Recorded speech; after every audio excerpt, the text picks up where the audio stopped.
before we begin?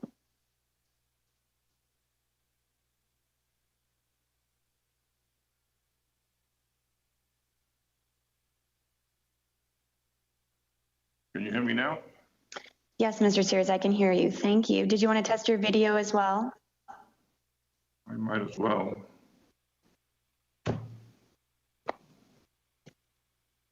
How's that? No good?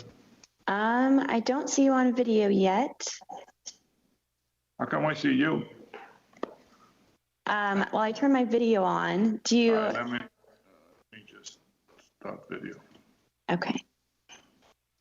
You know, I'm not excited. There you go. There you go. Okay, I can see you. Great. Perfect. Thank you. Thank you. I got to move this around until I get it right, you know. No worries.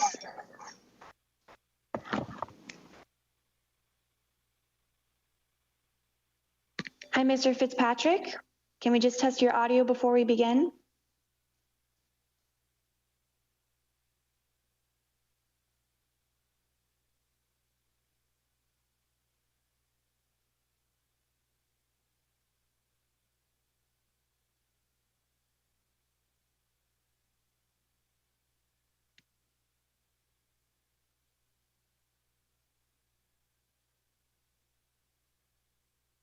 To unmute, just go ahead and click the icon with this line through the microphone at the bottom. And if you're having trouble, then please see if your staff can contact Danny Markup on our full committee staff.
just gonna I make need an a pillow. announcement.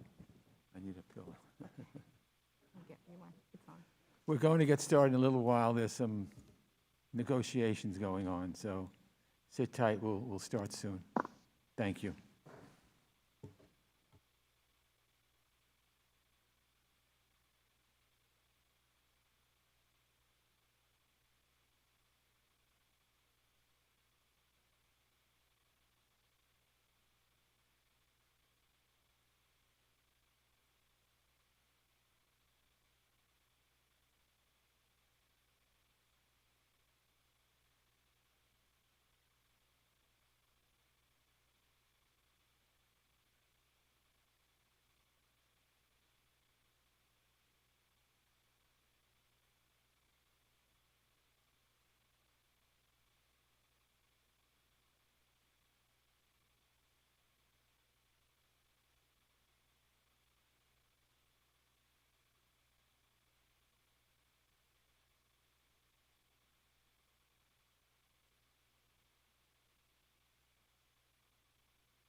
Hello.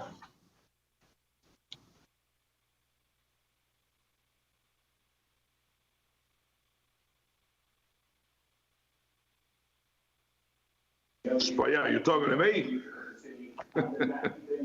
Hey, how you doing? How you doing? Okay. Todo bien. Todo bien. Good, good.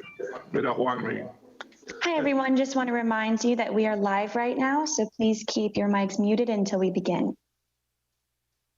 You can't speak in Spanish? Everybody understands.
In a moment, in accordance with House rules and regulations, the host will mute all participants other than Chairman Engel. All participants are asked to keep themselves muted when not actively engaging in the discussion, which should help limit echoes or other disruptions. In instances in which members yield back or otherwise conclude their turn speaking, but do not remember to remute themselves, the host will do so to limit inadvertent background audio. Brad, all the way down Members there. and witnesses are responsible for unmuting themselves anytime they wish to be heard. Hey, Brad. It may take a few Keep seconds getting farther for your and microphone.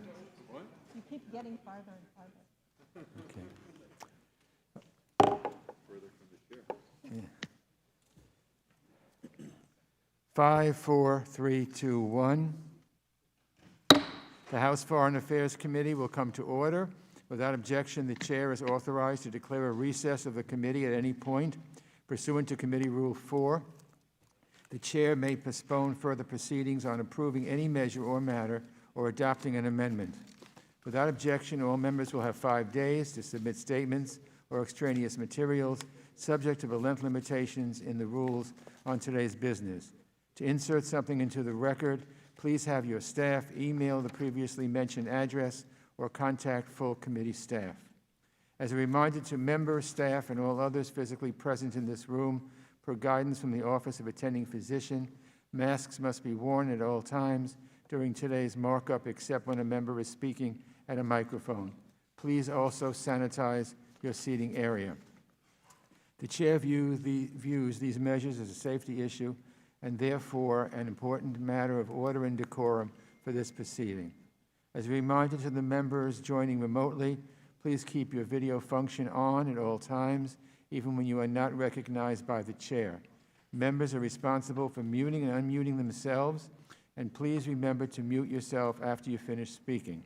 Consistent with HRES 965 and the accompanying regulations, staff will only mute members as appropriate when they are not under recognition to eliminate background noise. I see that we have a quorum. As members were notified yesterday, we intend to first consider 9 measures and their amendments en bloc. Then we will move on to consider HRES 759, HR 7682, HR 7276, HR 6334, and pursuant to notice that for purposes of markup, I now call the en bloc package of measures and their amendments that were previously circulated to member offices. HR 4644, Libya Stabilization Act with a Deutsch amendment in the nature of a substitute and a Shabbat Omar amendment. HR 5517, Gandhi King Scholarly Exchange Initiative Act with an Engel amendment in the nature of a substitute. HR 5586, Haiti Development Accountability and Institutional Transparency Initiative Act with 11 amendment in the nature of a substitute. HRES 1062, affirming the nature and importance of the United States-Iraq bilateral relationship, including security and economic components of the relationship with 11 amendment and a Wilson amendment. HR 3331, countering Hezbollah in Lebanon's military act of 2019 with an Engel amendment in the nature of a substitute and a Wilson amendment. HR 7703, Caribbean Basin Security Initiative Authorization Act. HRES 1033, condemning acts by the People's Republic of China and the government of the Hong Kong Special Administrative Region that violate fundamental rights and freedoms of Hong Kong residents, as well as acts that undermine Hong Kong's higher degree of autonomy with an Engel amendment in the nature of a substitute. HR 7805, Stop Predatory Organ Trafficking Act of 2020 with a Reschenthaler amendment. HR 7623, Passport Backlog Elimination Act with a Connolly amendment in the nature of a substitute. At this time, I recognize myself to speak on the en bloc package. I'm pleased to support all the measures before us today, and I thank our members for their hard work. I'll keep my remarks brief and highlight just a few of the bills and resolutions. First, the Gandhi King Scholarly Exchange Initiative Act, a measure championed by our late friend and colleague John Lewis, the conscience of the Congress. In 2009, John traveled to India to commemorate Dr. Martin Luther King and Coretta Scott King's 1959 journey to explore Gandhi's teachings on the use of nonviolence to advance social justice. John's trip led to the Gandhi-King Scholarly Exchange Initiative Act. It establishes an educational exchange program to advance the teachings of Mahatma Gandhi and Dr. King. At a time when our country is struggling with the reality of systematic racism, I can think of no better time to advance the work of Gandhi, King, and John Lewis. I strongly support this measure and hope all my colleagues will do the same. Next, I'll turn to my resolution with the ranking member, Mr. McCall, that condemns Beijing's new national security law for Hong Kong, the latest effort in Xi Jinping's campaign to crack down on Hong Kong's autonomy guaranteed under international law. This measure urges the administration to work with like-minded allies and partners to hold China accountable for its actions. We need to push for immigration options for Hong Kongers with well-founded fears of persecution and expanded measures for UN officials who are monitoring and reporting on China's policies in Hong Kong. This measure is an important demonstration of our bipartisan commitment to democratic freedoms in Hong Kong, and I hope all my colleagues will join me in supporting it. Next, Mr. Allred's resolution affirming the importance of a strong U.S.-Iraq bilateral relationship. As Iraq emerges from the brutal counter-ISIS fight and works to rebuild, it now faces steep economic challenges and a growing emergency with coronavirus. We must work with Iraq to ensure it can address threats from extremist groups and the humanitarian crises facing its people. Mr. Allred, thank you for authoring this good measure. I want to also thank Mr. Zeldin for his measure in it to address security threats and counter Hezbollah's influence in Lebanon. And I'm glad that both Mr. Allred and Mr. Zeldin's measures now call for accountability and justice for violence against peaceful protesters in Iraq and in Lebanon. I'm proud to oversee a committee with such strong bipartisan commitment to protecting the fundamental democratic right to peacefully protest. People must be able to exercise their rights to petition their government, to speak out against injustices, no matter where they live. Peaceful protests don't threaten democracies, they make them stronger. America must be able to call out these injustices. We must be able to maintain our historic moral authority, and that begins at home. Next, the Sudan Democratic Transition, Accountability, and Fiscal Transparency Act, a bill I introduced with Ranking Member McCall. Last year, pro-democracy protesters toppled a brutal military regime in Sudan. Now Sudan's transitional government includes civilian leaders and members of the old regime's security and intelligence services. The bill before us today empowers the civilian elements of a traditional government and puts safeguards in place to support long-term stability in Sudan. It also authorizes assistance for democratic governance, development, and accountability for human rights abuses. Finally, to Mr. Berra's Saving America from Future Epidemics Act, which authorizes U.S. support for a public-private partnership coalition to speed up vaccine development for infectious diseases like coronavirus. Back in February, our committee had a hearing with Secretary Pompeo demanding answers on what the administration was doing to prevent coronavirus from becoming a crisis here in America. Now here we are, almost 6 months later, with 150,000 Americans dead, our economy in shambles, and our lives still turned upside down with no end in sight. Part of this is because the administration, I believe, failed to take action to protect our citizens from a deadly pandemic that we knew was coming. We still don't have a nationwide testing and contact tracing system. It's hard to comprehend just how profoundly this has failed the American people. There's a clear roadmap ahead to beat this virus. We need to flatten the curve by increasing mask wearing and social distancing while we develop a safe and effective vaccine. To do that, we must work with our partners around the world and harness the resources of multilateral organizations, governments, health experts, and the private sector. Mr. Berra's measure sets us on the right track to just do that. putting our country in a stronger position to respond to this and future pandemics. I strongly support all the measures we are considering today, and I urge all members to join me and do the same. And now I'll recognize our ranking member, my friend, Mr. McCall of Texas, for his remarks. Thank you, Mr. Chairman, for holding today's markup. I will note that this is our first hybrid markup where some members are participating in person and some virtually. These are really uncertain times, I think, for everyone, but I have every confidence that you, Mr. Chairman, will do everything you can to protect the rights of all members, including those of the minority in today's markup.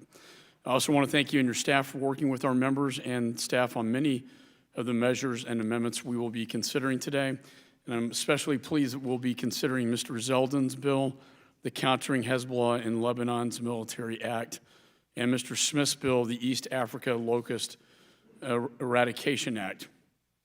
I'm also a co-sponsor of Mr. Rushenthaler's Stop Predatory Organ Trafficking Act, which allows the Secretaries of State and Homeland Security to remove, block admission, or prevent a visa from being granted to anyone who has committed or facilitated the trafficking of persons for the removal of organs, a barbaric practice. Lastly, I'm proud to be the lead Republican of two measures introduced by my good friend Chairman Engel, the Sudan Democratic Transition Accountability and Fiscal Transparency Act, and a House resolution condemning acts by the People's Republic of China and the government of the Hong Kong Special Administrative Region that violate fundamental rights and freedoms of Hong Kong residents, as well as acts that undermine Hong Kong's high degree of autonomy in violation of the UK Sino Treaty. I commend the administration's efforts to support the civilian-led transition government in Sudan. This includes efforts to secure compensation for victims of the USS Cole terrorist attack and U.S. embassy bombings in Kenya and Tanzania, and I support efforts to swiftly implement the settlement agreement. So, Mr. Chairman, thank you for consideration of these measures, and I look forward to working with you, and I yield back the balance of my time. The gentleman yields back his time, balance of his time. Thank you, Mr. McCall. Because of the hybrid virtual format of this markup, I will recognize members by committee seniority, alternating between Democrats and Republicans for the purpose of speaking on the en bloc package. If you miss your turn, please let our staff know, and we will come back to you. If you seek recognition, you must unmute your microphone and address the chair verbally. Does anyone wish to speak on the en bloc? Yes, Mr. Chairman. Mr. Sherman.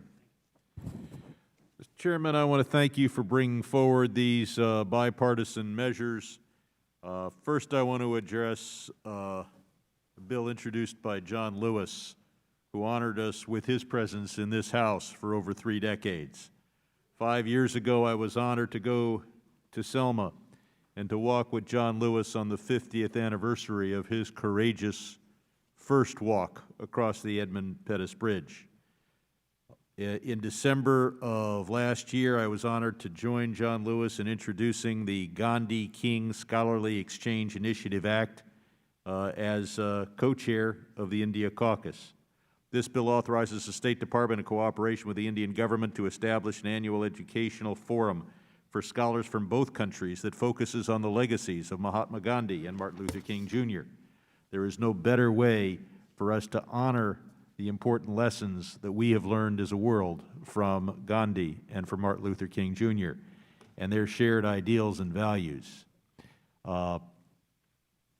This bill establishes a professional development exchange initiative for scholars from the United States and India that focuses on social justice and human and civil rights legacies of Mahatma Gandhi and Martin Luther King, Jr.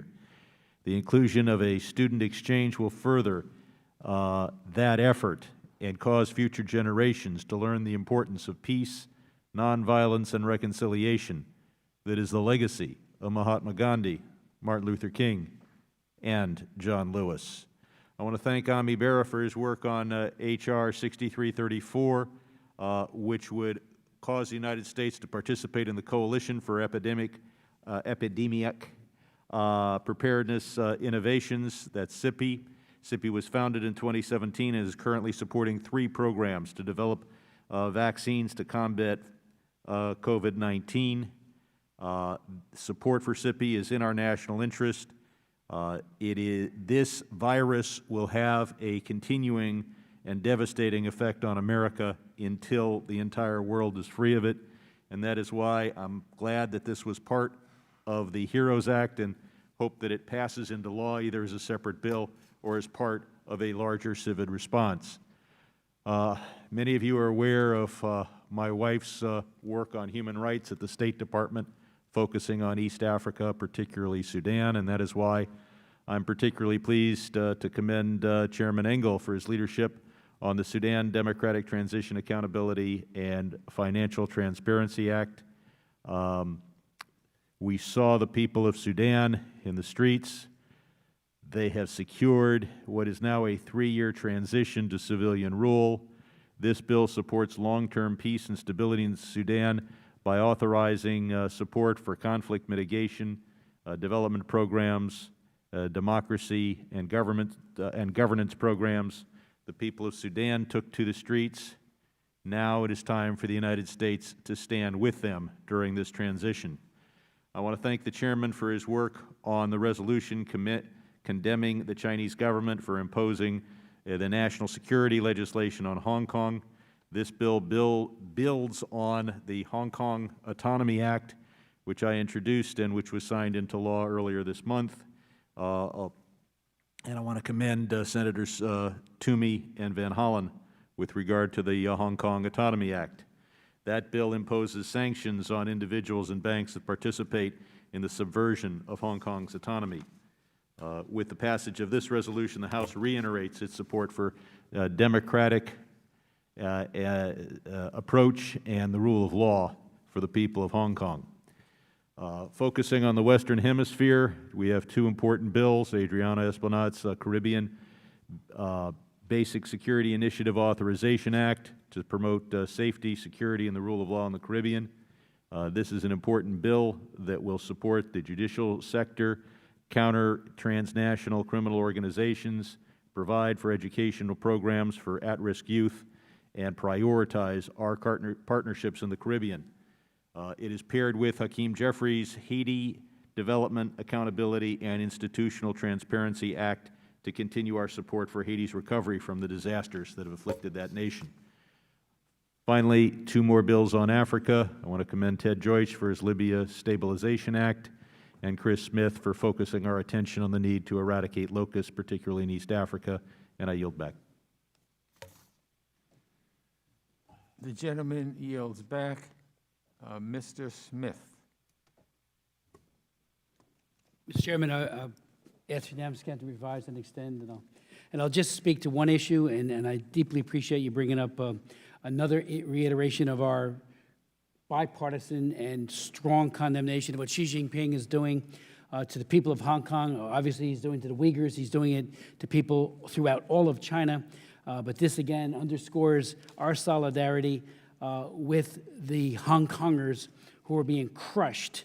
The autonomy has been violated. Xi Jinping has broken his word to the world. He, as you know, his government signed the Sino-British joint declaration, and halfway through its implementation, it would end in 2047. He decides that he's going to unilaterally just abrogate that treaty. He has also broken the basic law, which his government solemnly undertook years ago to protect the fundamental rights of the people of Hong Kong. This resolution builds on the Hong Kong Human Rights and Democracy Act and all of the other important legislation we have passed in a bipartisan way. The President and Secretary of State Pompeo are faithfully implementing the Hong Kong Human Rights and Democracy Act and other important legislation. And I think we, again, by doing this, put ourselves on record. Xi Jinping is a dictator with few equals, and we need to call him out every day of the week. Thank you. Thank you, Mr. Smith. Mr. Meeks.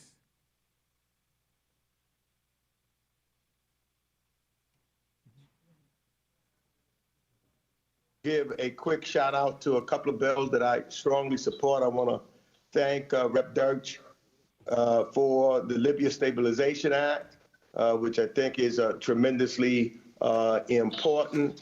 I want to also thank Representative Espiat for the Caribbean Basin Security Initiative authorization, as we must focus on our neighbors to our south, which is tremendously important. And of course, I want to give and make special comments on a couple of bills. The bill that Rep. Jeffries, the Haiti Development Accountability and Institutional Transparency Initiative Act, which is 5586.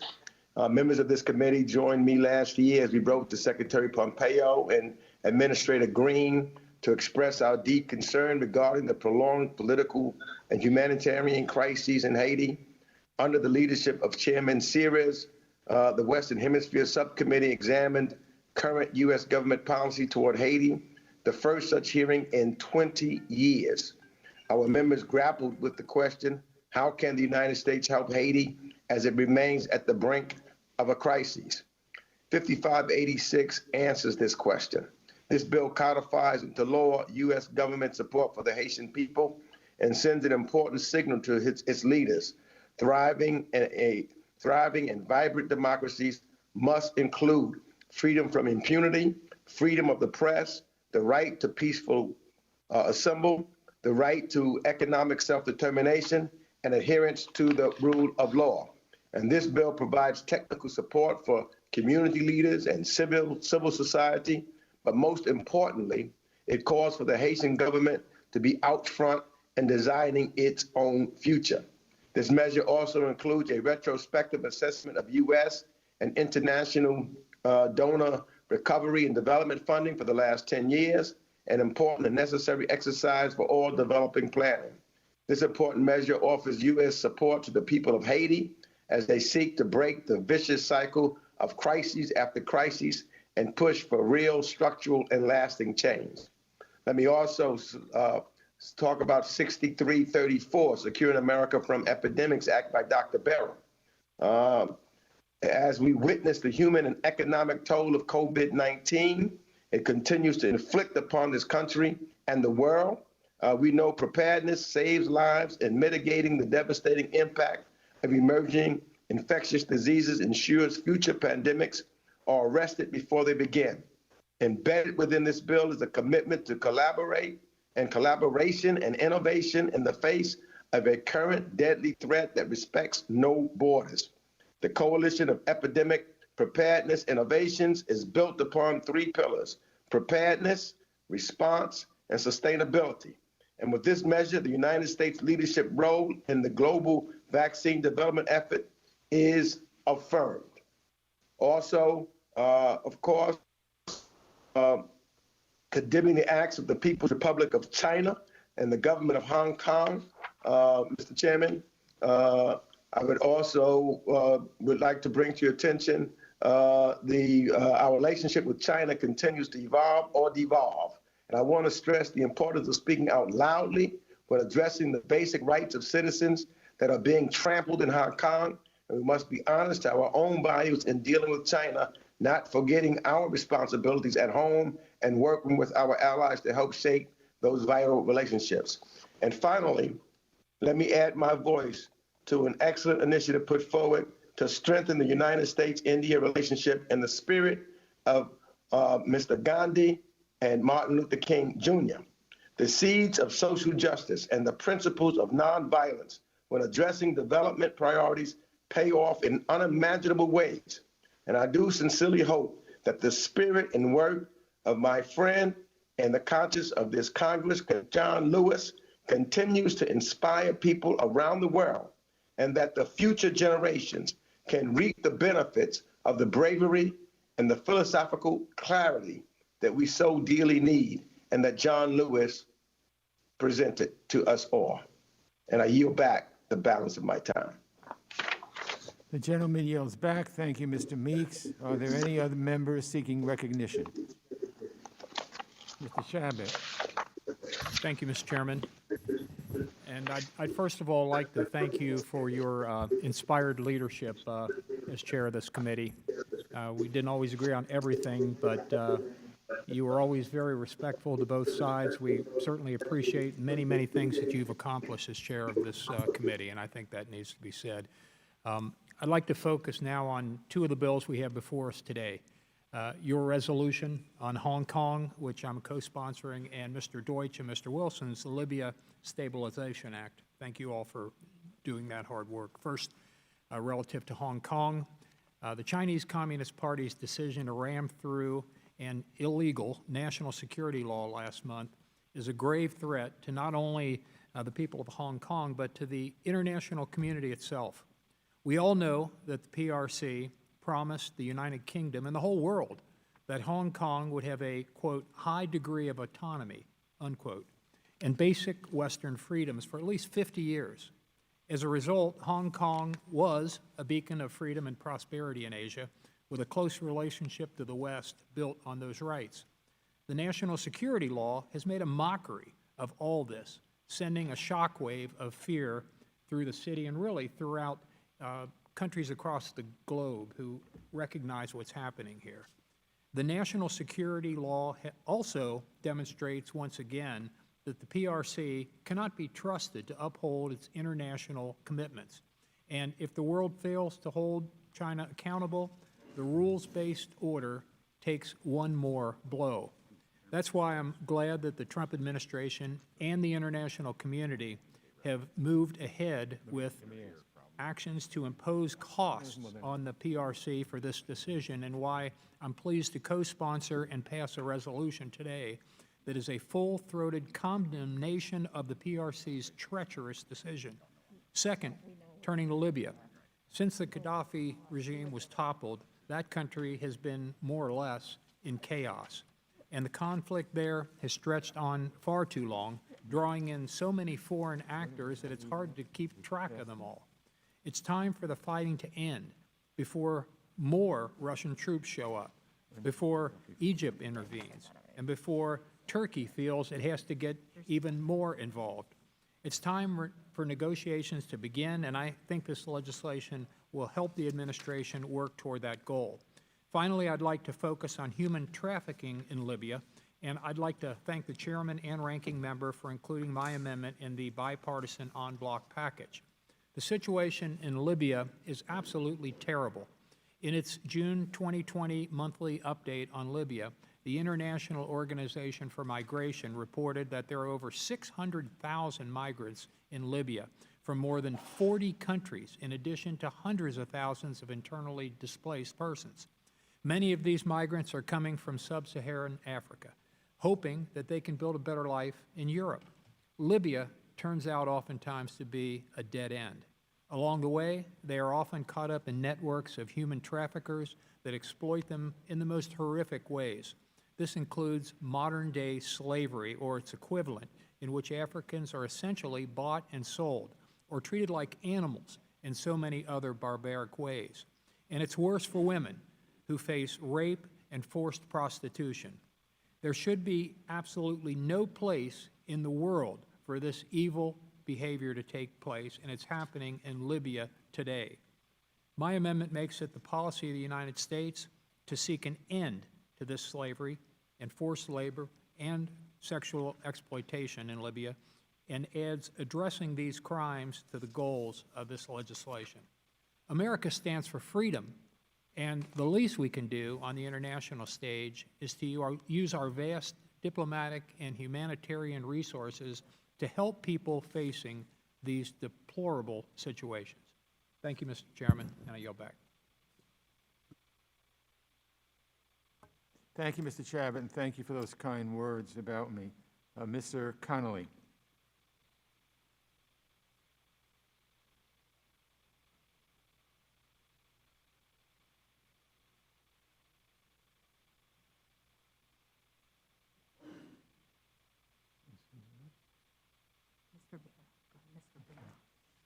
Mr. Barra. Thank you, Mr. Chairman. And I want to thank the chairman and ranking member McCall for the consideration of these great bills and resolutions today. I'd like to speak on two of them. First, thank you for considering the SAFE Act, Saving America from Epidemics. This bill would authorize America's participation in CEPI, the Coalition for Epidemic Preparedness Initiatives, which really is at the forefront of helping us defeat the COVID-19 virus and develop a vaccine.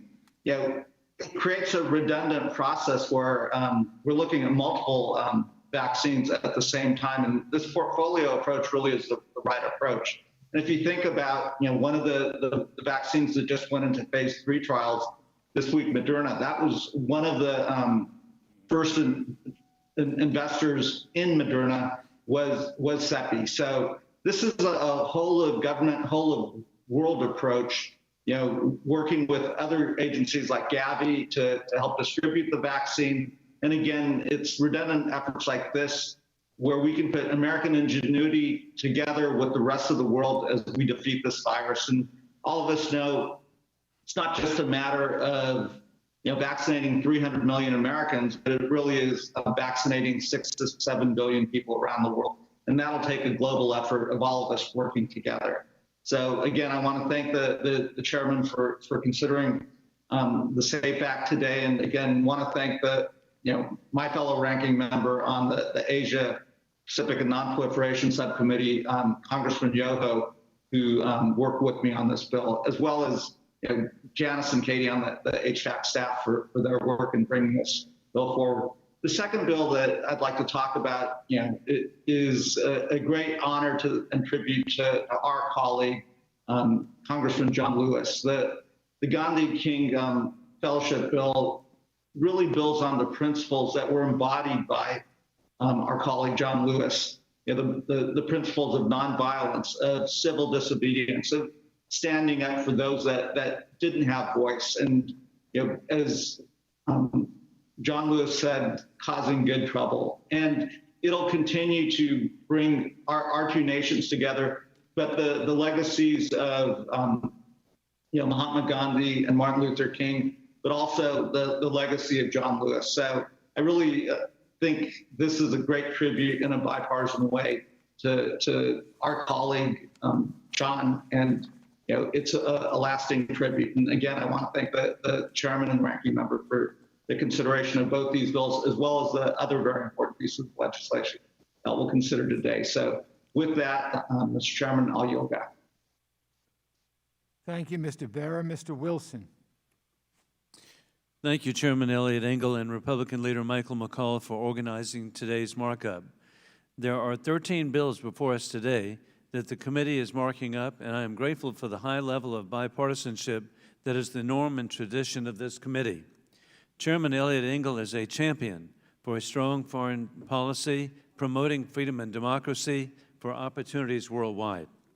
Congratulations to Chairman Ted Deutsch of the Middle East, North Africa International Terrorism Subcommittee for his leadership and partnership working on the Libya Stabilization Act. Moving this bill forward is especially timely in light of AFRICOM's recent clear statement that the Russian Federation continues to be in violation of the UN Security Resolution 1970 by providing military equipment and fighters to the front line of the conflict in Libya. This bill sends a strong message to those currently destabilizing Libya, as well as those on the sideline weighing whether to interfere, that the U.S. Congress will hold them to account. There is a price to pay for devolving Libya into chaos with mass murder, and I urge my colleagues to support this measure. An important initiative, House Resolution 1062, regarding the nature and importance of the U.S.-Iraq relationship. It's more important than ever that we reinforce our relationship and partnership with Baghdad. Iran has infiltrated and interfered in Iraq in recent years, especially post-ISIS. There is increasing concern about the influence of Iranian-backed militias over the Iraqi government, especially given the recent appointment of Qasem al-Araji as the National Security Advisor. Al-Araji is a senior member of the Badr organization, an Iranian-backed militia that has directly attacked U.S. troops and is commanded and controlled by Iran. I am grateful that the committee has taken up my amendment to this resolution that calls on Iraq to be held accountable for violence against peaceful protesters. It should be noted that many of these are Iranian-backed militia members within the Iraqi security forces. My amendment also explicitly calls on Iraq to be held accountable for those involved in the New Year's attack on the U.S. Embassy, and I urge my colleagues to support my amendment. Lastly, I appreciate Mr. Zeldin's House Resolution 3331, countering Hezbollah and Lebanon's military act. It's regrettable that all that remains of Mr. Zeldin's bill is a simple reporting requirement, but I think that still sends a message of a much-needed message to Lebanon that we are increasingly concerned about Hezbollah's influence over the Lebanese Armed Forces, LAF. My amendment to this bill highlights this issue further by adding reporting requirements regarding LAF efforts to prevent Iranian military intrusion in Lebanon, as well as any incidents in which the LAF commits gross human rights violations. There is increased concern about reports of forced repatriations of Syrian refugees, gruesomely handing these refugees back to the murderous Assad regime. Thanks again to the leadership of Chairman Elliot Engel and Republican leader Mike McCall for organizing today's markup and including my amendments. With that, I yield back the balance of my time. Thank you, Mr. Wilson, and thank you again for those comments. Ms. Titus.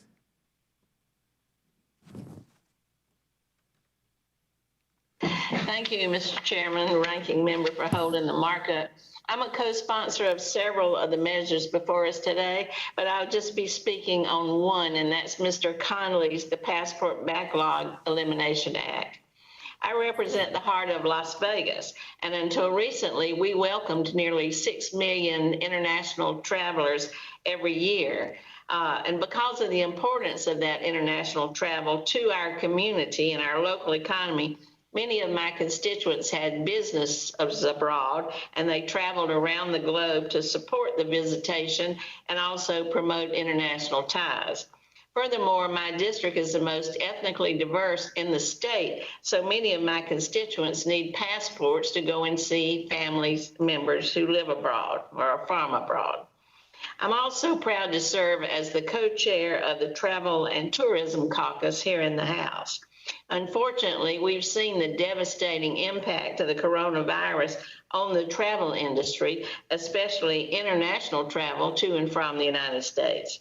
While U.S. citizens are currently prohibited from traveling to a number of countries because of our failure to control the pandemic here at home, many constituents remain uncertain of whether their passport will be processed in time when travel resumes.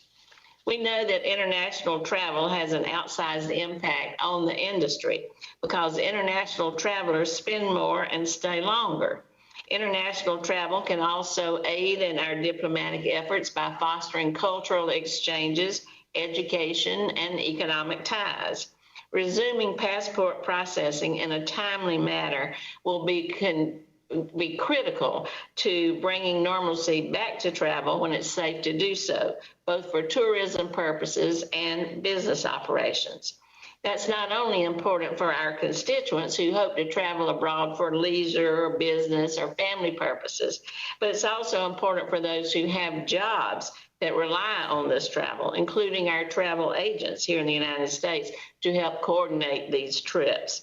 So I'm proud to support this bill, co-sponsor and urge your support of it as well, that would require the State Department to submit a plan to address the passport application backlog so that when we once again return to a new normal and people can travel, they will have access to this important service and be ready to move forward. Thank you very much. I yield back. Thank you, Ms. Titus. Mr. Perry.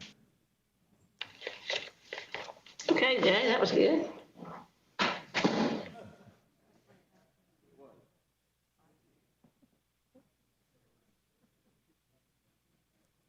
You don't want to No? speak?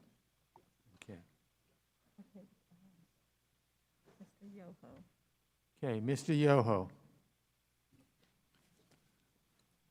Thank you, Mr. Chairman. I appreciate this opportunity. I stand in support of the en bloc, and I want to speak out on SEPI, the SAFE Act that Chairman Barra of the Asia Pacific Subcommittee and I have introduced, H.R. 6334. This is a vital piece of legislation in that it involves and authorizes the involvement of the United States in an organization, the Coalition of Epidemic Preparedness Innovators around the world, and their sole goal is to look at the next virus that will be the next zoonotics. Zoonotics that affect people originate in the animal world 7 out of 10 times. That's the origination of those. They're working on a virus right now called Nipah that got a $43.6 million grant to a company in my district, Ology, that is working on this virus. This is another bat-transmitted virus, and so we know it's coming. The idea is we want to be out in front of that so that we have the research done. How is it spread? Is it human to human? All these things, how long does it last in the environment? And then more importantly, look at the structure of that protein in that virus that we can create a vaccine. We don't have to have it created, but we have to have the technology so that we can do a rapid deployment of that. And when you look at what we're asking to do, is to have involvement in that so that we are at the table, that we can control that. Right now, China's not involved in it. There's 10 nations from Australia to Mexico to Norway to the UK, along with a multiple amount of organizations like the Bill and Melinda Gates, certain drug companies that are involved in this. And so it's a multinational, multi-organization coalition so that we can cost share, and more importantly, it's a preventive measure so that we don't go into the next pandemic, shut down an economy around the world. The U.S. has already authorized over $3 trillion in funding for our economy. The U.S. Treasury has put in another $4 trillion, and we're still looking at $1 to $2 trillion more in hopes that we get this economy going. Prevention is the best medicine. And the way to do that is to fund an organization like SEPI, and we're looking at $290 million. And when you compare that to the cost of the economy, I think it's a wise investment. President Bush in 2006 pleaded to Congress to do this with, I think it was $1 billion. President Obama pleaded with Congress to get involved, and we did not do it, and we're paying for that. We don't know what the next virus is or the next pandemic is, but we know it's coming. Let's be smart about this and prepare for the future. I yield back and thank you. Thank you, Mr. Yoho. Mr. Espaillat. Thank you, Mr. Chairman. I want to thank you for holding this important markup today, and I want to highlight a few of the key pieces of legislation before us today. First, Mr. Chairman, I'm very proud that this committee is addressing the urgent need to address security in our neighboring region, the Caribbean. As you know, the Caribbean is our third border. We're going to be addressing this through a bill, one of my bills, the Caribbean Basin Security Initiative Authorization Act. CBSI is a vital tool to combat the illicit drug trade, promote good governance, and improve civil society. All too often, our allies in the Caribbean are overlooked, and they feel forgotten, and we must make a concerted effort to be more supportive of them as China begins to stretch its long tentacles to that region. But we forget that this is our third border very often. This bill will provide crucial funding to improve our allies' capacities to combat transnational crime, violence, and regional instability while also enhancing our security. Crime from the drug trade has rattled many of our allies in the region, and this funding will help to interdict traffickers, provide programming for at-risk youth, and improve the independence of the judicial systems there. This bill adds a focus on disasters resilience. Just as we speak, Mr. Chairman, there is a tropical storm turning into a hurricane, Gonzalo, hitting that region at this very moment. Given increasing frequent and worsening hurricanes in the regions, I believe it is of primary importance as we continue to see the impact of climate change on security that we help Caribbean countries. I want to thank Chairman Engel, Ranking Member McCall for their attention to this crucial issue. And I want to thank my co-lead, Mr. Rooney, for his long time support of the Caribbean and his efforts to support this legislation, the Caribbean Basin Security Initiative at large. I also want to highlight a few other measures, including HR 1033, which aims to support freedom of speech and protest in Hong Kong. As we have seen, this administration's abuse and crackdown on peaceful protests in the U.S. across the country. It is crucial that we stand up for human rights and the rights of individuals to protest, both here in the United States and abroad. Additionally, H.R. 5517 is the great late Congressman John Lewis Gandhi King Scholarly Exchange Initiative Act, focused on building on the legacies of King and Gandhi to address conflict resolution, social, environmental, and health priorities. Thank you, Mr. Chairman, and I yield back. Thank you, Mr. Espaillat. Mr. Mast. Okay, Mr. Mast.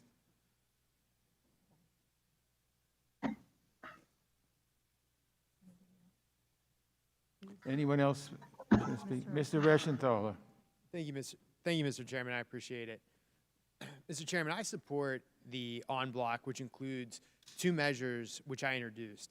The first is H.R. 1062, which affirms the nature and the importance of the U.S.-Iraq bilateral relationship.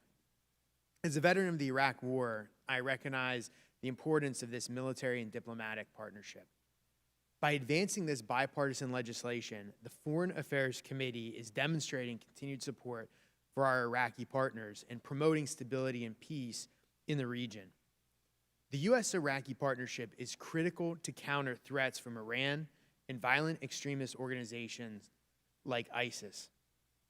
As history has shown in the previous administration, when we leave Iraq, we create a vacuum for Iran and other radical groups to sow chaos and destruction.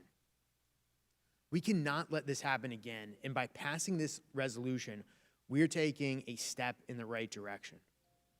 I want to thank my fellow sponsor of this resolution, Congressman Allred, for working with me on this important matter. Mr. Chairman, I also support the en bloc, which includes H.R. 7805 as well. And in House Resolution 7805, that is the Stop Predatory Organ Trafficking Act, which I introduced to address the brutal practice of organ trafficking. This bipartisan bill authorizes the administration to deny visas to persons engaged in trafficking of organs. 10% of transplanted organs worldwide are illegally obtained, and often through forcible harvesting. This often happens from oppressed minorities, prisoners, and other vulnerable populations. In recent years, for example, ISIS used stolen organs to finance its war activities and treat injured fighters. We also know that China is engaged in organ harvesting from the Uyghur population in Western China. So today's vote is a step in the right direction to ending this illicit, inhumane practice. I'd like to thank three of my very good friends on this committee, Ranking Member McCall, Congressman Fitzpatrick, and Congressman Phillips, for co-sponsoring this legislation with me. With that, Mr. Chairman, I yield back the balance of my time. Thank you, gentlemen. Thank you. Mr. Connolly. Thank you, Mr. Chairman. Can you hear me? Yes, we can. Thank you very much. And thank you for holding this markup. I know it's under difficult circumstances. In particular, I want to thank you and the ranking member for working with me on H.R. 7623, the Passport Backlog Elimination Act, for this, including it in this markup. Due to the COVID-19, the State Department paused the passport application process almost entirely and stopped taking new applications on March 19th. Effective March 20th, passport agencies and centers only offered service to customers with life or death emergencies.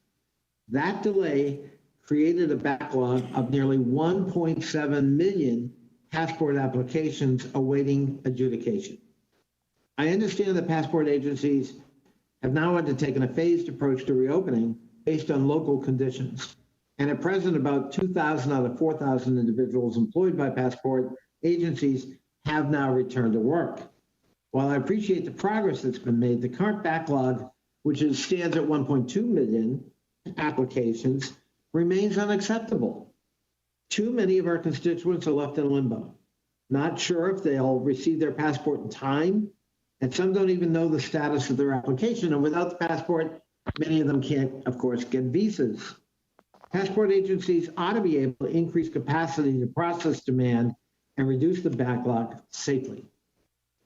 That's why I recently introduced the Bipartisan Passport Backlog Elimination Act with Representative Tim Burchett, Oversight and Reform Committee Chairwoman Carolyn Maloney, my friend Stephen Lynch from Massachusetts, Adam Kinzinger from Illinois, and of course, our new and former colleague, Representative, requires the State Department to submit a plan to Congress to eliminate the passport processing backlog created by the pandemic, as well as require an audit by the IG, the Inspector General, on steps taken to eliminate that backlog. The amendment in the nature of a substitute we're marking up today also includes a provision that would obviate the plan and IG audit if state eliminated the backlog of passport applications and resumed routine processing by September 30th. While I understand that the pandemic has introduced significant challenges to the State Department's normal operating procedures, and I appreciate the department is undertaking efforts to keep its employees safe, the department must also develop plans to resume routine processing of passport applications to prevent the already sizable backlog from becoming unmanageable. Our passport specialists need to be able to do their job and do it safely with sufficient personal protective equipment, social distancing, and access to ongoing testing. Other essential processes have continued during the pandemic. Mail delivery, public health services. I think it's food. Zongzi, I think. Okay, Abbott. Okay, Abbott. Mr. Chairman, clearly even the dogs among us support this bill. I thank you for adding it to the markup. I think it's really important in terms of servicing the American people, and I very much appreciate your and the ranking member's support for this effort, and I yield back. Thank you, Mr. Connolly, and thank you for those of us who are dog lovers appreciate the background noise. Thank you. Mr. Burchett. Thank you, Mr. Chairman. I strongly support H.R. 7623, the Passport Backlog Elimination Act, which I introduced with Congressman Connolly. Actually, Mr. Chairman, it kind of reminds me of, I used to be a roadie for a local band called the Chillbillies, and we were opening for Hank Williams Jr. at Smoky Stadium, and as I introduced, they asked me to go out and introduce the band to this screaming crowd, and I said, and I just want to thank Hank Williams Jr. for closing for us today.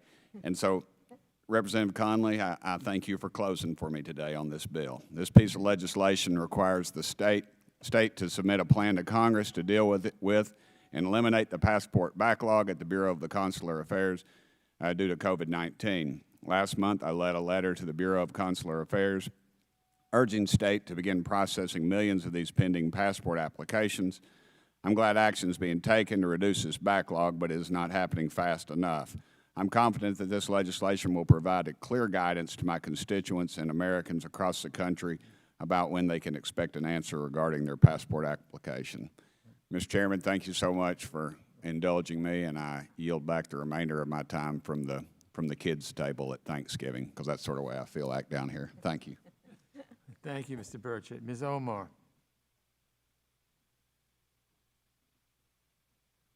Can you hear me, Chairman? Yes. Well, I'll keep my remarks short. I'm just grateful for this markup. These are essential bills, and I am really excited to support and be co-lead in some of them. So thank you. Okay, thank you. Mr. Allred. Thank you, Mr. Chairman. I support a number of the bills in this en bloc, but wanted to speak out specifically about one of my bills, and I'm pleased with my resolution, the U.S.-Iraq Strategic Partnership, which I introduced with my colleague, Congressman Rushenthaler, who's already spoken about this resolution, is being considered by the committee today. This bipartisan resolution highlights the many challenges that the new Iraqi government faces, the importance of the U.S.-Iraqi relationship, and the ways in which the U.S. and Iraq can work together to face these many challenges.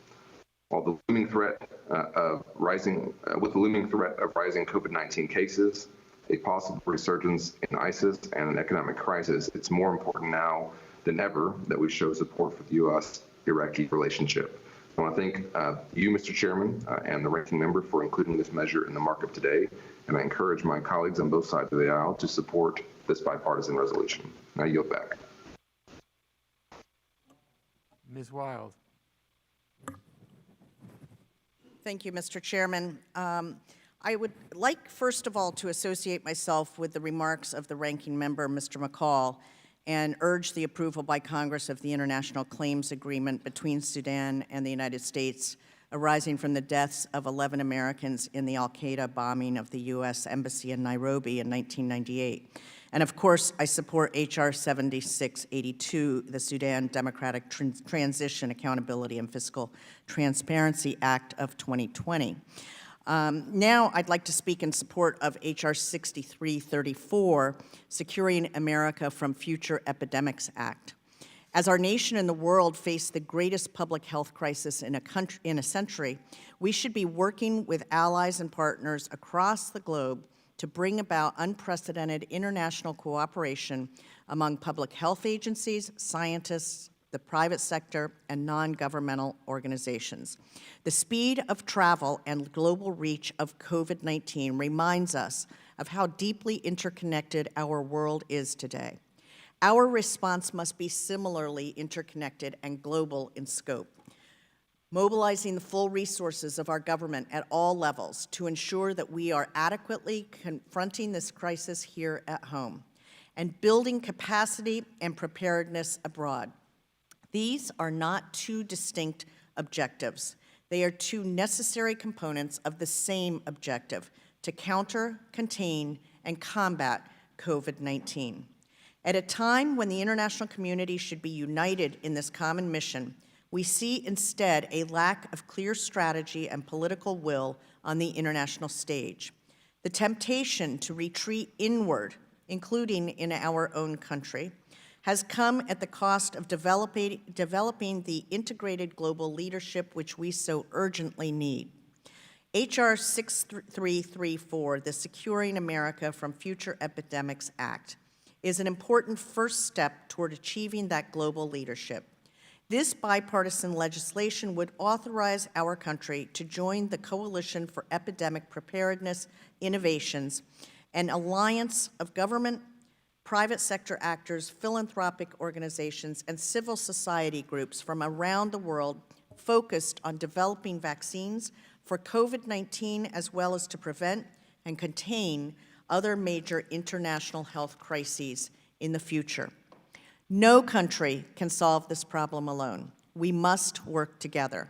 By recognizing that this global challenge will require a global strategy, we can meet this challenge. I urge my colleagues on both sides of the aisle to join me in passing this legislation with a resounding bipartisan vote so that we can send an unmistakable message that the United States is ready to rise to this occasion. Thank you, Mr. Chairman. I yield back. Thank you, Ms. Wild. Mr. Levin. Thank you, Mr. Chairman. I want to talk briefly about two measures in the en bloc today. First, it's my honor to offer an amendment in the nature of a substitute to Mr. Jeffries' Haiti Development, Accountability, and Institutional Transparency Initiative Act. I'm hopeful that this bill will foster deeper engagement between the United States government and the people of Haiti, not just the elites, but the people working on the ground to end corruption and promote real accountability and justice for the entire Haitian people. My colleagues have heard me talk about my decades of work to protect human rights in Haiti. To now play a role in moving this important legislation is a real privilege for me, and I want to thank Chairman Engel, Ranking Member McCall, and of course Mr. Jeffries for making this all possible. I also want to thank the Chairman, the Ranking Member, Mr. Allred, and Mr. Reschenthaler for considering my amendment to their resolution affirming the nature and importance of the United States-Iraqi bilateral relationship. According to census data, the largest Iraqi-born community in any congressional district in this country resides in the district I represent, Michigan's 9th. So first, let me thank Mr. Allred and Mr. Reschenthaler for their work to underscore how important the relationship between our two countries is, because that relationship is deeply meaningful to my constituents and to me personally. And this resolution recognizes that many Iraqi refugees would be subject to violence, persecution, or death if forcibly returned to Iraq. I hope the administration makes good on its own pledges to recognize this danger too. Too many families in my district, many of them Chaldean Christians, have been torn apart and seen their loved ones forced back into a country they once fled, knowing they might face repression, torture, or even death, as has already happened to one of my constituents. While I'm continuing to work hard to promote their safety, I'm pleased to see this committee at least acknowledge the dangerous reality so many of them face. Finally, Mr. Chairman, I want to commend our work to recognize Mohandas Gandhi and Martin Luther King Jr. with the tremendous exchange program that under the leadership of our late colleague John Lewis. As someone who really believes in the relationship between India and the United States, and especially direct exchanges between our peoples to explore our common values, the history of nonviolent direct action to achieve social change that these two historic figures embody, and the ability of Americans and Indians to work together to deepen that understanding is something I think is really important, and I'm very happy to support that. Thanks again, Mr. Chairman, for your great leadership, and I yield back. Thank you very much, Mr. Levin. Before I move on to Mr. Deutsch, are there any Republicans who wish to speak? Okay, then Mr. Deutsch. Thank you.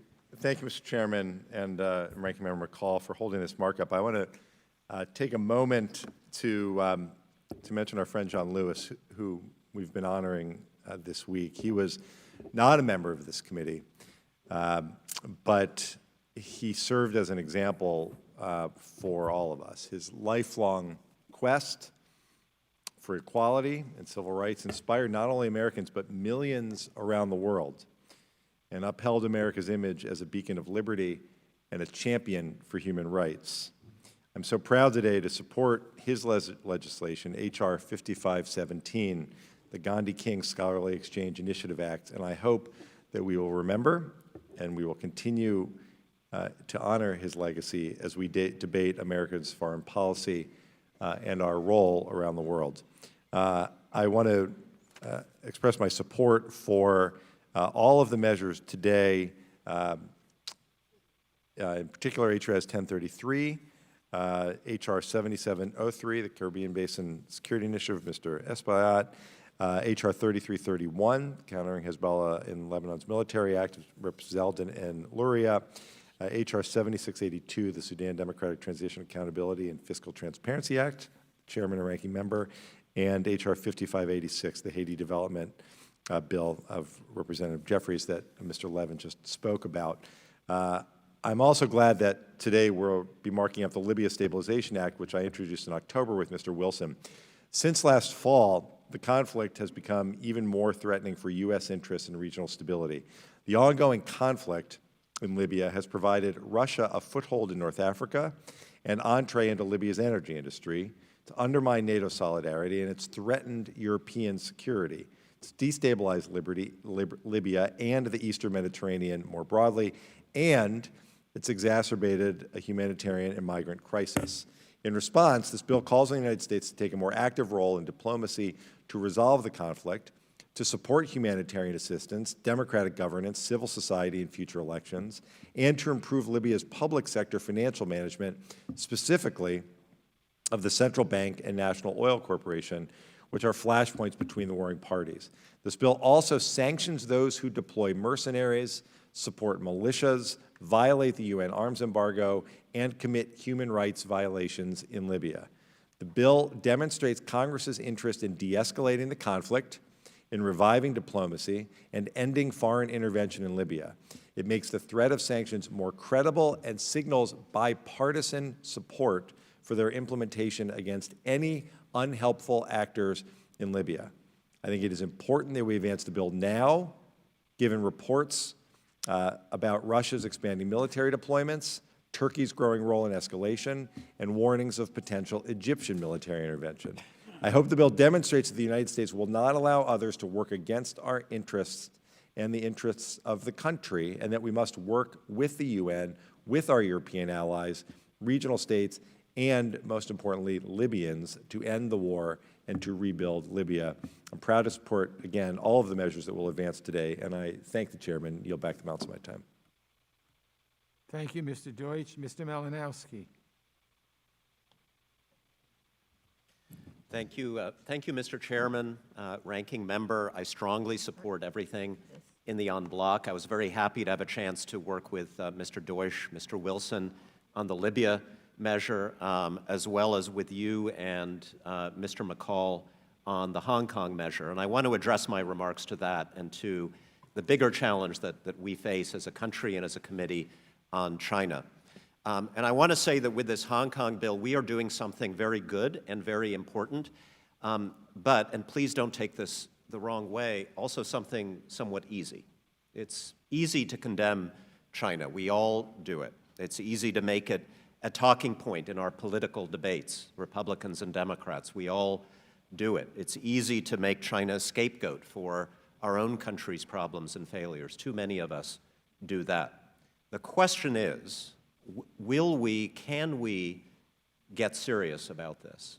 Are we willing to do the much harder things as a country, as a Congress, that are going to be needed to actually win a contest of ideas and influence with the Chinese Communist Party?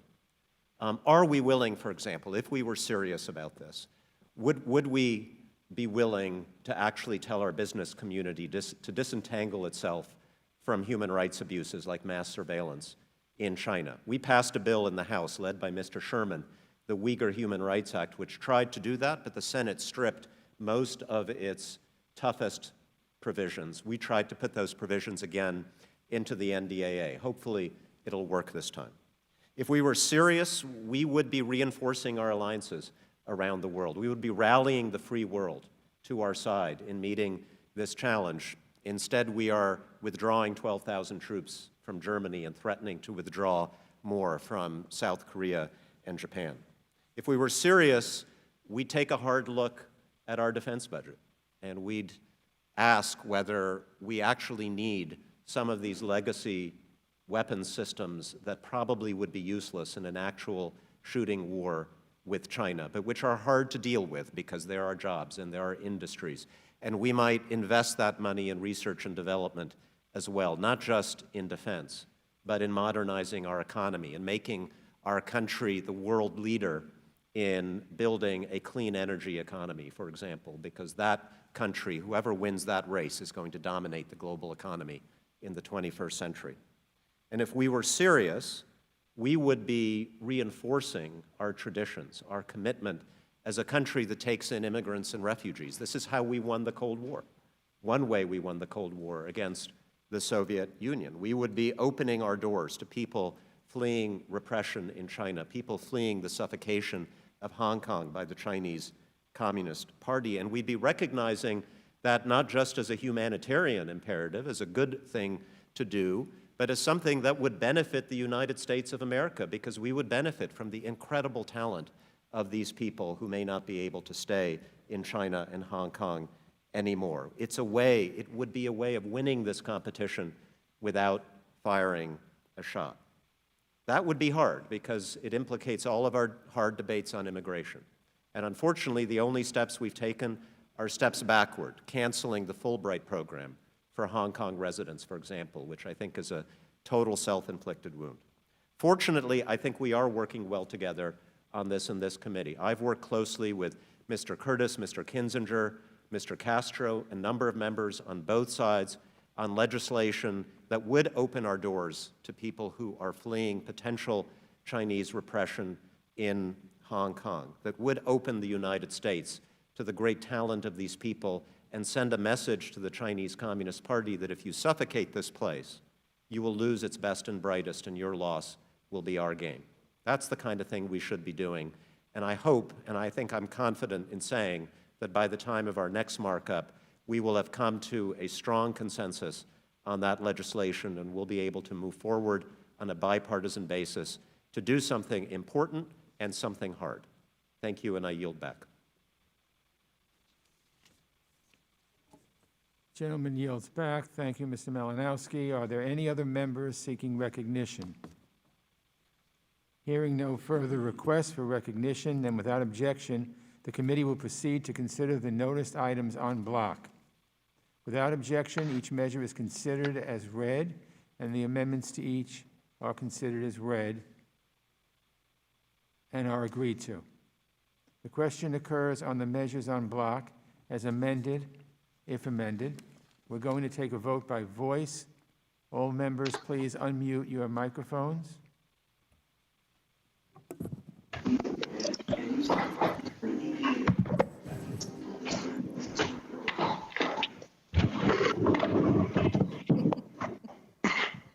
That sounds interesting.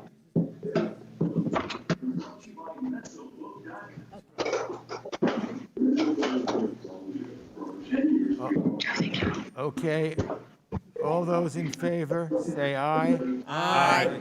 All those opposed, say no. In the opinion of the chair, the ayes have it. The measures considered en bloc are agreed to, and without objection, each measure is ordered favorably reported as amended, and each amendment to each bill shall be reported as a single amendment in the nature of a substitute. Without objection, staff is authorized to make any technical and conforming changes. Now on to the next item of business. Pursuant to notice for purposes of markup, I now call up H.R. 7682, the Sudan Democratic Transition, Accountability, and Fiscal Transparency Act. The clerk will report the bill.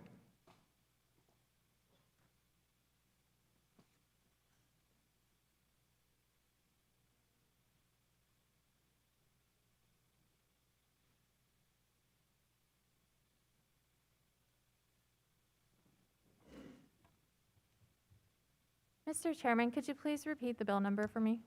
H.R. 7682.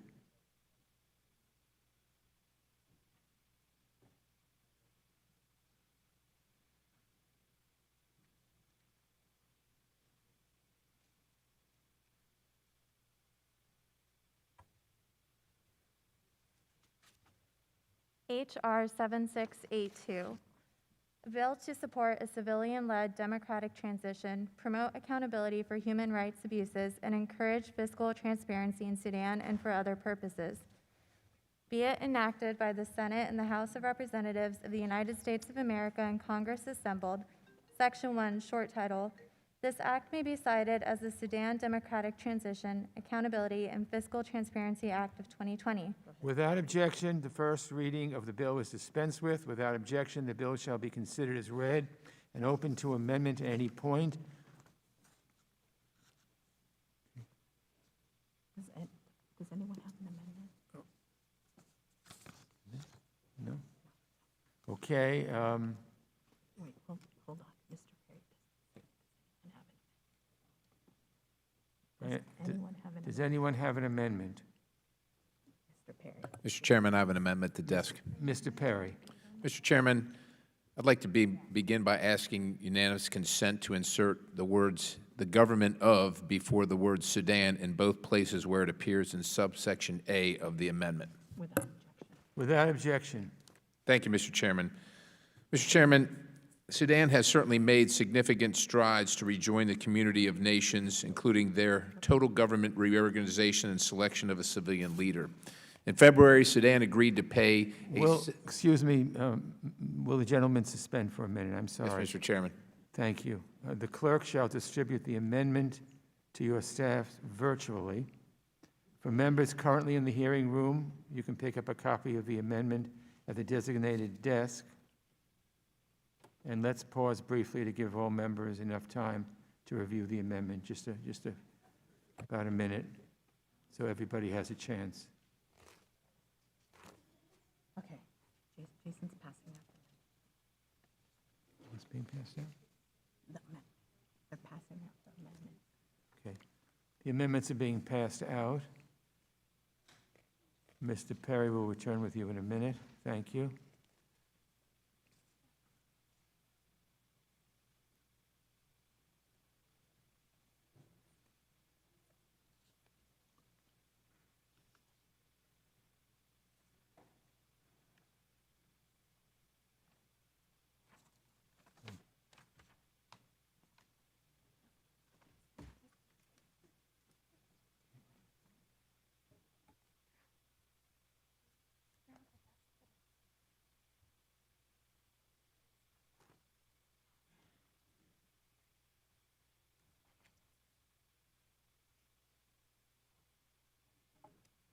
Okay, I believe now everyone has gotten a copy of the amendment. Has everyone received a copy of the amendment?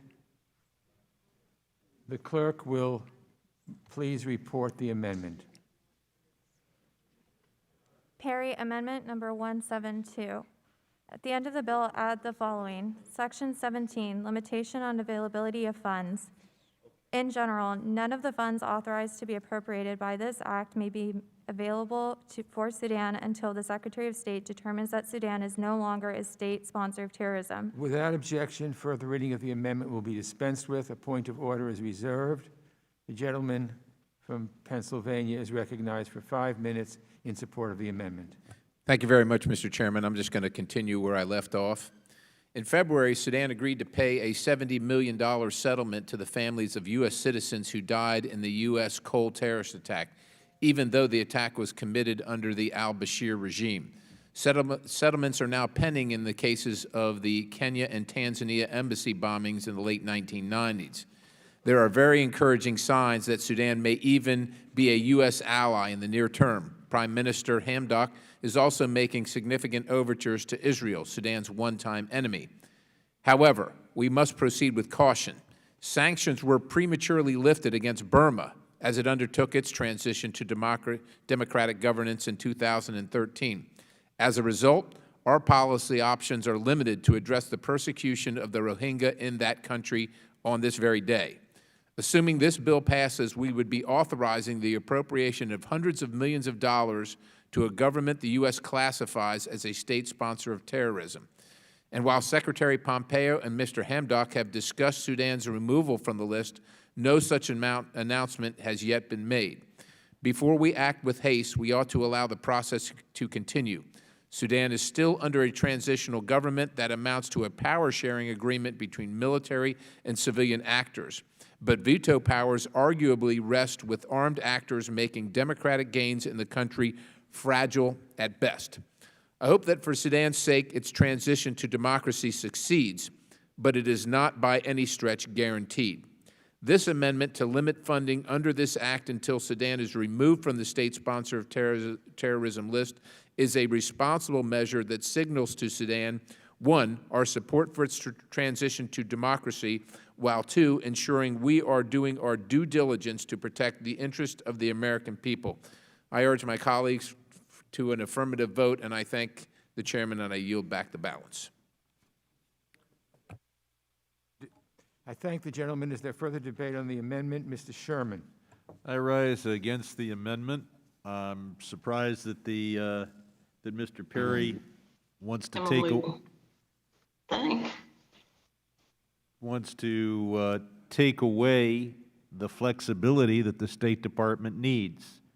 We do not want to pressure the State Department into crossing the line and removing the state sponsor of terrorism designation of Sudan. That needs to be worked out, and that is the thing that Khartoum wants the most. And we shouldn't be telling the State Department, you have to do that in order to get the other authorities in this bill. I think it doesn't make any sense to say that we can't provide democracy promotion to the country until it achieves full democracy. We should use this bill to authorize support for those that are building civil society, those that are creating democracy in Sudan, even though the government isn't fully democratic yet, and even if the government has not fully assured us of all the things we need to be assured of in order to remove them from the state sponsor of terrorism list. So let us give the State Department the flexibility they need, both to promote democracy on the one hand and to remove that state sponsor of terrorism designation at the appropriate time on the other hand. And let us certainly not say that until the government of Khartoum meets all our standards, that we will not authorize any money to be spent to help improve the government in Khartoum. I yield back. Gentleman yields back. Is there anyone? Mr. Mast. Thank you, Mr. Chairman. I want to speak in support of my colleague, Mr. Perry, and I'm going to read directly from the State Department's website about what is a state sponsor of terror. Countries determined by the Secretary of State to have repeatedly provided support for acts of international terrorism are designated pursuant. It was just stated by one of my other colleagues that it is somehow unreasonable that we expect, if we are going to show support for a state, for a government, that they meet our requirements for what they should be to be considered a peaceful nation, adhering to the norms of civil order across the world. That's too much to expect in order for $1 or one anything from the United States of America taxpayers to go over to some foreign land. That's not unreasonable. That is not an unreasonable request. I ask that we never forget in this room, every single item that we deal with, every dollar, every tank, every blanket, every bit of support or aid that we lend to somebody else comes out of the pocket of an American citizen. And if we can't have a situation where our left hand speaks to our right hand, where if we make requirements that this is a state sponsor of terror and they should not be afforded these things, then let us stick to those things, because that is how we be responsible for the dollars, the resources, the treasure that we are entrusted with as members of the House of Representatives on behalf of our constituents. So I rise in support of my colleague, Mr. Perry, and I ask that others offer debate on this as well. If you have thoughts on this, I think it's an important issue to discuss. I yield back, Mr. Chairman. Thank you, Mr. Mast. Mr. Malinowski. Thank you, Mr. Chairman.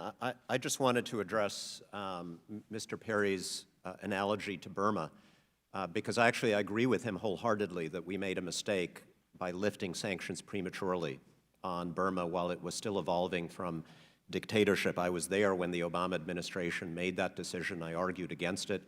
So you almost had me with that argument. The problem is that this is a very different thing that we are doing. This bill does not lift sanctions on Sudan. It authorizes sanctions. It does exactly what we should have been doing in that previous case. It directs assistance to those in Sudan on the right side of history who are trying to democratize the place, to build respect for human rights and the rule of law, to change it from a country that used to support terrorism, while authorizing explicitly sanctions so that we can hold accountable those who are continuing to hold progress back. And so I actually think this learns the lessons of that episode rather than repeating the mistakes that we made, and that's why I support it and urge opposition to this amendment. I yield back. The gentleman yields back. Is there anyone else? Mr. Yoho. Yes, sir, Mr. Chairman. I stand in support of Mr. Perry's amendment for the reasons that were brought up. And I think, and I agree with my colleague, Mr. Malinowski, I think those are important reasons. But I think to send a strong signal from the U.S. government, the Foreign Affairs Committee, that we're willing to work with you, but we want to make sure that the State Department can tell us that there are no state sponsors of terrorism, and I yield back. I will support Mr. Perry's amendment. I thank the gentleman.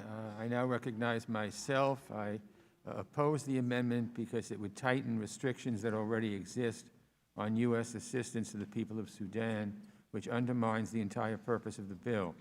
This amendment would cause a chilling effect on the administration's efforts to provide assistance through implementing partners to benefit the people of Sudan who are recovering from the previous regime's pariah status, kleptocracy, and gross human rights abuses. Is there anyone else who wishes to Mr. Chairman? debate? Yes, Mr. Chabot. Thank you, Mr. Chairman. I'll be very brief. I support the gentleman from Pennsylvania's amendment. It just doesn't seem like it's asking too much that if we're giving another nation U.S. tax dollars, that nation or those within them, especially terrorists, don't use that money to kill us with it. So I support the gentleman's amendment and thank him for offering it, and I yield back. I thank the gentleman. Are there any further requests to speak? Okay, the question is on the amendment. We're going to take a vote by voice. All members, please unmute your microphones. They'll call for a regular vote then. They never accept the voice votes. All right. All those in favor say aye. Aye. All those opposed, no. No. In the opinion of the chair, the noes have it, and the amendment is not agreed to. Mr. Chairman, I request a recorded vote. Okay, a roll call vote is requested pursuant to Committee Rule 4A2. Further proceedings on the amendment shall be postponed. Without objection, staff is... Okay, I guess staff isn't. Pursuant to notice for purposes of markup, I now call up H.R. 7276, the East Africa Locust Eradication Act. The clerk will report the bill.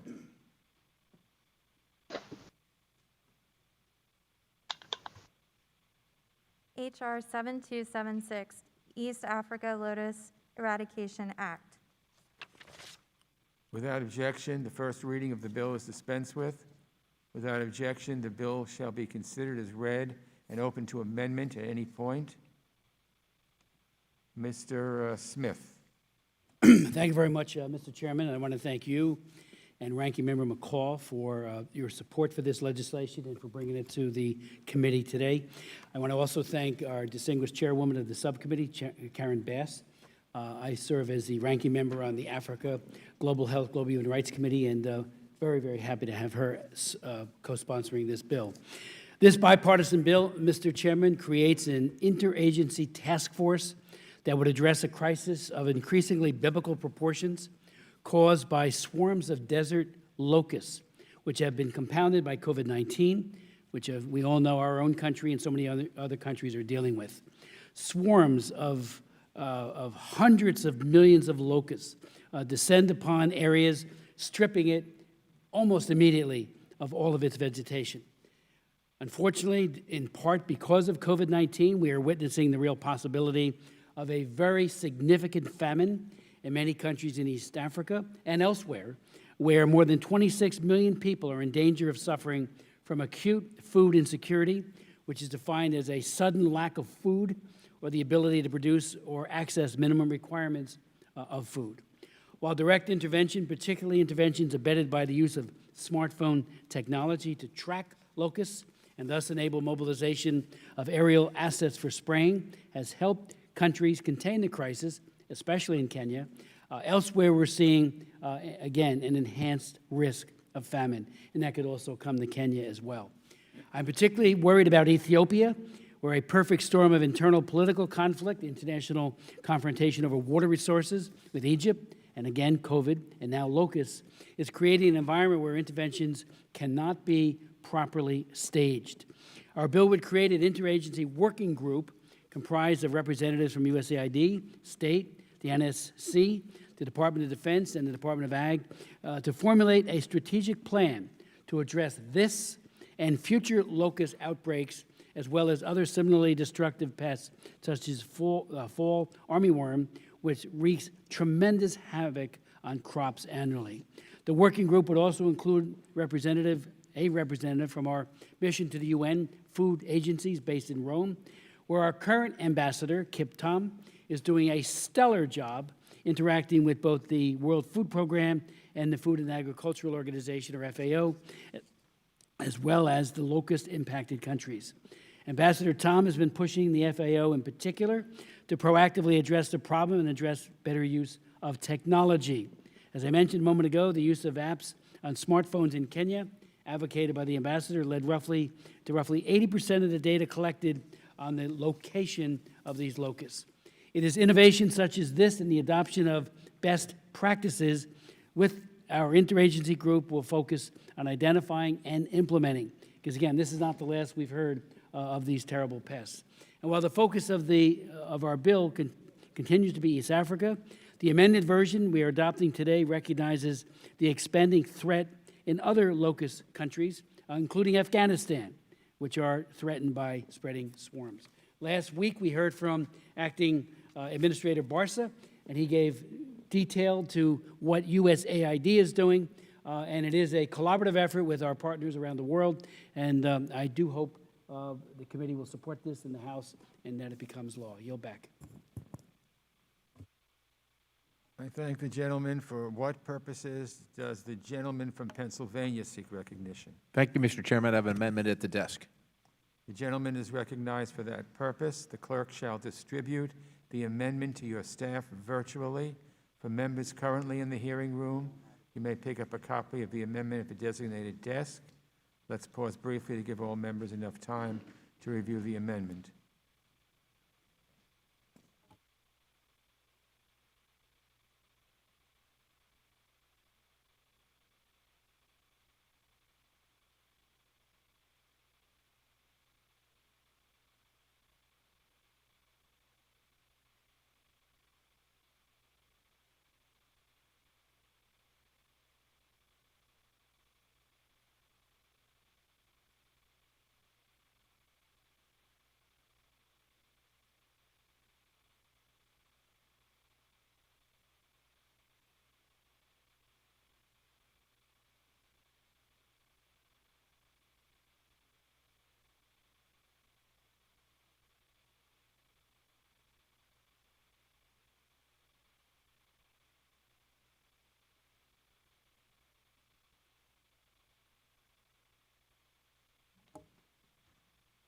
Okay, I believe that everyone has received a copy of the amendment. The clerk will please report the amendment. Harry, Amendment 174, an amendment to the amendment in the nature of a substitute to H.R. 7276. The end of the amendment, add the following: limitation on funds. No funds shall be authorized or appropriated for the purposes of the interagency working group. Without objection, further reading of the amendment will be dispensed with. A point of order is reserved. The gentleman from Pennsylvania is recognized for 5 minutes in support of the amendment. Thank you very much, Mr. Chairman. Let me begin by saying that I certainly and sincerely appreciate my good friend and colleague from New Jersey, Mr. Smith's bill, and his intentions, which are honorable and they are sincere. This bill enshrines it as the policy of the United States that our nation ought to control current and future desert locust outbreaks in East Africa. Everybody wants to help. Everybody wants to help. Our nation is the most generous in the world, in the entire world. But there is a point where we have to hold our fellow countries accountable. They need to be the first and best resource to assist their own citizen. My concern is that this bill makes it a permanent obligation of the United States to conduct and counteract locust outbreaks in other countries, irrespective of the circumstance for the United States at that moment or the other country. There might be episodes, it might be episodic, where we absolutely need to step in. There might be episodes where we want to step in but can't afford to step in. That should be our prerogative. Put simply, it would be incorrect for America to be the constant benefactor for other countries who, after years of mismanagement, are unable to make the necessary changes in their government policies and practices to best provide for their people. Encouraging citizens of other countries to hold accountable their governments for their actions is the right thing to do for both the short and long term. While America will continue to be the most generous country on the planet, we do expect the beneficiaries of that generosity to demonstrate their uncompromising resolve to do everything they can do to take care of their citizens. With that, I urge my colleagues to vote for this responsible for and assistance support of my amendment. And with that, I yield back the balance, Mr. Chairman. I thank the gentleman. I will now recognize myself in opposition to the amendment. There is no authorization in the bill in the first place, since the purpose of the bill is to improve the effectiveness and coordination of the U.S. government response. That distracts from the point and can be construed as limiting funding on all locus control activities.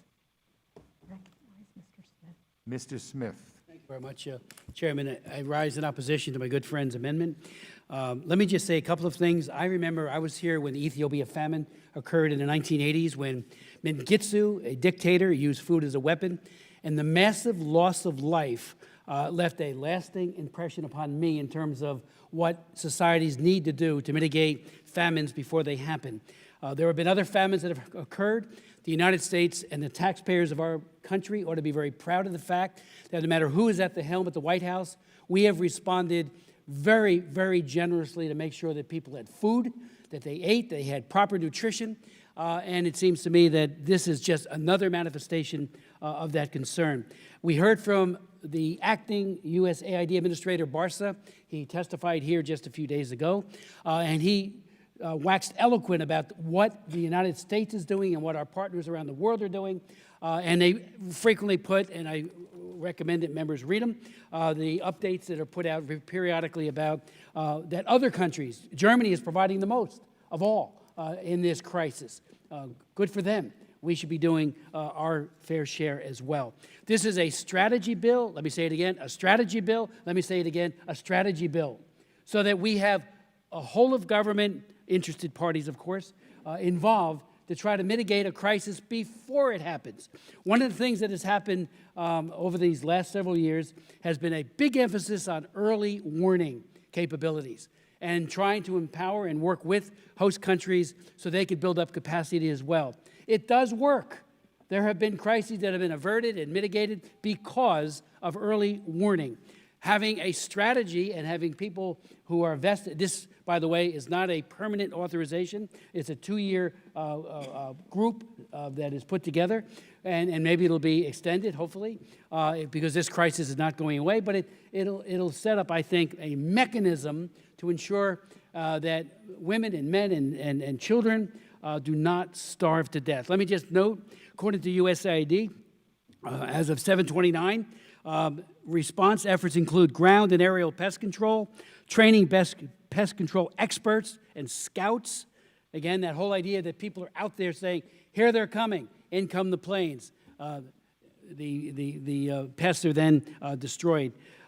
Ground and aerial pest control, training pest control experts, providing protective equipment, all of which are critical to mitigating a potentially larger impact. We are looking at, and USAID has said it in plain language, a potential famine. You know, there's been some good work done in Kenya.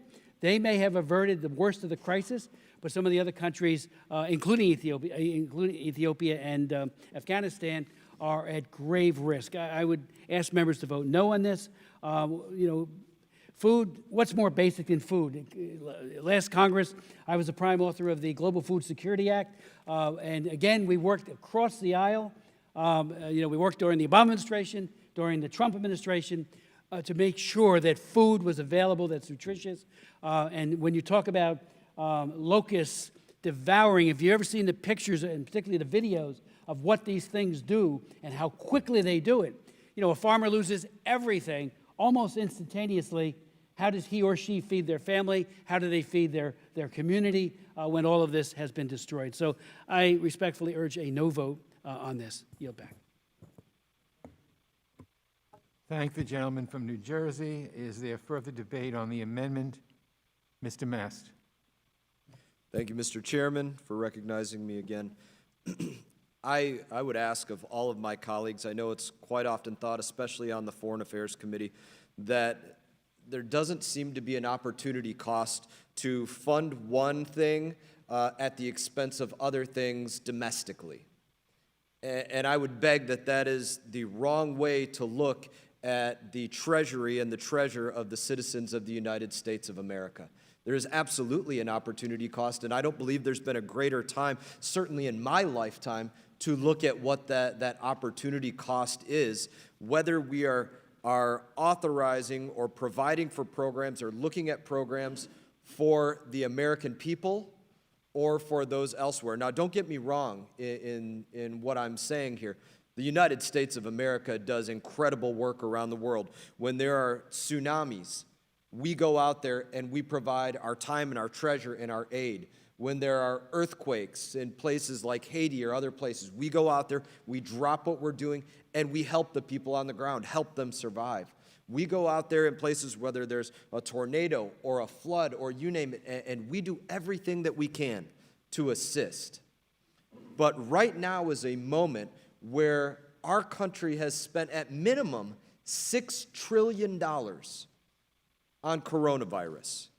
And if we want to talk about famines and East African locusts and what can occur, well, I would beg that there's a famine in our treasury right now.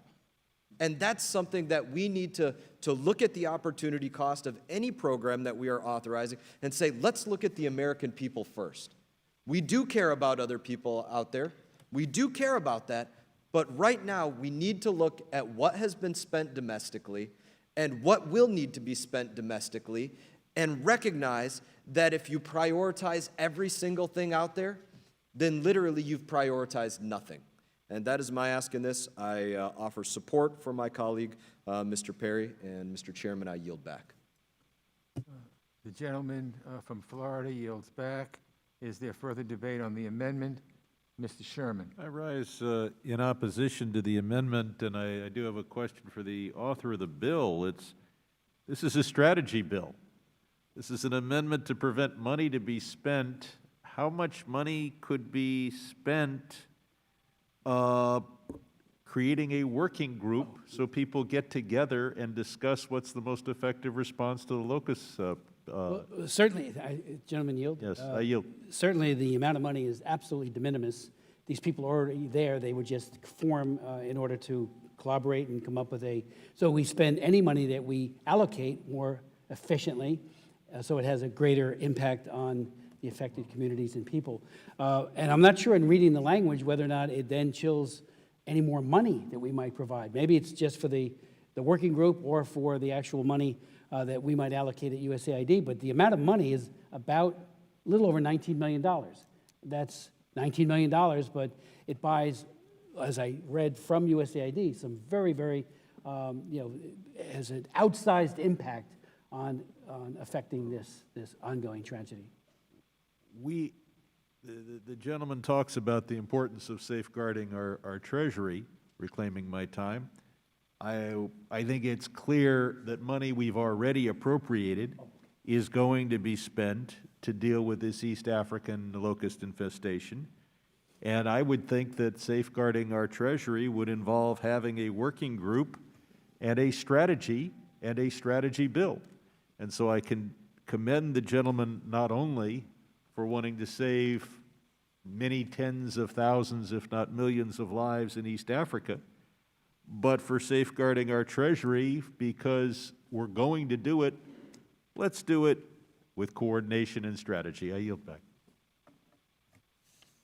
Is there further debate on the amendment? Hearing no further requests to...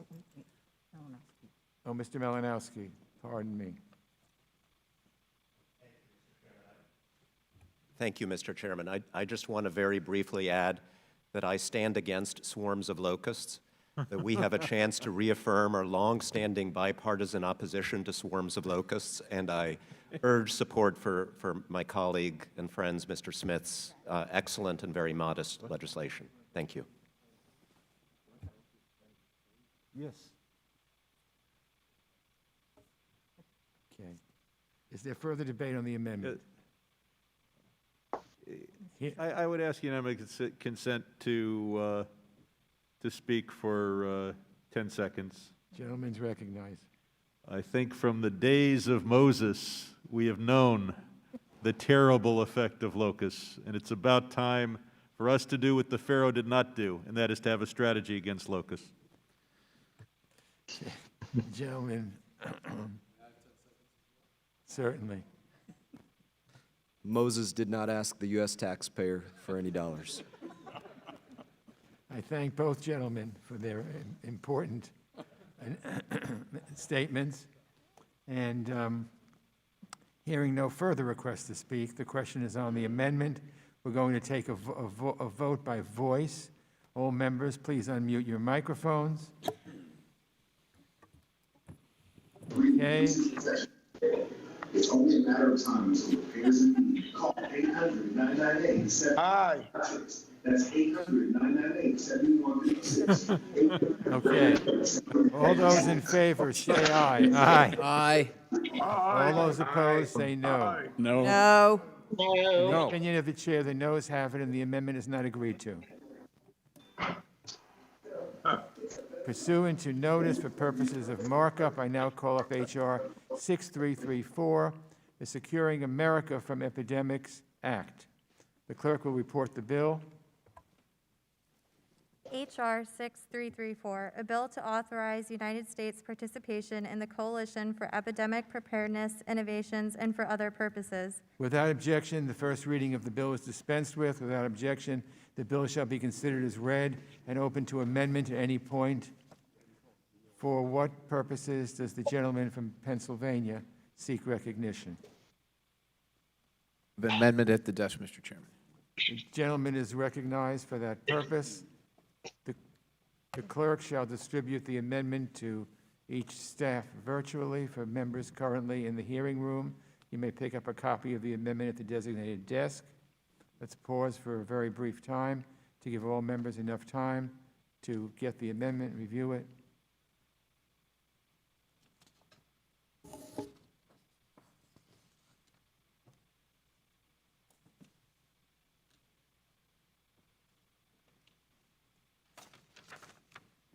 This is tough. I didn't realize this would be this long. Yeah, he just dropped it.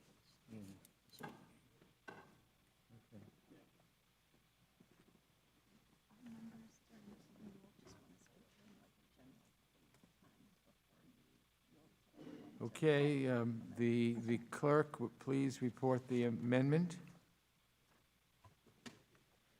Harry, amendment number 173. Page 4, line 13, strike A, in general. Without objection, further reading of the amendment will be dispensed with. A point of order is reserved. The gentleman is recognized for 5 minutes in support of the amendment. Thank you much, Mr. Chairman. In the midst of the coronavirus pandemic, it is crucial that we are able to obtain expedited access to a vaccine, treatments. It's also critical, as this pandemic has demonstrated, that we are able to rely on international institutions to perform their functions with the highest degree of integrity. The question we have to ask ourselves today is, can we rely on CEPI to be a non-political entity that works for the common good of all? And at this point, we cannot answer in the affirmative, because we know that at least one member of the Chinese Center for Disease Control sits on CEPI's Scientific Advisory Committee. I don't know that I need to remind anybody here that given that the CCP did everything in their power to minimize the severity of the coronavirus or outright lie about it, if not more, it is frankly astounding that CEPI would allow this individual to influence its decision-making processes. Put plainly, the world does not need one more international institution to fall prey to the influence of the Chinese Communist Party.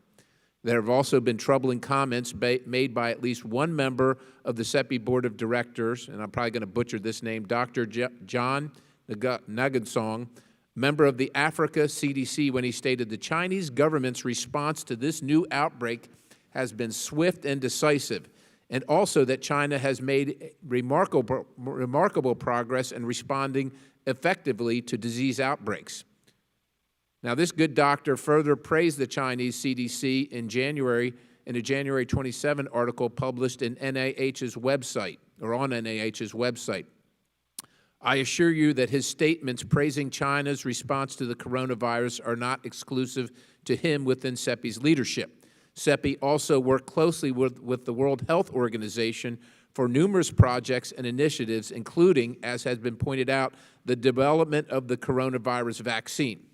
Given the threat that the People's Republic of China poses to our national security, we need to focus on ways to build up international institutions free of the PRC's influence.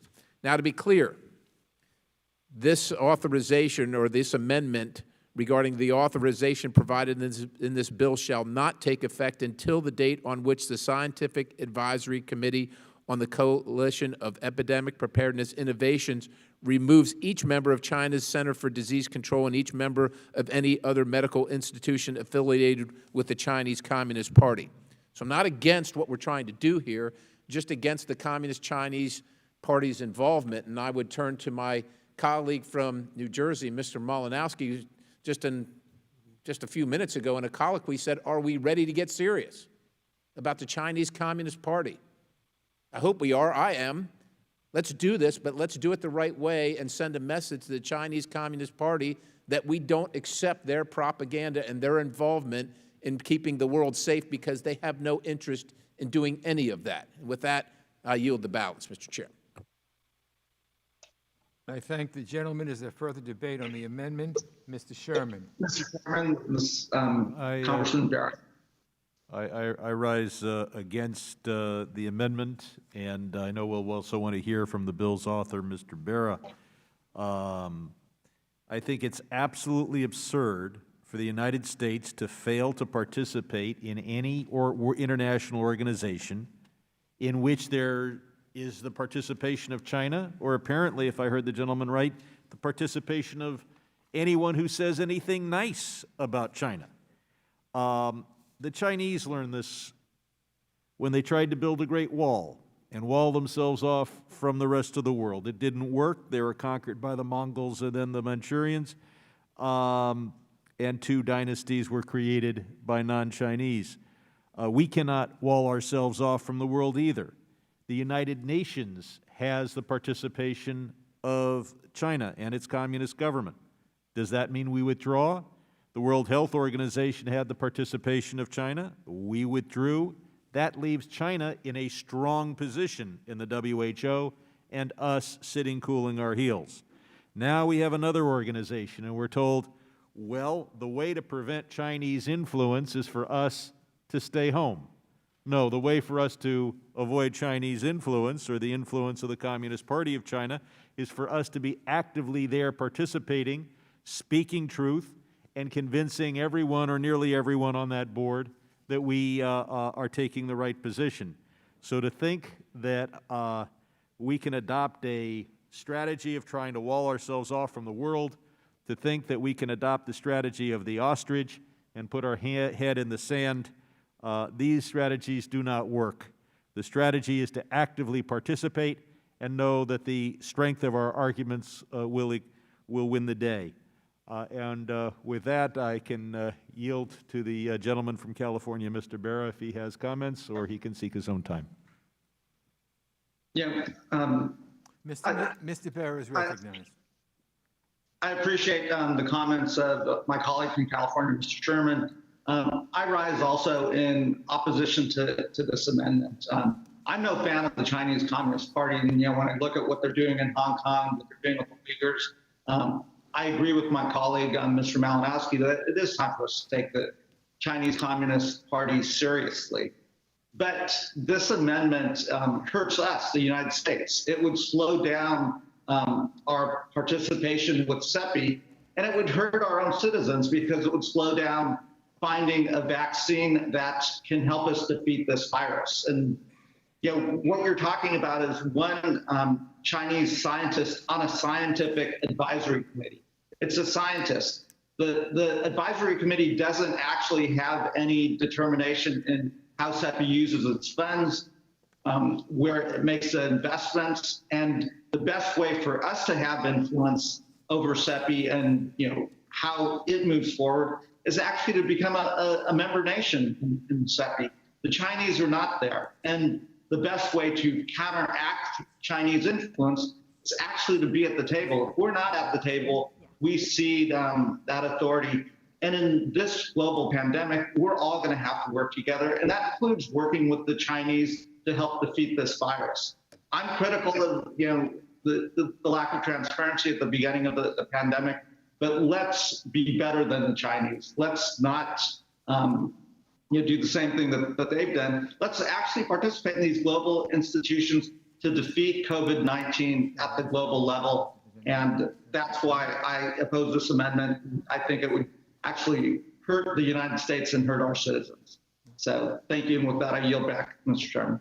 Okay, I thank the gentleman. I'll now recognize myself in opposition to the amendment. The underlying bill has strong bipartisan support, while the amendment stipulates that support to the Coalition for Epidemic Preparedness Innovations will be restricted until all Chinese representatives are disassociated from CEPI.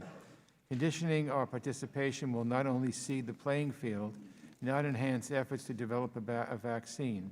It will only cede the playing field. The proposal denies the common sense reality that we will not be able to address global pandemics without the cooperation of all governments, including China. Is there further debate on the amendment? Mr. Yoho. Thank you, Mr. Chairman. My sentiments are with my colleague, Brigadier General Perry, over China, and I think that's well known. And I agree that we need to put some meat in some of this legislation, and that's why we're introducing the Taiwan Invasion Prevention Act today that does that. This bill, your amendment, though, I think is good in spirit, and I agree with that. But we're looking at the next zoonotic that we know is coming, and there's one out there right now. It's called the Nipah virus. It has a 50 to 75% death rate. There is no vaccine. And this is what CEPI is. It's focusing on the next zoonotic. And, you can't buy fire insurance after the fire starts, and we've already seen what a devastating virus can do to our economy, to the world economy. And I'll work with you to hold China accountable. But if we're not at the table, if we're not the ones directing this, China's going to do their nefarious things, and this is a way for us to offset that. So I will vote against your amendment. But we'll still be friends. Thank you.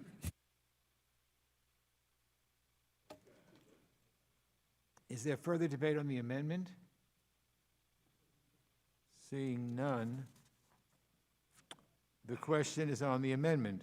We're going to take a vote by voice. All members, please unmute your microphones.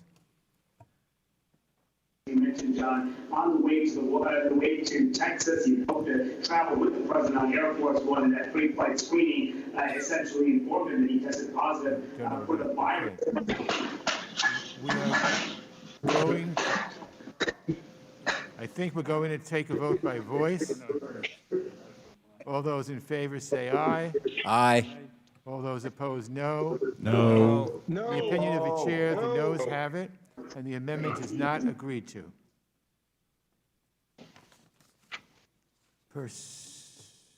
Now on to the next item of business. Pursuant to notice for purposes of markup, I now call up HRS 759, expressing the sense of the House of Representatives that the Russian Federation interfered in the 2016 United States presidential election.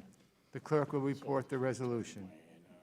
House Resolution 759, expressing that it is the sense of the House of Representatives that the Russian Federation interfered in the 2016 United States presidential election and deliberately spread false information to implicate the Republic. Without objection, the first reading of the resolution is dispensed with. Without objection, the resolution shall be considered as read and open to amendment at any point. At this time, I recognize myself to speak on the measure. I thank Mr. Keating for his hard work on this measure. Now, we try hard to make sure by the time the committee takes up legislation that we found a bipartisan meeting of the minds. We're not always successful because from time to time we find irreconcilable differences when it comes to policy, and that's the situation here. That's not why we're at loggerheads on this resolution, though. In fact, nothing in this measure should be controversial. Over the past few months, many of our colleagues on both sides of the aisle have expressed their commitment to countering Russian military aggression and protecting our country from future election interference. But we can't come together on this resolution because it states this: Russia interfered in the 2016 election, Ukraine did not. The facts have been confirmed and reaffirmed by the U.S. intelligence community and other government bodies, including those headed by President Trump's appointees and the Republican-led Senate Intelligence Committee. Facts aren't partisan. I'm proud of this committee's strong bipartisan record. I'm grateful for Ranking Member McCall's partnership in building that record, and I hope it's a legacy of my term as chairman. But bipartisanship cannot and must not come at the cost of burying our heads in the sand and ignoring reality just because reality isn't politically convenient. On this committee, we often invoke the old axiom that politics should stop at the water's edge. It doesn't mean that on foreign affairs issues, we're going to focus on a swath of issues just narrow enough that it never puts us in conflict with our partisan loyalties, that we're going to limit ourselves to the areas where it's easy to agree, because it won't put us on the political hot seat. What those words mean is that when we face a challenge from overseas, a challenge to our values, to our security, to our democracy, that we stand up for what is right and true, especially when it might come at a political cost. So facts, again, aren't partisan. Refusing to acknowledge those facts, refusing to acknowledge that Russia attacked American democracy in support of our president, refusing to speak that truth because the president rejects it and demands unwavering loyalty. That refusal, I believe, is an abdication of the responsibility that every member of Congress carries, plays right into the hands of Vladimir Putin and his efforts to stoke confusion, distrust, and division. I think it's wrong. Leaving politics at the water's edge in 32 years. As a member of this body, I don't know that I've seen a clearer text of whether that statement still has any meaning. A hostile foreign power inserts itself into American politics. This power has a clear preference for one side over the other.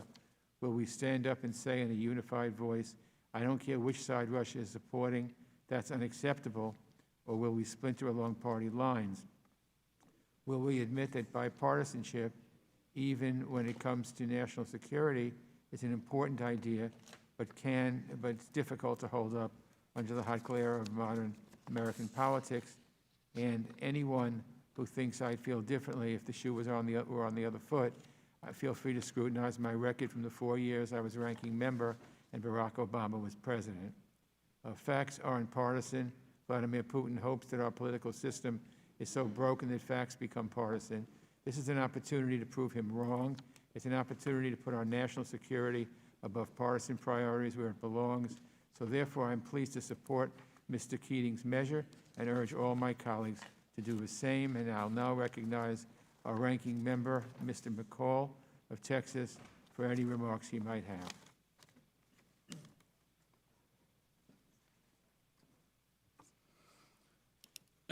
I'll be offering an amendment in the nature of a substitute, and I'll speak more on this issue.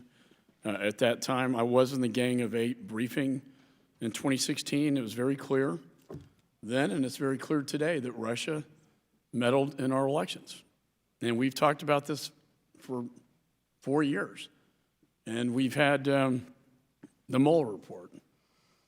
And then we had impeachment proceedings.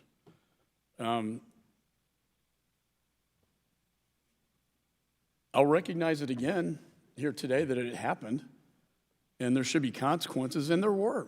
The Congress responded with very tough sanctions against Russia. Mr. Putin is not our friend. I've said that time and time again. They are overly aggressive, as is China. They are both some of the biggest threats to our long-term national security. So we can recognize it again, but I don't want this to be a political exercise to, go after the president or any party. The fact is it did happen. We have to do something about it. When I chaired Homeland Security Committee, I passed major cybersecurity legislation bills to protect our elections from this ever happening again. So I strongly support the notion that it happened, and facts are facts, and history is history, and the truth is the truth. And we can recognize it one more time. As for me, I'm ready to move forward with what are we doing moving forward to protect us from the Russians doing this again? What are we doing moving forward to protect us from the Chinese, who now, Chinese Communist Party, it's come out, are trying to influence our elections, not unlike the case I prosecuted in 1997, the Johnny Chung case that led us to the director of Chinese intelligence working with China Aerospace to put money into his bank account to influence the presidential election in favor of Bill Clinton. This is nothing new. Foreign adversaries meddling in our elections, Mr. Chairman, is nothing new. It's been going on for decades, and the Russians doing it last time is nothing new either. And anybody that has any national security background or intelligence background know this simple fact. So we can condemn this one more time, and I'm prepared to do that. But I think, as for me, and I'll be talking about this in my amendment in the nature of a substitute, that we need to be more forward-looking now and not retroactive-looking. What are we going to do in this election? What are we going to do to protect democracy from foreign adversary nations trying to interfere in our elections? The Russians will undoubtedly try to do it again, and I guarantee the Chinese will too. And as I chair the China Task Force, and I hear talk out of Beijing condemning our task force and our report on the origins of COVID-19 because they don't like what we said, and we translated it into Mandarin and got it through their firewall, and it's gone viral in China, such that the President Xi and his spokesman are speaking out against it, including myself. Don't think for a minute they're not going to try to influence some of our elections in this race. And I'm very guarded about that. I'm very concerned about our vulnerabilities. So we can recognize the past is the past. History is history. But let's not rewrite it either. This has to be factual. And we also need to look proactively, what are we going to be doing about this coming election? And with that, I yield back.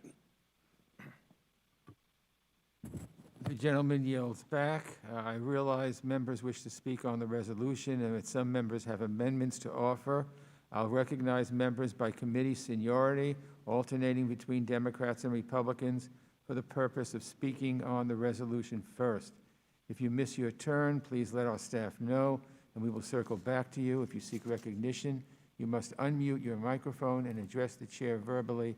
Then we will move on to amendments. Mr. Sherman. Thank you. I want to thank Bill Keating for putting this resolution forward. I want to thank the chair for bringing it up, even though it cannot be passed by unanimous consent.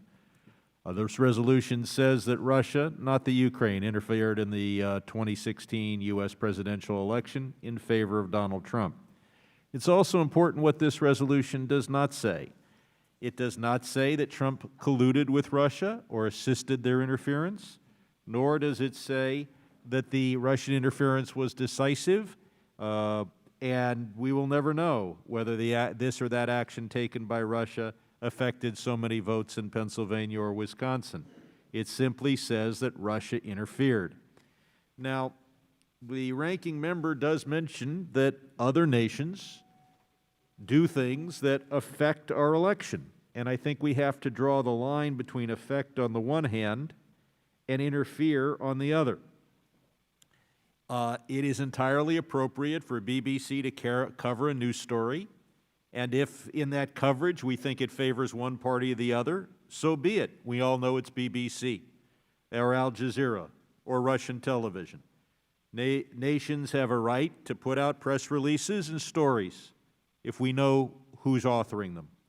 Likewise, there are summit meetings held in October of quadrennial years.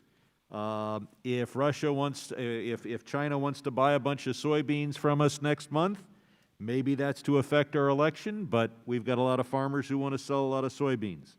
If Russia wants to enter into a favorable treaty with the United States next month, that is foreign policy. But what is interference? Interference is when you duplicate Watergate and steal the files of the Democratic National Committee, and in this case, publish them. Interference is when you put out a message under a false flag, and a Russian intelligence officer poses as a black woman from Detroit or St. Louis. And interference is obviously when you interfere with our vote tabulation and voter registration systems. The ranking member says that we have sanctioned Russia for their interference in our election. This is the most token sanction I can imagine.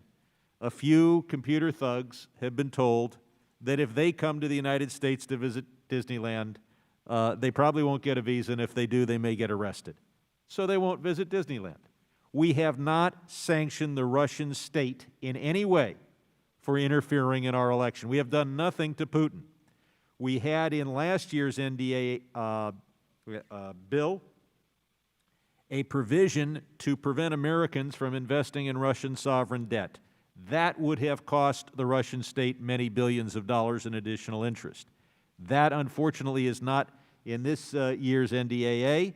We need to pass it separately. And I would hope that a Republican member of this committee would join me in sanctioning Russia for what they did in our 2016 election in a way that affects the government, not just a couple of unnamed individuals. What happens when we don't sanction Russia for what they did in 2016? They felt free in 2018 to provide money and weapons to the Taliban. And when we didn't sanction them for that, they felt perhaps, and this is a matter of dispute, free to offer a bounty for killing individual American soldiers. Finally, I'll point out that the HEROES Act does provide money to safeguard our voting systems. We need that to be in the final package. And this committee had put forward a package that was not passed as part of NDAA to sanction Russia if it, or any other country that interferes in our elections in the future. And I hope very much that with bipartisan support that package can be part of the next coronavirus bill, which is being negotiated now. So we need this resolution. We need to at least go on clear record that Russia interfered in our election, and they did not just editorialize, they cyber burglarized the files of one of our political parties. And this resolution should be a consensus resolution, since I think it says what we should all agree on. But we've got to go further than a resolution. We need to sanction Russia for its past wrongs and impose automatic sanctions for future interference by any nation in our elections. I yield back. Gentleman yields back. Mr. Perry, the gentleman from Pennsylvania. Thank you, Mr. Chairman. I deeply regret that this resolution is even being offered. It's not only so transparently political, it actually detracts from the other decent and worthwhile legislation emanating from this committee. The far left is so concerned about this president accepting the results of the 2020 election, all the while they still can't bring themselves to accept the results of the 2016 election. To be clear, this resolution is replete with inaccuracies, starting with the 17 intelligence agencies' claim. The ODNI report clearly says that its assessment was drafted and coordinated among the Central Intelligence Agency, the Federal Bureau of Investigation, and the National Security Agency. It's obvious that this is the assessment of 3, not 17 intelligence agencies. Some of the other 14 intelligence agencies include the Coast Guard Intelligence, the National Geospatial Intelligence Agency, and several others who, given the nature of their jurisdiction, were not included in this assessment. On May 8th of 2017, James Clapper, the former Director of National Intelligence, explicitly said that 14 of the 17 intelligence agencies did not offer any kind of confirmation of the claims made in the report. I cannot begin to understand why my colleague would promote such a glaring factual inaccuracy in this resolution. That by itself should be enough for everyone on this committee to vote against it. And if that fact won't change your mind, let's try this one. This resolution supports the conclusion of the United States intelligence agencies that the government of Russia, the government of Russian President Vladimir Putin, and not the government of Ukraine, interfered in the 2016 United States presidential elections. To be clear, there is no intelligence report that says that Ukraine didn't interfere in our elections. It's nonsense to assert that as a conclusion of the United States intelligence agencies. The left has tried to build a case that there's such an assessment by quoting a few people's testimony from the impeachment hearings and from Christopher Wray's testimony. But Wray explicitly said that he does not have information or evidence of it, and another witness skirted the question by reaffirming that Russia interfered. That does not constitute a formal report of the intelligence community that Ukraine interference conclusively didn't happen. Finally, I'm unaware of anyone reputable who claims that the government of Ukraine interfered in the U.S. election. The allegations were that some Ukrainian nationals did. No one claims that the interference attributed to the Russians was done by Ukrainians. But that some Ukrainians did completely different things. The claim that this is refuting was not made. It's a straw man that was erected by Democrats during the impeachment hearings for partisan purposes.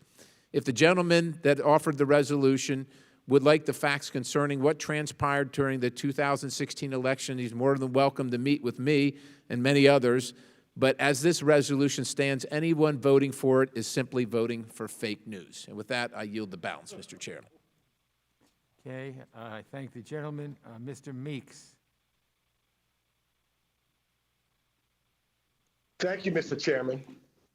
I want to add my strong vocal support for H.R. 759 and thank Mr. Keating for this bill.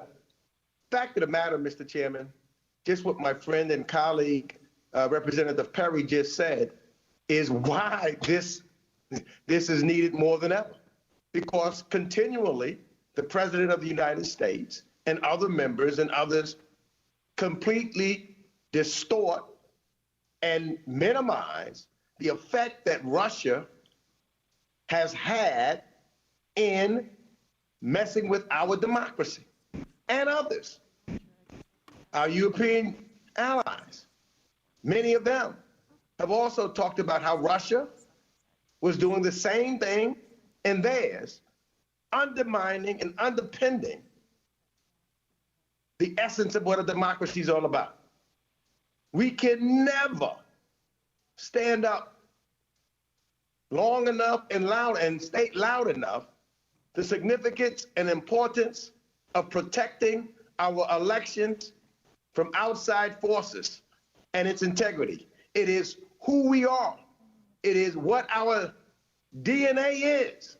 And if we feel that we are tired of standing up for democracy, and we feel that we can't stand up and talk about the significance and importance of it and go after those who try to threaten it or hurt its integrity, then we lose who we are. We lose our very soul.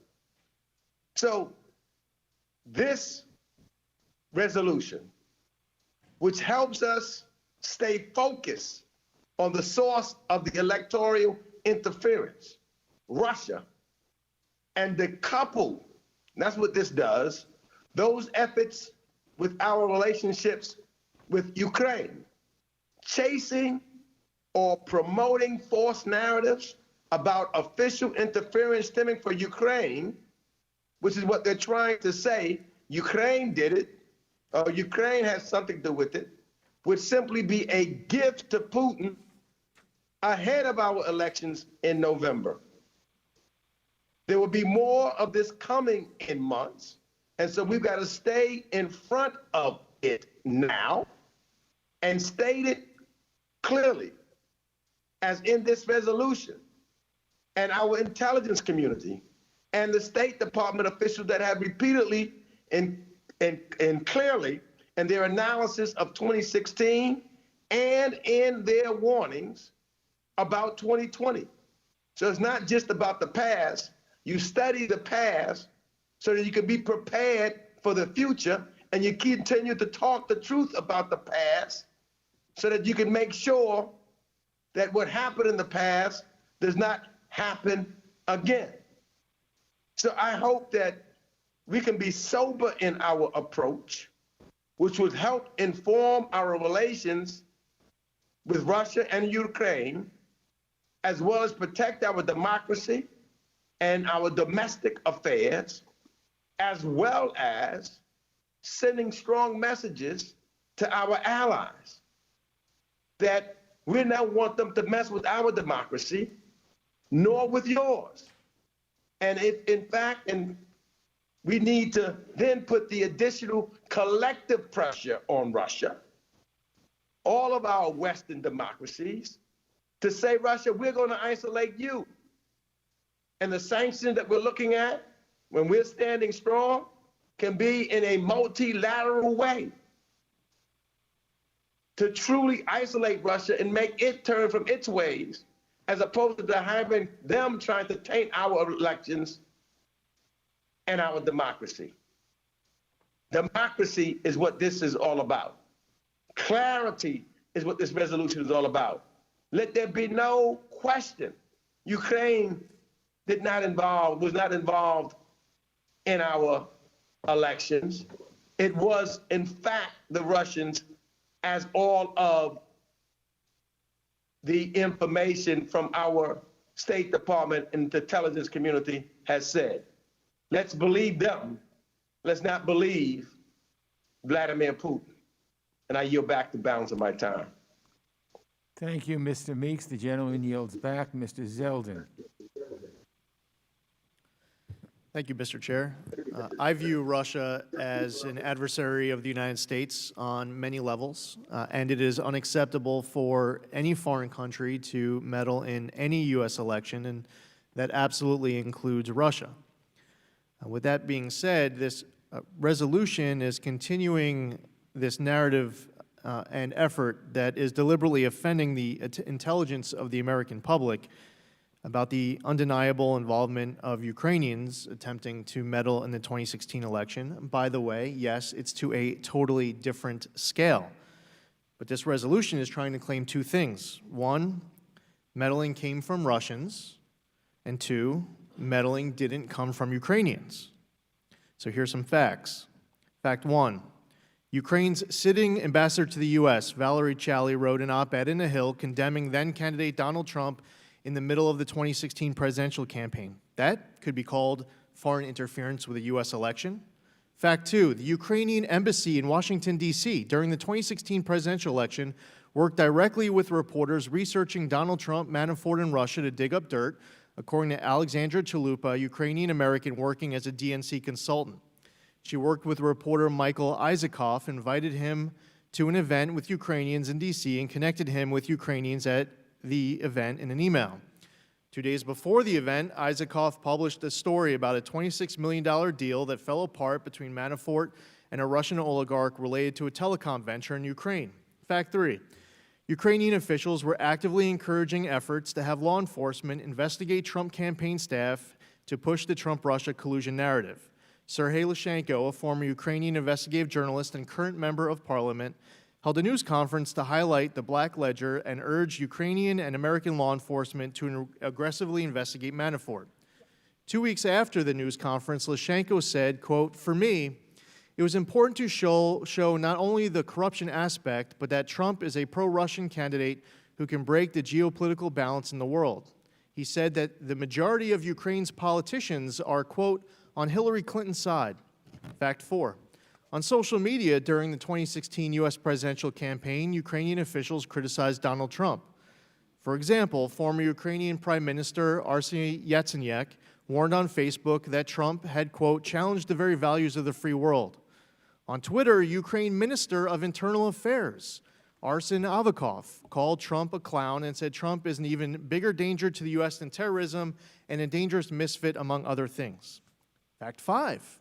During the 2016 campaign, it was a Ukrainian source, Igor Danchenko, who fed false information about Donald Trump to Christopher Steele. You can't ignore the evidence. I'm providing specific examples of facts, and if anyone wants to refute any one of those as to whether or not they actually happened, I'd be happy to yield. Every fact I just stated is 100% indisputably accurate. House Resolution 759, as currently worded, ignores all of these facts and actually takes the position that none of these facts are even in existence. To pass Mr. Keating's resolution as is would be to falsely claim that these facts don't exist. It would be misleading the American public. It would divide this Congress even further. I would look forward to any opportunity to work with my colleague on the other side. We certainly share a concern as far as Russia's activities, and no foreign country, and that especially includes Russia, no foreign country should ever meddle in any U.S. election, whether it's school board or to President of the United States. And what we should be working to do right now, what I believe the American public wants us to do, is to work together to find common ground. And I believe that there is common ground on both sides of the aisle. We've seen it now over the course of years in identifying and confronting Russia's involvement and to secure our elections. But I would ask the author of today's resolution to please consider making a modification to the resolution, because as currently worded, it gives the impression that none of these facts actually exist, which just isn't true. I yield back. The gentleman yields back. Mr. Keating. Oh, excuse me, Mr. There are a few other people. Let me reverse that. Mr. Deutsch. Is that good? Then Mr. Keating. Mr. Keating. Yes. There are some others. Thank you, Mr. Chairman. And thank you for holding this markup and bringing this resolution for consideration, along with some amendments, minor amendments I'll bring to update the facts that surround this. I was pleased that we're marking up this resolution, House Res 759, because it's central to the work of our subcommittee, a subcommittee that's worked hard. This resolution is a clear statement that Congress recognizes two very important objective facts: that Russia interfered in the 2016 presidential election and that Ukraine did not. Ukraine, where there's 14,000 dead Ukrainians as a result of the Russian aggression, and where 1.5 million of their citizens are displaced, and where, as we sit here this afternoon at the Donbass, right now, on both sides is a very tenuous ceasefire with Russia-supported military on one side, Ukrainian soldiers supported by our NATO allies on the other. Ukraine and other former Soviet states face near constant aggression. We've addressed these threats in this committee with 5 different hearings, specifically on Russia's malign activities. They encompass Kremlin activities to gain political influence abroad, which includes attacks on our own democratic elections. This is important because 4 weeks ago today, talking about being forward-thinking, President Putin disturbingly addressed Russian television and said that former Soviet republics took some of Russia's traditionally historic territory, a chilling statement based on his actions in Crimea. There's a consensus among U.S. intelligence agencies that Putin interfered in our 2016 and 2018 elections, and that he's trying to do the same thing leading up to this November. Warning bells are going off, and we have no time left to let the Kremlin disinformation campaign slow us down and confuse us with the 2020 elections coming. We're not the only victims of these attacks. They've occurred in Estonia. It's since expanded through the UK, France, and all through. UK just released last week a self-criticizing document saying that they have not been as alert. We can't repeat the same mistake here going into our election. After Russian interference, Putin himself asserted that Ukraine, a country Russia invaded in 2014 and continues to occupy to this day, was the culprit in the interference in our 2016 presidential campaign. This is a false narrative. It's absurd. It's absurd. Sadly, to be quite frank and disappointing, that somehow we've allowed this false narrative around Ukraine to enter the public debate here in this country and here in this committee today. So it's time that we in this committee take our responsibility seriously, set the record straight so there's no question about what is true and what's not true in the context of the attack on our own country in Ukraine. It's important that we stand by Ukraine because Ukrainians have been struggling fearlessly to protect democracy within their borders in the face of Kremlin's subversive efforts to thwart them. This is because a strong Ukraine is Putin's worst nightmare. A democratic Ukraine aligned with the West shows Russians and Russian speakers that they have a choice beyond Putin's corrupt Soviet-style regime. That's why Putin tries to exploit fault lines among NATO and our partners, and to keep Ukraine isolated through a constant barrage of disinformation and actual warfare. By passing this resolution, we show Ukrainians that we stand with them as a steadfast partner and support their democracy, support their future. And we show Putin that we are united against his efforts to divide democracy. At one of our hearings, our first hearing, Ambassador Fried stated that Russian disinformation is our greatest danger. And he quoted that the signals from the top of the U.S. administration should not be ambiguous, specifying that he meant the president. That hearing was 1 year ago this month, and it's our responsibility to be steadfast and unambiguous. That's the job of this Congress. That's the job of this committee, and indeed, it's the job of our subcommittee. So as we approach yet another election, Mr. Chairman, I ask that we all support this resolution. It's a critical decision that we should make to be clear, unambiguous, and be able to move forward and fight the attacks that are ongoing towards our next election. I yield back. Gentleman yields back. Mr. Castro. Thank you, Chairman. As somebody who serves, in addition to this, on this committee, serve on the Intelligence Committee, I want to thank Representative Keating for his efforts and for this resolution.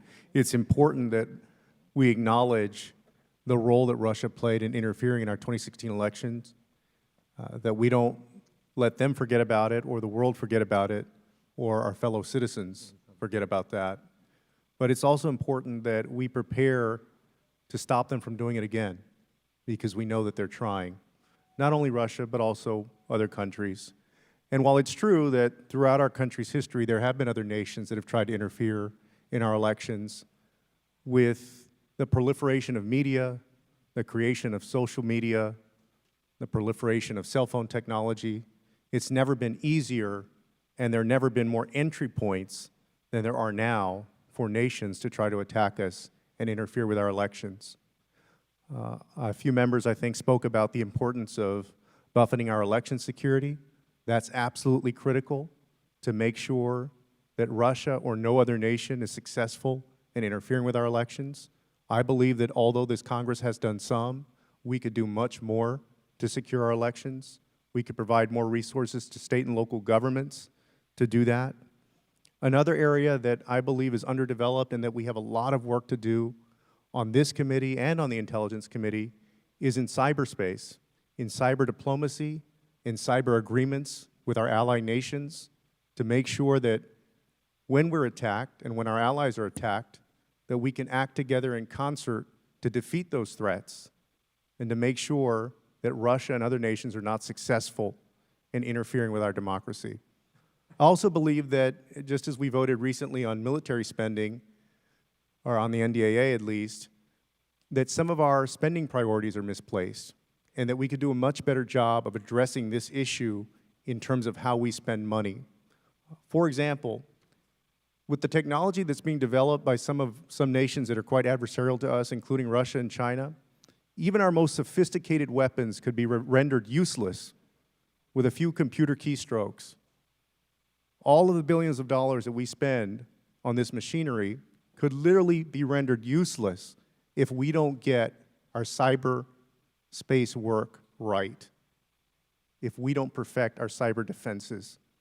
And so thank you for the resolution. I look forward to continued work in this committee and increased work in this committee on all of the issues that we have all talked about and the issues that I addressed. I yield back. Gentleman yields back. Thank you, Mr. Castro. Mr. Liu. Thank you, Mr. Chair. I support Representative Keating's resolution, and I note that both the House and Senate Intelligence Committees concluded that Russia interfered in our elections in 2016. The Special Counsel's Office concluded that Russia interfered in our elections in a sweeping and systematic manner. That's why the U.S. Congress passed, on a bipartisan basis, sanctions on Russia. We need to do that again, because Donald Trump's failure to stand up with Russia has caused them to engage in even more aggressive behavior. I'm going to list for you the following undisputed facts. The White House has not denied that the CIA assessed Russia paid money to the Taliban to kill U.S. troops. The White House has not denied that this information appeared in the president's daily brief. The White House has not denied that Russian hackers attacked COVID-19 research centers in the United States. The White House has not denied that Russia is spreading disinformation about COVID-19 in the United States. And the White House has not denied that Russia is continuing to interfere in our elections. Based on a recent interview with Axios that was released today, Donald Trump has had multiple conversations with Vladimir Putin, has not raised any of those issues. And when pressed, you know what he said regarding the Taliban? He said the U.S. also armed the Taliban when they were fighting Russia. The job of the President of the United States is not to make excuses for Russia. It is to protect U.S. troops. Since he's not going to do that, we on this committee need to mark up a sanctions bill as soon as possible. And so I support this resolution. I urge us to mark up a sanctions bill. And let me conclude by saying that while I welcome Republican members on this committee who say that they realize Russia is not our friend, your words ring hollow every time you remain silent when Donald Trump kneels before Vladimir Putin. I yield back. Okay, thank you, Mr. Levin. Mr. Chairman. Mr. Chairman. Yes. Yes. Mr. Wilson. Thank you, Mr. Chairman. And it's really sad to me to see over and over fake news presented as truth. It's not true. The different statements we've heard today are absolutely absurd. What we should be looking at is what actually has occurred, and that is that President Trump has been the true friend of the people of Ukraine. Indeed, 14,000 killed. Congressman Keating, when they talk about the aggression, so often it's left out how many people have died. And so thank you for raising that. But it's President Trump who's provided the Javelin missiles to protect the people of Ukraine. Nobody has been more in support of the freedom and liberation and the success of democracy in Ukraine than President Donald Trump. I yield back. Gentleman yields back. Mr. Levin. Thank you, Mr. Chairman. I want to thank Mr. Keating for his resolution, HRES 759. I support it. I just want to speak up briefly for Ukraine, the people of Ukraine, the Ukrainian American community I represent. You know, to talk about Russia and to talk about Ukraine, you can't talk about them outside of their relationship with each other. And to put forward a false narrative that Ukraine interfered in our elections in anything like the way Russia did, which is espionage, is not only false, but it further undermines Ukraine and its independence.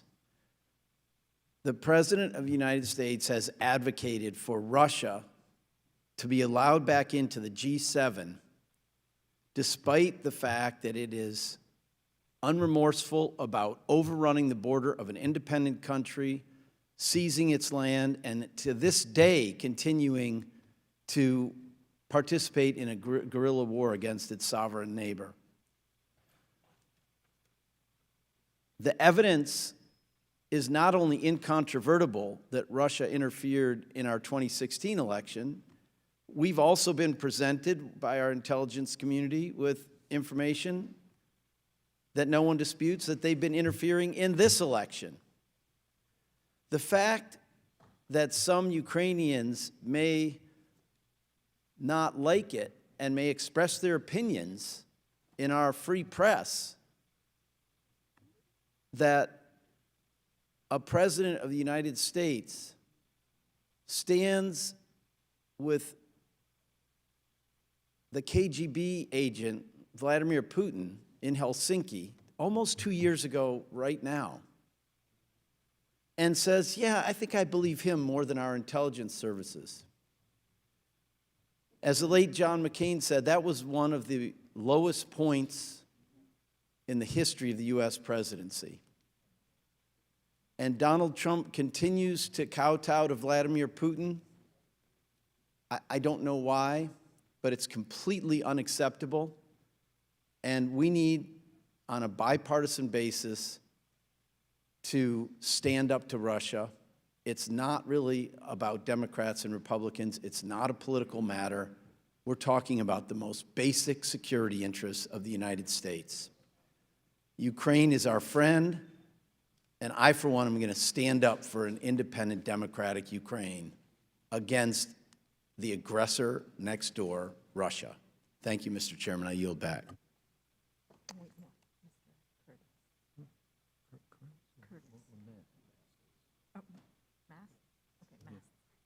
Okay, thank you. Mr. Mast. Thank you, Mr. Chairman. There have been some very impassioned speeches today on both sides about protecting the sanctity of our elections and helping each of our constituents, no matter where they are in this country, to be able to know truly that their vote matters. Their vote is not somehow being discounted by any kind of interference from outside. And I think as we discuss this, it's also important to ensure that it's not being tainted or swayed or tarnished in any kind of way from anything that occurs, more importantly, from inside the United States of America. That shouldn't be removed from this conversation. I would open it up. I have plenty of time here. Would anybody like to forecast? Are there any dossiers that plan to be purchased for this election from any former British spies? Are there any plans for that for this election?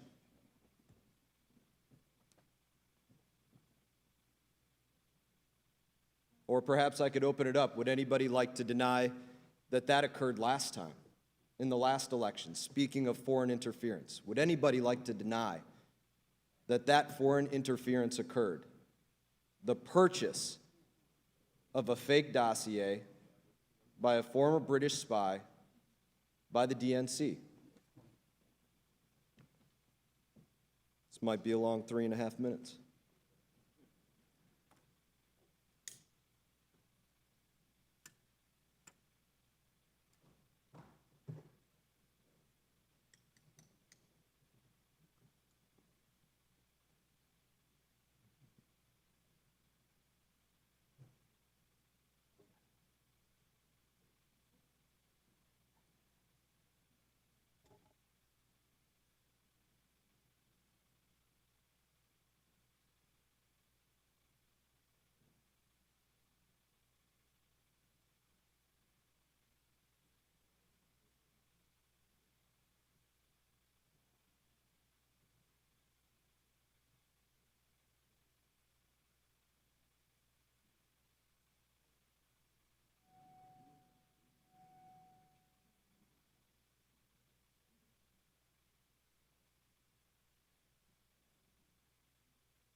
If the gentleman will yield, you seem to be saying that doing opposition research, something most campaigns do, which inevitably leads to both true and false statements against your opponent, as every opposition research booklet does, constitutes election interference.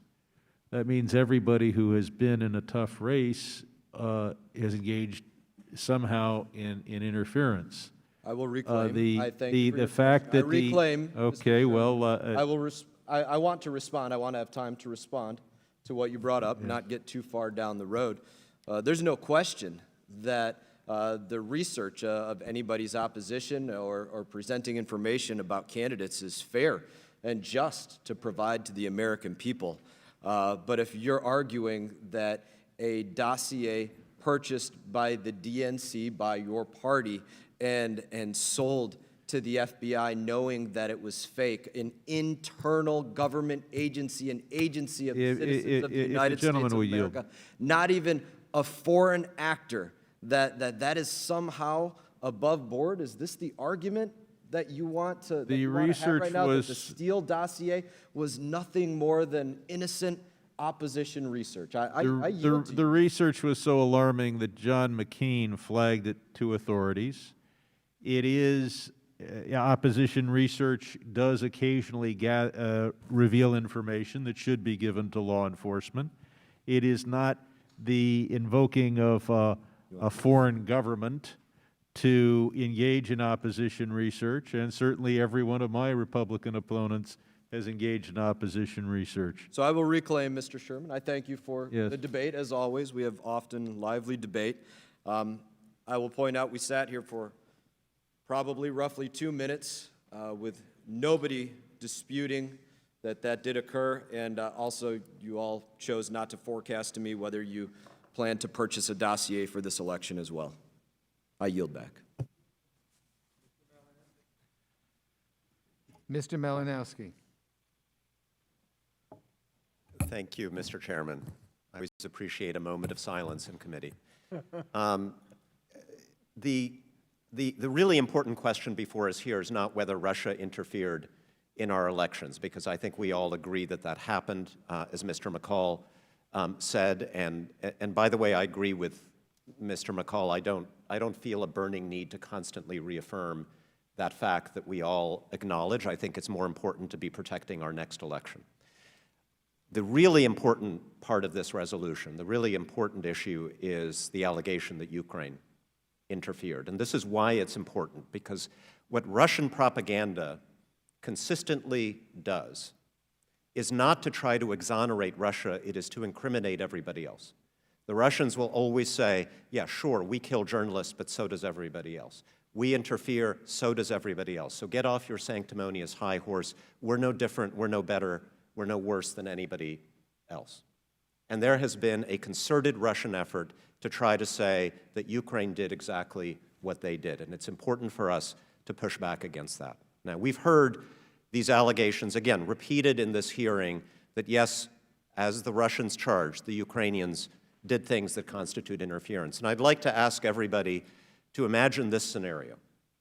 There is a candidate for president of, say, France, who has a good chance of winning power in that country. And he says in the course of his campaign that if he wins, France is going to cease to recognize Texas as being part of the United States of America, because those Americans stole it from Mexico all those years ago. We're going to de-recognize Texas.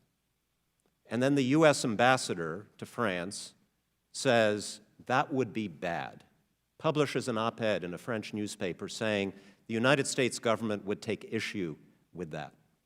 That is what the Ukrainian ambassador to Washington, to the United States, did by publishing an op-ed in response to a very similar statement by a candidate for president of the United States. That is not interference. That's an ambassador doing his job. That is what every single American diplomat does around the world. Now, as for Ukrainian politicians calling our candidates names, I'd actually like to ask my friend Mr. Zeldin this question. If you or I, as a member of Congress, were to accuse a politician in Ukraine of being a clown, would we be interfering in a Ukrainian election, in your view, sir? So part of your statement in posing that question, the preface said that that we are claiming that Ukrainians attempted to do exactly what Russians did. So the whole preface to that question is actually not a position that I've heard any one of my colleagues ever say. But would that be interference? I'm not saying, does it even rise to the level? Would it be interference if you or I If there was an called election coming up in a foreign country and we all started weighing in about how we wanted to have one candidate over the other and then started to advocate against one of those candidates, absolutely. Well, reclaiming my time, we do that all the time. All of us do it.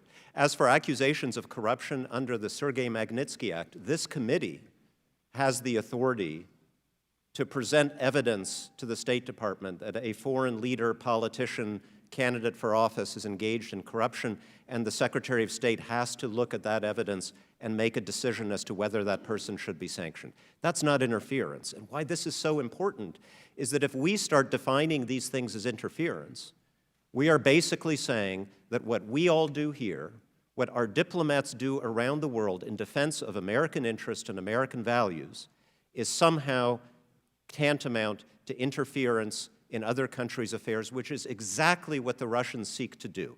They try to cast what we do around the world in defense of human rights, in opposition to corruption, as interference in their politics, in their elections, in their internal affairs, and therefore illegitimate. And these accusations against Ukraine absolutely reinforce that narrative. They are outrageous, and they should stop. And that's why I strongly support this resolution, particularly the simple statement that Ukraine did not interfere in our election. Thank you very much, and I yield back. Representative Malinowski, will you yield, please? I think the gentleman's time is up. Okay. Yeah, Mr. Curtis. Thank you, Mr. Chairman. I'd like to yield the balance of my time to my friend from New York, Mr. Zeldin. Thank you, Mr. Curtis. Mr. Chair, I request unanimous consent to enter into the record a January 11, 2017 political article from Ken Vogel, Ukrainian efforts to sabotage Trump backfire. Without objection. And one more, just because we've been talking about it. Request unanimous consent to enter into the record Ambassador Valerie Chali's August 4th, 2016 op-ed in the Hill attacking Donald Trump during the height of the campaign. Without objections. So ordered. Thank you. So just to pick up on this conversation with Mr. Malinowski's concerns, I think what troubles me is that the current wording of the resolution as is gives the impression that there weren't any Ukrainians interfering in the 2016 election. And if the intent of the author is to make the claim that there were no Ukrainians attempting to interfere in the 2016 election, then that's fine. We just need to be honest with each other in this conversation. If it's the intent of the author in this resolution to ensure that the public isn't getting the wrong view, if my colleagues on the other side of the aisle believe that there were Ukrainians who were weighing in different ways, and I pointed out numerous facts. I mean, the Ukrainian embassy in Washington, D.C. was working with a DNC consultant, Alexandra Chalupa, with a reporter to dig up dirt. You had members of the Ukrainian parliament mobilizing to try to launch investigations against the Trump campaign. I mean, all the facts that I laid out actually happened. Now, to respond to one of the points that were being made, where Ukraine is a friend. I don't know any one of us on either side of the aisle who believes that Ukraine is not a friend. I was inside of the closed-door impeachment depositions where I recall having an exchange with Lieutenant Colonel Alex Vindman where he stated that the impeachment itself was weakening our relationship with Ukraine. And then also with regards to the Trump administration, because I heard many claims being made going after the Trump administration on offense, it's important to note to that point of the United States and Ukraine having a strong allied relationship that It was the last administration, I believe it was a Fiona Hill op-ed in the Washington Post talking about how President Obama wouldn't provide lethal aid, the Obama administration wouldn't provide lethal aid to Ukraine because of their sensitivities to Russia. It's not my words, those are Fiona Hill's words. The reason why the Obama administration didn't want to provide that lethal aid to Ukrainians, which was much needed, it was desperately needed. And then the Trump administration comes in and provides that lethal aid, which is directly in contradiction to the Russia's top priority there on those related issues. And to the back and forth just now between Mr. Mast and Mr. Sherman, I just would point out that, you know, for anyone who's looking to conduct any opposition research on political opponents, the idea of going out and hiring a former intelligence spy from Britain to go work with Russian sources and Ukrainian sources is a very different point than anyone in Congress or running for Congress trying to do research on an opponent domestically, but going out and actually paying a foreigner, someone who is a spy for a foreign country to go work with other foreign sources to dig up dirt. And then, by the way, the work product is going to be used to spy on one of the campaigns and to launch a special counsel probe. Many events happened that ended up contributing towards this effort of getting that special counsel investigation launched. All of those pieces, turns out in FBI Director James Comey's words, it was unverified and salacious. And Steele, the person who was paid to dig up that opposition research against the Trump campaign, ended up being removed by the Justice Department as an unreliable source. But he was reliable enough to dig up the salacious and unverified dossier, talking to Russians, talking to Ukrainians. Very different example than domestic sources to dig up opposition research, to research an opponent here at home. I yield back.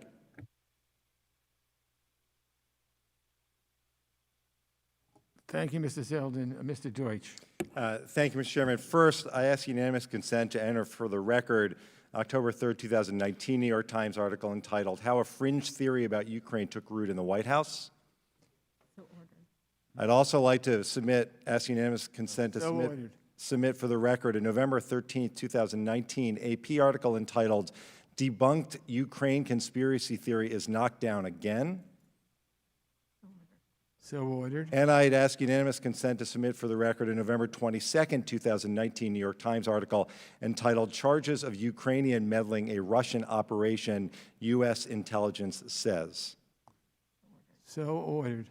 Thank you. Mr. Chairman, this is a really interesting hearing, and I hate to break away from this important conversation for a moment, but since this is the hearing that we're having the same day that the President of the United States was interviewed by Axios and finally told us, to Mr. Liu's point earlier, told us that in his recent conversation with Vladimir Putin, he chose not to even bring up the issue of the Russians putting a bounty on the heads of American troops. He couldn't even acknowledge that the Russians were, in that interview, that the Russians were supplying arms to the Taliban. So this is a good conversation to have.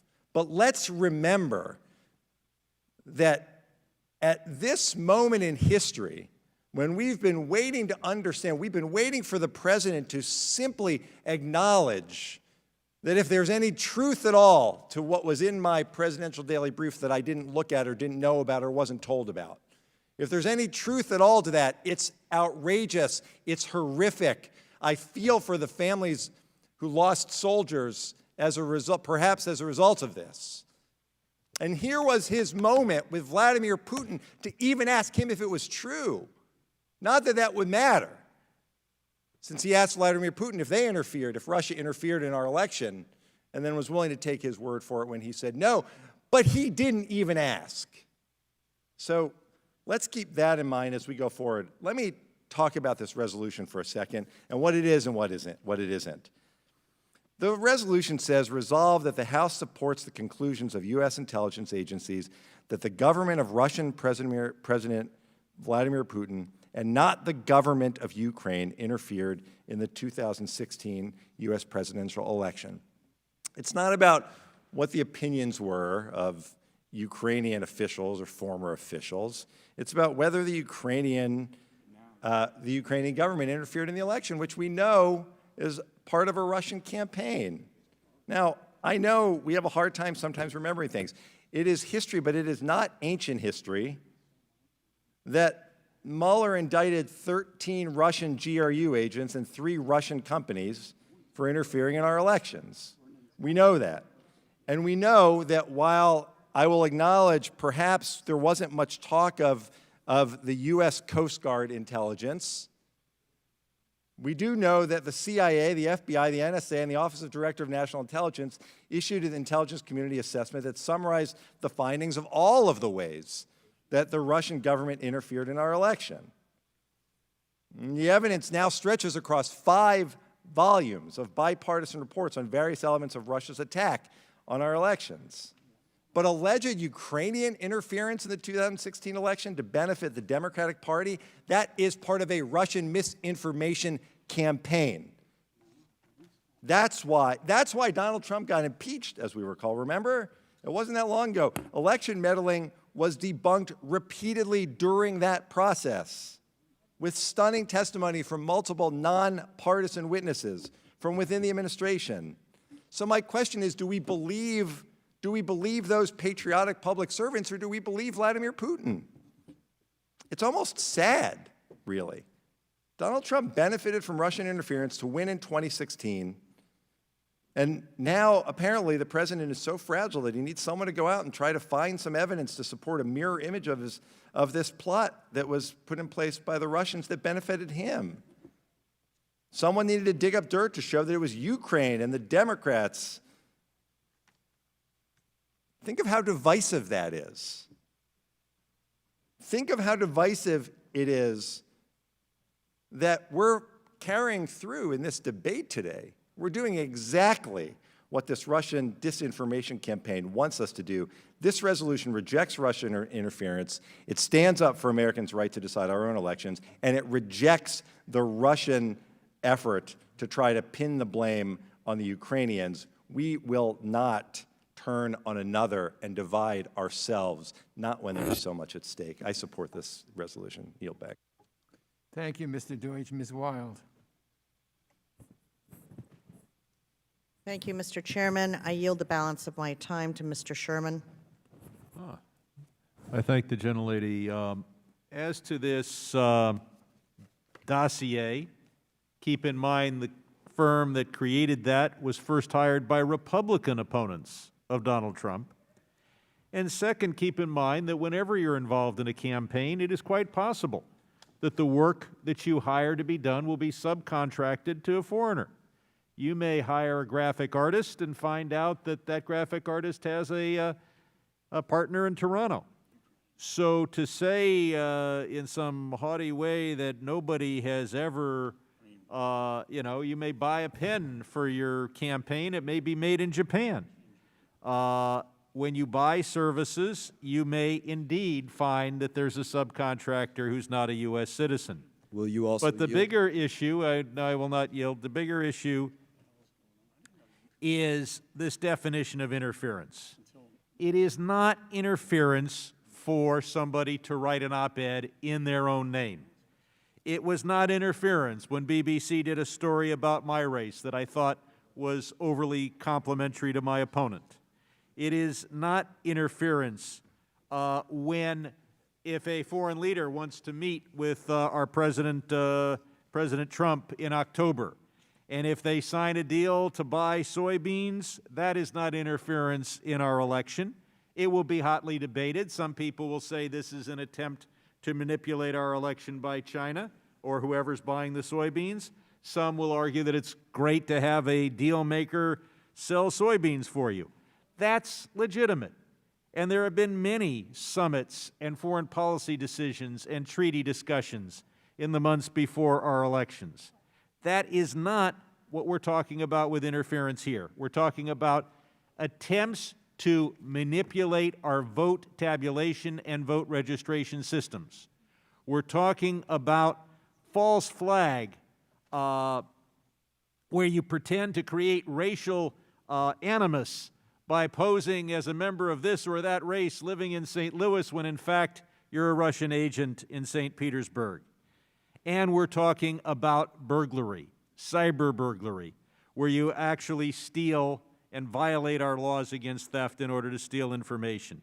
We cannot conflate the two things. We cannot say that any foreign leader that says something nice about an American president is interfering in our election, or anyone who comments or writes an op-ed. That is not the same thing as trying to hack our vote tabulation systems. And Mr. Malinowski is correct in pointing out that this committee, as individuals and as a committee, makes numerous statements about politicians seeking to hold power or seeking to win an election. There's just an op-ed today with Bobby Wine, a political activist in Uganda. I've had him in my office. I post something. People in Uganda notice. That is not interference. It might affect what people think. I'm not sure I've done Mr. Wine any good, but that's our job, to do meetings, to make comments, to meet with foreign leaders, to pose for pictures, to write resolutions in favor of democracy, in favor of following the rule of law. And the Chinese government would be wrong to say that our standing up for the people of Hong Kong or the Uyghurs constitutes interference in their political system. It's honest, it's direct, it's in our own name, it doesn't involve burglary, and it doesn't involve hacking. So I don't know if the gentlelady, Ms. Wild, would like me to yield back to her, or to simply yield the time. Thank you, Mr. Chairman. Mr. Sherman, go ahead and yield back. Thank you. Okay. Do any other members wish to speak on the resolution? Mr. Yoho. Mr. Chairman, I'd like to yield some time to Mr. Brian Mast. Thank you, Mr. Yoho. Mr. Schneider, Mr. Sherman, sorry, my apologies. Mr. Sherman, I think you did your best to lay out an elegant argument for justifying the Steele dossier. So, I mean, I would ask this. We have a cameraman looking at us. We all can see it on our screen. I would ask that camera person, zoom out to this committee. Can you zoom out so we can see this whole committee on this screen? Person operating the cameras. So your argument to this committee is that what went on with the Steele dossier is above board. It is just, it is right, and there would be no problem with doing that again. And the rest of my colleagues on the other side support seeing that done again. Is that the position that my colleagues on the other side are willing to support of their colleague, Mr. Sherman? You stand for the dossier. You believe that it was justly acquired, and it should be allowed to occur again. If the gentleman will yield. Don't even bother asking. I'm not going to yield to you. You didn't yield to me last time. But I will allow this question to stand. Will the gentleman yield? I don't know if I can yield the time that you yield me, but I yield back to Mr. Yoho, and he may yield to you if he wishes. Is the gentleman aware that the President of the United States has said that if a foreign government were to provide him with dirt on an opponent, that he would look at it? Go ahead. I think it's important that we look at everything that's said, including everything that you're saying. No doubt about it. That's what fair and just is all about. The statement that was made, argued on your side eloquently, not just with a word, but with several minutes of speech, is that the Steele dossier purchased by the DNC was right and just, and there was no problem with that. Is that what the argument is here, that that was an okay thing to do and it would be okay to do it again? Is it okay to do it again? That's what was being argued by your colleague, that that should be allowed to happen again. Who cares if you do that again in 2020? Who cares if the DNC goes out and does that again? Doesn't matter. It was just fine. Means to an end. Forget about it.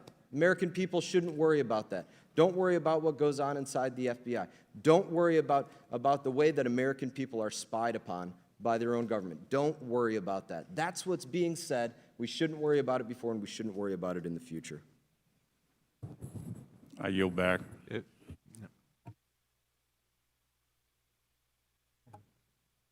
Do any other members wish to speak on the resolution? Hearing no further requests. Mr. Burchett. Mr. Burchett. I yield my time to Representative Perry. I thank the good gentleman, and I just want to remind everybody what we're talking about when we talk about hacking and election interference by Russia is the presumption and the assumption and the allegation that Russia hacked the DNC's email, their server, and took that information and sunlighted that for the world. Now, that might be true. Might be true. But none of it's been proven by anybody. I'll just remind everybody in the room and everybody watching that the DNC disallowed the FBI to investigate. They had their own folks investigate it. Now, we're not going to cast any aspersions here on the validity of that claim. But to ask everybody in this committee to vote on that, even though everybody in this committee, both sides of the aisle, disagree with Russia's actions to always meddle in our country, elections, energy, communications, every way that they can. We don't accuse other countries of things we can't prove. We don't accuse anybody of things we can't prove, and none of that has been proven. As a matter of fact, the baud rate, the rate at which the information was taken out of the computer, suggests very heavily that it could not be done over the wires. It had to be, somebody physically had to do it. They used a thumb drive, they used a CD, but they transferred that data mechanically. That's what the evidence actually shows. But we can't talk about that here because there's a bigger agenda. I'm all about holding Russia accountable for everything they do, absolutely, and assuming the worst in them, and China, and North Korea, and a bunch of other rogue nations that hate the United States. But let's be clear about what's happening here. This has nothing to do with that. This is a political narrative so that we can try and use this information in November's election against the members on this committee who reject these falsehoods. That's what this is about. Thank you, Mr. Chairman. I yield back. Gentleman yields back. Do any other members wish to speak on the resolution? Hearing no further requests, let's move on to amendments now.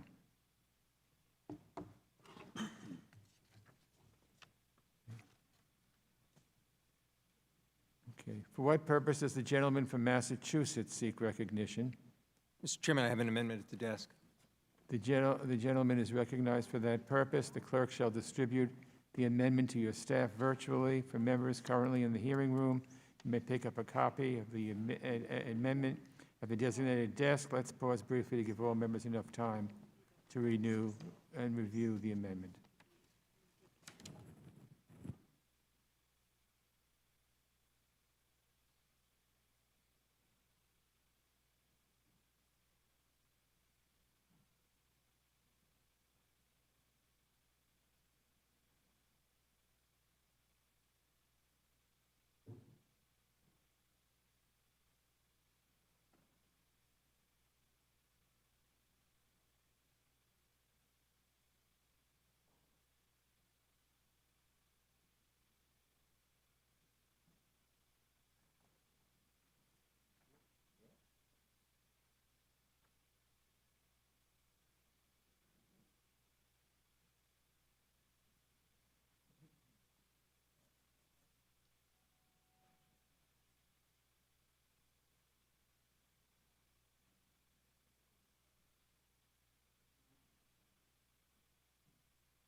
Okay, has everyone received a copy of the amendment?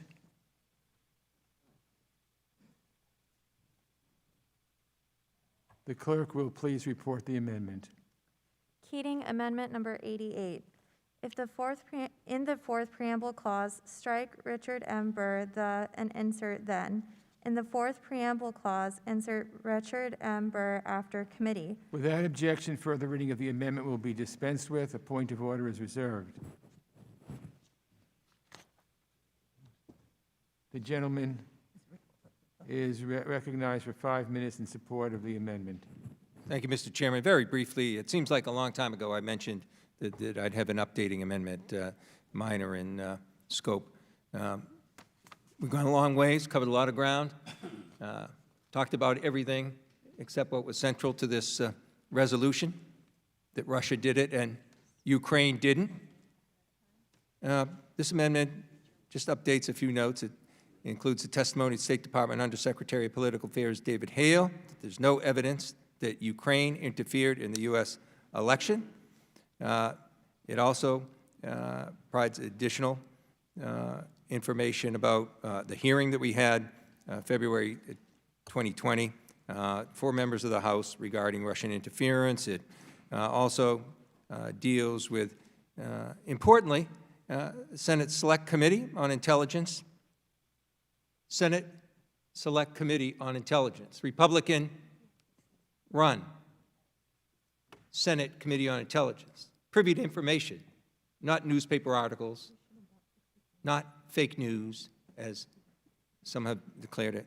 The Senate Select Committee on Intelligence, where there's reports that there's no evidence of interference by Ukraine, and also affirms the fact that all the conclusions and integrity from our intelligence community's assessments on Russian interference is accurate. That's what it does, just an updating, reinforcement. Hope and look forward to looking at other amendments. But as we do so, let's not wander around conspiracy theories.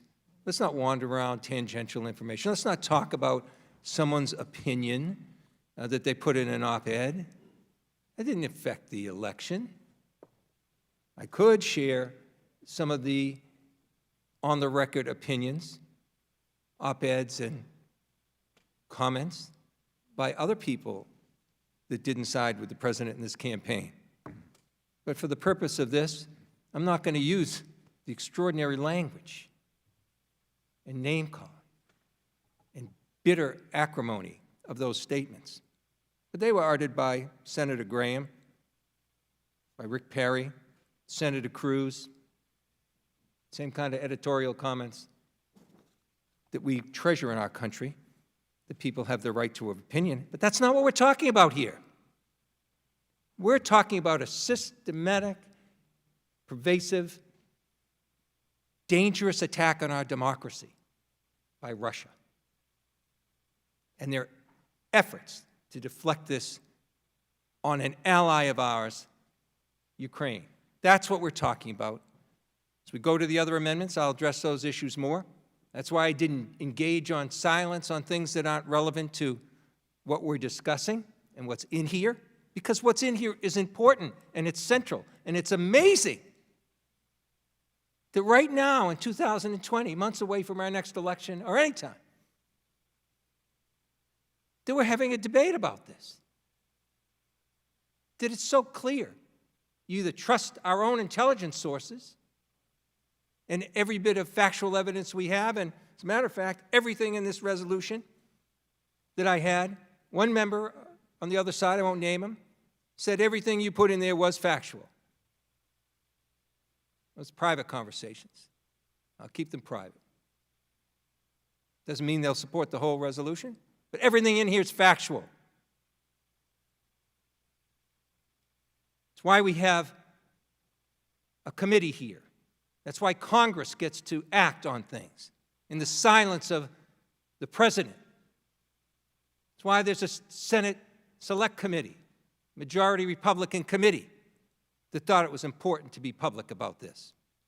That's my amendment. They're minor. We'll get to the other amendments to come. I yield back. Time of the gentleman has expired. Is there further debate on the amendment? Mr. Zeldin.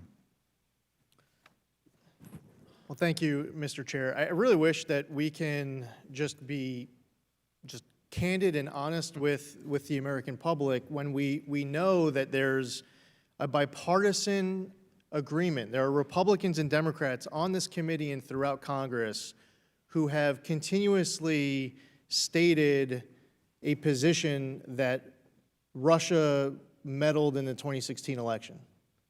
And it's like, it doesn't matter how many times Republicans say that, then a colleague on the other side of the aisle will speak out as if we don't have that position.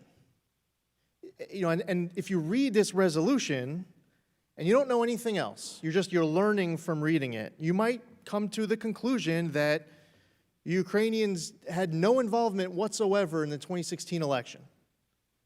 Now, maybe that's your intent, but I think it's the responsible thing for us to tell the American public what we know and what we don't know. Now, if it's your opinion that all of the efforts of Ukrainian officials weighing in the height of the 2016 U.S. presidential campaign, if in your mind that it's okay, it's fair game, if any members of any foreign government want to get involved, if this is your opinion that in August or September, that they can in October, can just start weighing in and trying to influence media. By the way, U.S. media outlets, this isn't the U.S. ambassador to Ukraine writing an op-ed in a Ukrainian outlet, it's in an American outlet. And as you go through the list of a DNC consultant working with the Ukrainian embassy to dig up dirt on the Trump campaign and Manafort and Russia, and then to have elected leaders inside of Ukraine saying that a majority of their parliament wants to support Hillary Clinton's election, and then furthering it by providing dirt and encouraging criminal investigations in the United States justice system to go after Trump campaign officials, and to just discount. It's one thing to discount and say it's okay, if that's your opinion, but to actually present to the American public, this is why we have to speak out during this debate, because if the American public reads the resolution as is, you'd think that none of this had even happened. That sources, the original sources of the Steele dossier were coming from within Ukraine.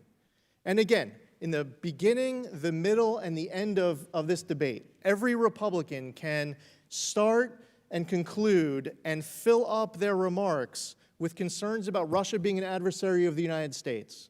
We could talk about Vladimir Putin wanting to put the Soviet Union back together again, and he can't be trusted on whether it's election interference, to cybersecurity, to Nord Stream 2, to other activities, cyber, and the list goes on. So we could say that over and over and over again, yet when I'm done speaking and I yield back, whoever is to speak next is going to take the position that none of us have said any of this, even though we say it all of the time now for years. And as a matter of fact, if you want to go way back in the record, Devin Nunes, when President Obama was in office, was talking about the concern with Russia as a geopolitical threat, and he was receiving pushback from the Democrats then, or Mitt Romney at the 2012 presidential campaign, saying Russia was the largest geopolitical threat facing the United States, and President Obama said something along the lines of, the Soviet Union called, they wanted their foreign policy back, or some type of a joke to mock Mitt Romney's statement. So you're just ignoring what we're saying as if they're not said. And I think that the responsible thing for the American public, what they really want is for Congress to be honest with them. They want to be able to read this resolution and draw conclusions. They want to be able to turn on the news and actually become smarter as a result of watching those 10 minutes as opposed to being dumbed down. And one of the things that we rely on is that the American public gets the truth. And I think that our time here can be best spent in this committee just talking about facts. And part of that, and this happens all the time in courtrooms, is where the prosecution and the defense agree. When the plaintiff and the defendant agree on factual terms, they just cut to the chase. So how about we just cut to the chase and be honest with each other about a position that Republicans have now, they've had the last few years, they had for years past, as well as being honest with the involvement that Ukrainians had in the 2016 election. Even if you don't think it's any big deal and the foreign governments can go ahead and do it, let's at least be honest that it exists. I yield back.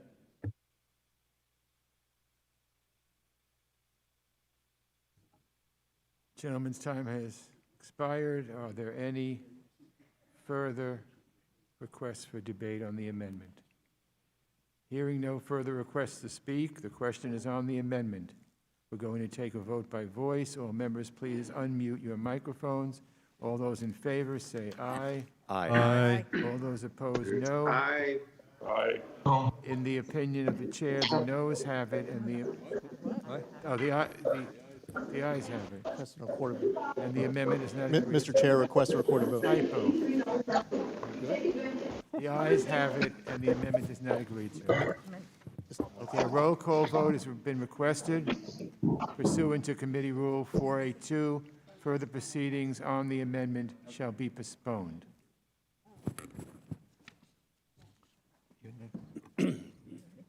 For what purpose is the ranking member seek Mr. recognition? Chair, did you say the amendment was agreed to or was not agreed to? Agreed to. It was agreed to. Okay. There was a typo here. So, but it's agreed to. Okay, and so that what we heard was that it was not agreed to. Okay. So let's Where take the is vote it? again. Okay, let's take the vote again, so there's no question. All those in favor say aye. Aye. All those opposed, no. No. No. That's fine. In the opinion of the chair, The ayes have it. the ayes have it, and the amendment is not agreed to. Okay, a recorded vote has been requested pursuant to Committee Rule 482. Further proceedings on the amendment shall be postponed. For what purpose does the ranking member seek recognition? Thank you, Mr. Chairman. I have an amendment at the desk, and I ask for its consideration at this time. The gentleman is recognized for that purpose. The clerk shall distribute the amendment to your staff virtually. For members currently in the hearing room, you may pick up a copy of the amendment at the designated desk. Let's pause briefly to give all members enough time to review the amendment.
Has everyone received a copy of the amendment? The clerk will please report the amendment. McCall Amendment Number 75, amendment in the nature of a substitute to HRES 759. Strike the preamble and insert the following. I understand the ranking member would like his amendment read in full without objection. A point of order is reserved. The gentleman is recognized? No. No? Then wait for it. Okay. Point of order is reserved.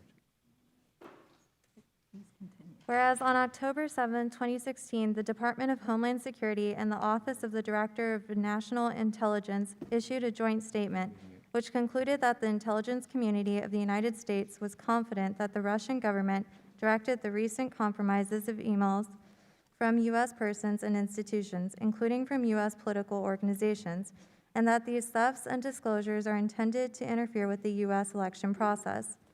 Whereas on January 6, 2017, the Office of the Director of National Intelligence, on behalf of all 17 intelligence agencies, released an unclassified report entitled Assessing Russian Activities and Intentions in Recent U.S. Elections, which included analysis by the Central Intelligence Agency, the Federal Bureau of Investigation, and the National Security Agency that assessed with high confidence that Russian President Vladimir Putin ordered an influence campaign in 2016 aimed at the U.S. presidential election. Whereas the unclassified report from the intelligence community found that Russian efforts to influence the 2016 United States presidential election are indicative of Moscow's long-standing desire to undermine the U.S.-led liberal democratic order, the promotion of which Putin and other senior Russian leaders view as a threat to Russia and Putin's regime. Whereas the unclassified report from the intelligence community warned that Moscow will apply lessons learned from its campaign aimed at the U.S. presidential election to future influence efforts in the United States and worldwide, including against U.S. allies and their election processes. Whereas on August 2, 2018, Director of the Federal Bureau of Investigation, Christopher A. Rye, asserted, "As I have said consistently, Russia attempted to interfere with the last election and continues to engage in malign influence operations to this day." Whereas the Trump administration has sanctioned at least 40 Russian individuals and entities for activities related to United States election interference, including the Internet Research Agency, a troll farm that led the effort to stop disinformation around the 2016 presidential election and 2018 midterm elections, and its financial backer, Yevgeny Prigozhin. Whereas the Trump administration ordered a cyber attack against the ARA on the night of the United States 2018 midterm elections, preventing its efforts to spread disinformation as the American people went to the polls. Whereas on December 10, 2019, during a joint press conference with Russian Foreign Minister Sergei Lavrov, Secretary of State Mike Pompeo stated, "The Trump administration will always work to protect the integrity of our elections, and should Russia or any foreign actor take steps to undermine our democratic processes, we will take actions in response." Whereas on July 20 of 2020, the head of the National Security Agency and United States Cyber Command, General Paul Nicholson, stated, "Our number one objective is safe, secure, and legitimate 2016 elections," and underscored that the United States is going to act when we see adversaries attempting to interfere in our elections. Where on July 24 of 2020, the director of the National Counterintelligence and Security Center released a statement warning that Russia, China, and Iran are the primary threats to the United States electoral process. Whereas the statement asserts that Russia's persistent objective is to weaken the United States and diminish our global role. Using a range of efforts, including internet trolls and other proxies, Russia continues to spread disinformation in the U.S. that is designed to undermine confidence in our democratic process and denigrate in what it sees as anti-Russia establishment in America. Whereas the statement also asserts that China is expanding its influence efforts to shape the policy environment in the United States, pressure political figures it views as opposed to China's interests, and counter criticism of China, recognizing that its efforts might affect the presidential race. Whereas the Chinese Communist Party has a documented history of interference in the United States elections, which has led to numerous criminal convictions, notably the 1996 campaign finance controversy, commonly known as Chinagate, wherein individuals, including Johnny Chung, were discovered to have attempted to influence United States election results under the direction of CCP intelligence officials. And whereas the CCP explicitly considers deeply held American values, including constitutional democracy, to be a threat to its national security, as established in the communique on the current state of the ideological sphere. An April 22, 2013 notice from CCP's Central Committee, more commonly known as Document 9, now therefore be it, strike all after the resolving clause and insert the following: that the House of Representatives condemns ongoing disinformation campaigns and efforts to undermine freedom, democracy, the rule of law, and free and fair elections by China, Russia, China, and other states and non-state actors. Calls on the Trump administration to continue its whole-of-government approach to ensure the integrity of the 2020 United States elections and prevent Russian or other foreign influence campaigns from threatening our democracy. Reaffirms that interference in United States elections or domestic affairs by Russia or any other state or non-state actor is unacceptable and must be met with swift and serious consequences. urges the Office of the Director of National Intelligence to continue to release public statements that update the American people and other key stakeholders on foreign threats to the 2020 United States elections.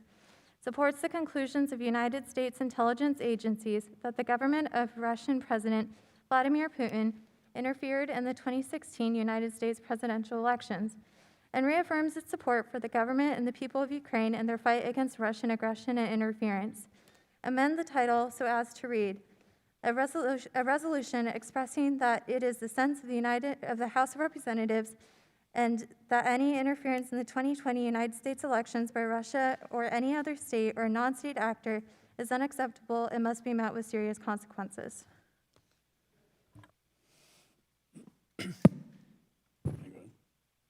Thank you, Mr. Chairman. I was a part of the 2016 Gang of Eight briefing on Russia's efforts to meddle in our democratic process. From the information I received then and at that briefing, and from additional classified and intel reports and unclassified open source reports, it is clear that Russia attempted to interfere with our election in 2016. I've been consistent on this. I've been very vocal in my opposition to Russia's efforts, and as the chairman of the Homeland Security Committee, I prioritized cybersecurity legislation, including specific actions to address safeguarding our election security. These included ensuring DHS prioritized assistance to state and local election officials when requested, standing up the Cybersecurity and Infrastructure Security Agency, which is the tip of the spear for election security, and allowing private sector cybersecurity experts to participate in DHS's incident response teams. As I've said time and time again, Russia is not our friend. And I fully agree that we must condemn Russian attempts to meddle in our elections, and that we should do this in a bipartisan manner, because interference in our democratic process should not be a partisan exercise. But with less than 100 days until the next U.S. presidential election, a resolution that simply rehashes the 2016 election will do nothing to stop meddling this year and beyond. Instead, I believe in addition to Russia, this committee should also look at other foreign governments' attempts to interfere in our upcoming elections. Last Friday, the National Counterintelligence and Security Center Director, William Evanina, warned us, quote, with just over 100 days until the election, it is imperative that we also share insights with the American public about foreign threats to our election and offer steps to citizens across the country to build resilience and help mitigate these threats. At this time, we are primarily concerned with China, Russia, and Iran, although other nation states and non-state actors could also do harm to our electoral process. As many of you know, this issue recently hit especially close to home for me, when according to Axios, after the State Department ordered the consulate in Houston to close, we learned that Chinese consulates are being used to coordinate local and state-level political influence activities. In other words, we need to work now to safeguard future elections. Yes, from Russia, but also from China and others who seek to undermine our democracy and sow the seeds of discord. And just like with Russia, meddling by the Chinese Communist Party is nothing new. As I mentioned previously, when I was a young Department of Justice lawyer in the late 1990s, I prosecuted the Johnny Chung case, which ultimately led us to discover that the director of Chinese intelligence himself, the director of Chinese intelligence working with China Aerospace because of the aerospace policies of the Clinton administration and tech transfer policy, put money in his Hong Kong bank account to then put into the presidential election to favor President Clinton. This is nothing new. This goes beyond one election, it goes beyond one party, and it goes beyond one president. The idea of foreign influence in our elections, as I said, is nothing new, and we should object to it at any time in our history. I did as a young prosecutor, and I got justice, and I did on this issue in 2016 by taking action to help counter their malign behavior. But now, 100 days from our next election, it's time that we learn from the lessons of the past by focusing on protecting our elections in the future. We've done impeachment. It was painful for the country. We saw the Mueller report, and here we are once again. I believe that it is time for us to move forward together. And for that reason, I ask my colleagues to join me in supporting my forward-leaning and looking and more expansive amendment. And with that, Mr. Chairman, I yield back the balance of my time. The gentleman yields back. Mr. Malinowski. Thank you, Mr. Chairman. I rise in opposition to the amendment, and I want to say to Mr. McCall that I agree with much of what this substitute adds to the original resolution. I would be perfectly fine with adding references to other countries that may have in the past or may seek in the future to interfere in our elections. We know that Russia is not the only government capable of doing that. We know that there are countries that might want to help one side and the other in the coming elections. So this is not a partisan thing. And I would certainly be happy to add language that is forward-leaning, that focuses on our obligation to protect the country in the future. But my concern with this is what you're taking out. Because to many of us, what is absolutely critical about the original resolution is an affirmative statement that it was Russia and not Ukraine that interfered in 2016. We are trying to counter a Russian disinformation campaign that seeks to incriminate others in acts that our intelligence community concluded were exclusively committed by the government of Russia. And I would ask you to consider, if we were to adopt this amendment, what the news out of today's hearing would be. What would the news be in Ukraine? And I'm sure that there are many Ukrainians watching this hearing. It will be covered in the Ukrainian press. The headline, I'm afraid, would be that the House Foreign Affairs Committee strips language exonerating Ukraine from a resolution about the 2016 elections. Now, some may think we shouldn't be doing this at all. Is it necessary that we be doing this? Maybe yes, maybe not. But since this resolution is before this committee, I would argue that we should not do any harm. And to pass an amendment that deliberately, explicitly strips out language exonerating Ukraine from these charges, I think would be read by our friends and allies in Ukraine as a statement that this committee perhaps believes that Russian propaganda, or is at least not willing to say anything to counter it, and I fear that that would do harm. So, with respect, I have to oppose the amendment. I yield back. Is there further debate on the amendment? Yeah, Mr. Chairman. As you know, we pride ourselves in being bipartisan on this committee. And Mr. Chairman, well, first of all, I'm going to miss you in this position because we have worked well together and we have coordinated well together.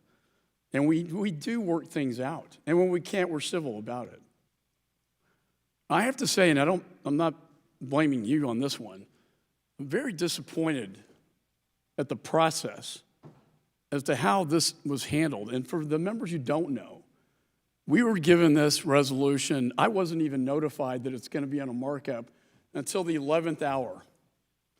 We were given no time to make edits or changes to make it a bipartisan measure. By all accounts, something as important as this should pass on suspension. But because of the failure to negotiate and be bipartisan as this committee is, I got a call from the chairman at 10:30 last night asking me to talk to Mr. Keating, who I had briefly 5 to 10 minutes, and he's a very dear friend. We traveled to Russia together, you know? We see Russia the same way. I'm just voicing my disappointment that we couldn't, as adults, sit down, as this committee often does, most of the time, and worked out something that could have been bipartisan, that could have passed on suspension, Because you know what's going to happen? This is a resolution. There's no rule on a resolution. Because this went forward in a partisan way, it has no chance of passage on suspension. And there will be no rule, and it will die at the committee. When the sad fact is we could have had something that could have brought us together as Americans against Putin, and we failed. We failed. This is one of the most disappointing days on this committee in this Congress that I have experienced. And with that, Mr. Chairman, I yield back. Hearing no further. Mr. Chairman. Yes. Seek to be recognized. Mr. Keating. Thank you, Mr. Chairman. I oppose this amendment and hope we pass the underlying resolution. There were no edits to this. This is an edit to it. This is what we're discussing. So there was an opportunity. There isn't. That's what we're doing. It's self-evident. Chairman of the subcommittee deals with Russia, Europe, had 5 hearings. Nephew of a soldier, honored soldier, who was killed in French soil. Person who understands that to our security, our economy, our values, there's no greater relationship than the one we have with our transatlantic allies. Being torn apart right now. Center point of that, frankly, in my opinion, is Ukraine. That's where Putin's greatest interest is. Now, we've had 5 hearings on Russian malign activity. This historic coalition, most historians say, is the greatest, led to the greatest prosperity and security in modern times. It's fragile right now. Ukraine's at the center of that. We have to speak up about what happened. That's my responsibility. And you know what? I would rather stand up for something than stand up for nothing and not get a resolution passed through the full body that means nothing, because when you get to the crux of what this amendment says, it agrees that Russia was responsible. Throws in a few things to distract or cloud things up, but it agrees to that. The real point we're debating here is what it doesn't say. It refuses to say that Ukraine did not do it, even though the Senate Intelligence Committee has said so, even though our officials, they're quoted in the resolution, factually correct, not questioned. The experts in our country, our intelligence people, all quoted in this resolution. Several of the people quoted in this resolution, including people that talked about Ukraine, are either Republicans or Republican administration members. It's bipartisan in my book. This is serious, central. And if we can't say that Ukraine didn't do it, we're playing Putin's game, because after Helsinki, as recent as 8 months ago, 8 months ago, in Hungary, Vladimir Putin said, and I'm quoting him, "No one is accusing Russia of interfering in U.S. elections anymore. Now they're accusing Ukraine." Vladimir Putin, 8 months ago. Senate Intelligence Committee disagrees with him. President doesn't. There's a vacuum there. President won't utter those words.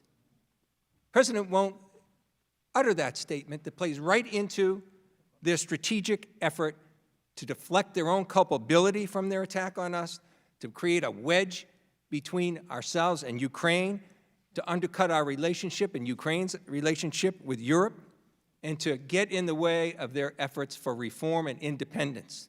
This is the Russian strategy, their core strategy in Europe, probably their core strategy in the world. This committee this Congress, this House, has to fill that vacuum. Someone has to. I'm proud to. And I'm not backing down, taking out words that Ukraine didn't do it, taking words out of the Russian playbook, because there's a vacuum there that has to be filled by us.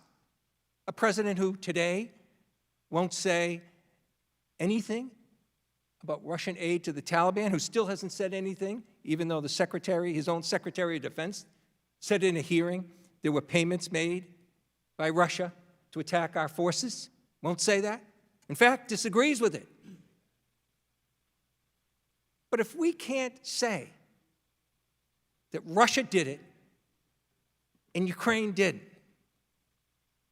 all the other things we're going to do here, all the work of my committee is in vain. I want to stand for something. And if that something loses on the floor because it's not taken up, that means more to me than getting something passed that means nothing. Nothing. I yield back. Gentleman yields back. Mr. Zeldin.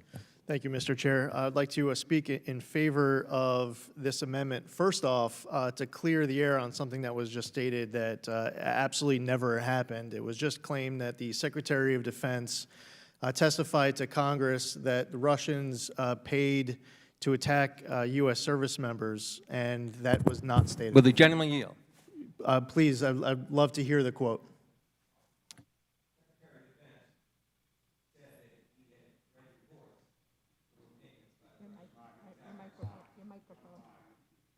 I'm sorry. Secretary of Defense said that in a hearing that he was aware of reports that Russians made payments to attack our troops. Okay, well, he did it in it, by the way, he did in the Armed Services Committee in response to a question I gave him, so I'm not firsthand know. I appreciate the evolution there. That clears up what you may have heard from the Secretary of Defense, but what was just stated is that the Secretary of Defense said that Russia made payments.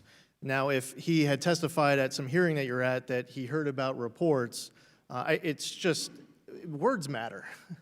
And words in your resolution the gentleman yield? matters. Not right now. I'll yield to you in a moment. Words matter. Words in your resolution matter. The words in the resolution that my colleague on the other side of the aisle has today is presenting the argument that would be interpreted that there wasn't any interference by any Ukrainians at all with the 2016 election. I actually, from the way the debate has gone, I'm starting to get more and more of an opinion that that might actually be absolutely by design. That wasn't any unintended consequence of the way the resolution was drafted. It's also of huge consequence for anyone who's watching who may have just heard, and the reason why I feel compelled to speak is that if anyone's watching and say, wow, the Secretary of Defense said that the Russians paid to harm U.S. service members, this is something that we absolutely should take seriously.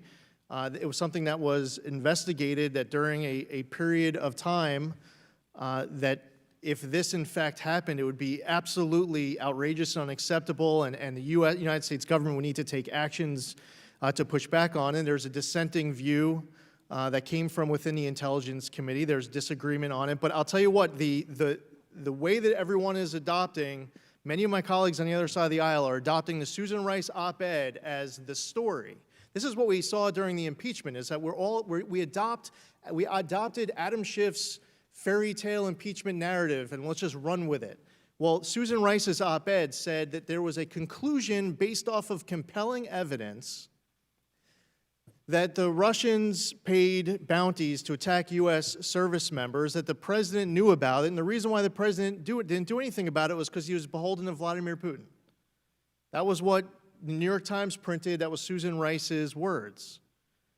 And I think, once again, I strongly encourage all of my colleagues here to just shoot straight, because we have people at home relying on us to work with each other on all of these really important issues. And I agree strongly with Mr. McCall's comments just now that this is a committee that should absolutely be trying to find common ground. It's not easy. I mean, there's a November election coming up. There's a lot at stake. There's a presidential election and control of Congress. I get it. But it's still our responsibility here to try to find common ground. and to cut through the noise is that you have Ukrainians who were involved in the 2016 election who weighed in many different ways. I went through the list. I went through 5 facts, I guess about an hour or so ago. None of my colleagues on the other side dispute any of those facts. Now, if it's your conclusion that that you just want to ignore it, I wouldn't suggest that this committee or this Congress pass a resolution that's telling the American public that none of that had even happened. That's what we have a problem with. So let's try to find common ground, because the reality is that stuff did happen. And let's also stop, once again, we're hearing this in this debate yet again. You have our side of the aisle in the beginning, the middle, and the end of our remarks. I'll say it again. Russia is an adversary of the United States. They sought to meddle in 2016. They will seek to meddle, whether it's 2018, 2020, or beyond. A message needs to be sent strongly to any foreign government. Do not meddle in any United States election. Whether it's for school board, it's for President of the United States. It's entirely unacceptable. That's the position that Republicans will say over and over and over again, and then it'll end up being ignored. But the underlying amendment here is very well written by Mr. McCall. It has a number of really important facts that are not yet in the underlying underlying resolution that's being voted. And I would strongly encourage my colleagues to seriously take the words that were written here by Mr. McCall into strong account, because they add value to what this committee would be doing if we can pass Mr. McCall's proposal. I yield back.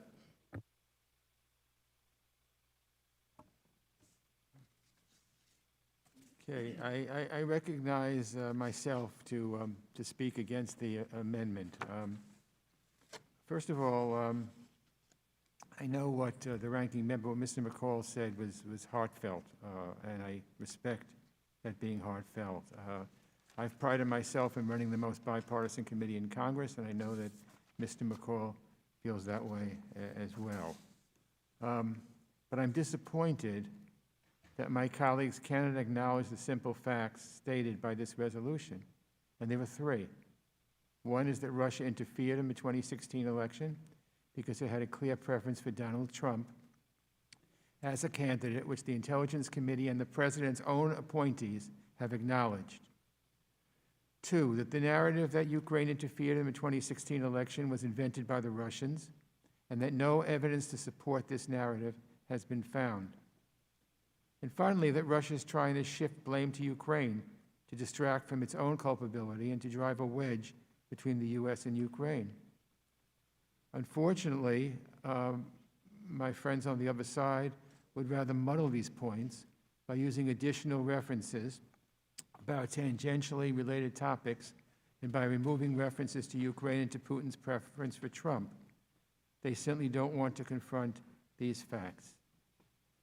We couldn't get together because there were differences of opinion, and things were done at different times. Look, every member has a right to express his or her opinion. The majority party, and I've been here in the minority longer than I've been in the majority, and the minority always feels kicked around and not given the respect that it deserves. But that's the way it is. That's the way democracy works. And so the majority in this committee decided that we would support the gentleman from Massachusetts and support what he's saying, not to support him, but to support what he's saying. Russia interfered in the election, and it was put down all the things that Russia was doing and had done, and Russia's sneakiness in trying to shift blame to Ukraine. So I understand that people feel hard about this. I think there have been good sides, good arguments made on both sides. And Mr. McCall, I look forward, as we always have done, to working with you so that we can, I'd much rather get a bipartisan consensus and a bipartisan resolution. We weren't, unfortunately, we weren't able to do it this time, but I don't think it changes the way both you and I want to run this committee. And I think that our members have a right to, as members of the Congress and members of the committee, to bring up things that they think are important. So I hope we move on from here. I hope the message goes out loudly and clearly to Russia, because both sides have said that they take no joy in what Russia's done and really object to all the things that Russia has done. So let's go from here. Let's see what we can, we have seen what the differences are. And frankly, the differences are very minor compared to the fact that Russia had the unmitigated goal to get involved on either side, on any side, in American elections. So I'm against the amendment, but I hope in the future, we can come up with something that all of us can vote for. Okay. So is there further debate on the amendment? Hearing no further requests, the question is on the amendment. We're going to take a vote by voice. All members, please unmute your microphones. All those in favor say aye. Aye. All those opposed, no. No. The opinion of the chair, the noes have it, and the amendment is... Mr. Chairman, Yes. I request a recorded vote. Okay, the gentleman requests a roll call vote pursuant to Committee Rule 482. Further proceedings on the amendment shall be postponed. For what purpose does the gentleman from Pennsylvania seek recognition? Mr. Chairman, I've got an amendment at the desk. Is recognized for that purpose. The clerk shall distribute the amendment to your staff virtually. For members currently in the hearing room, you may pick up a copy of the amendment at the designated desk. Let's pause briefly to give all members enough time to review the amendment.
Another one.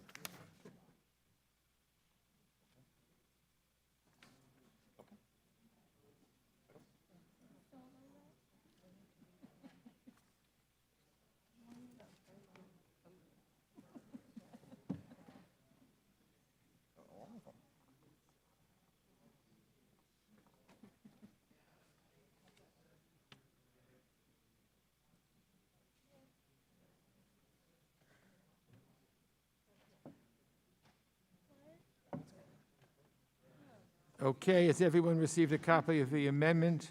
The clerk will please report the amendment. Carry Amendment 175. In the penultimate preamble clause, strike and at the end, insert a semicolon.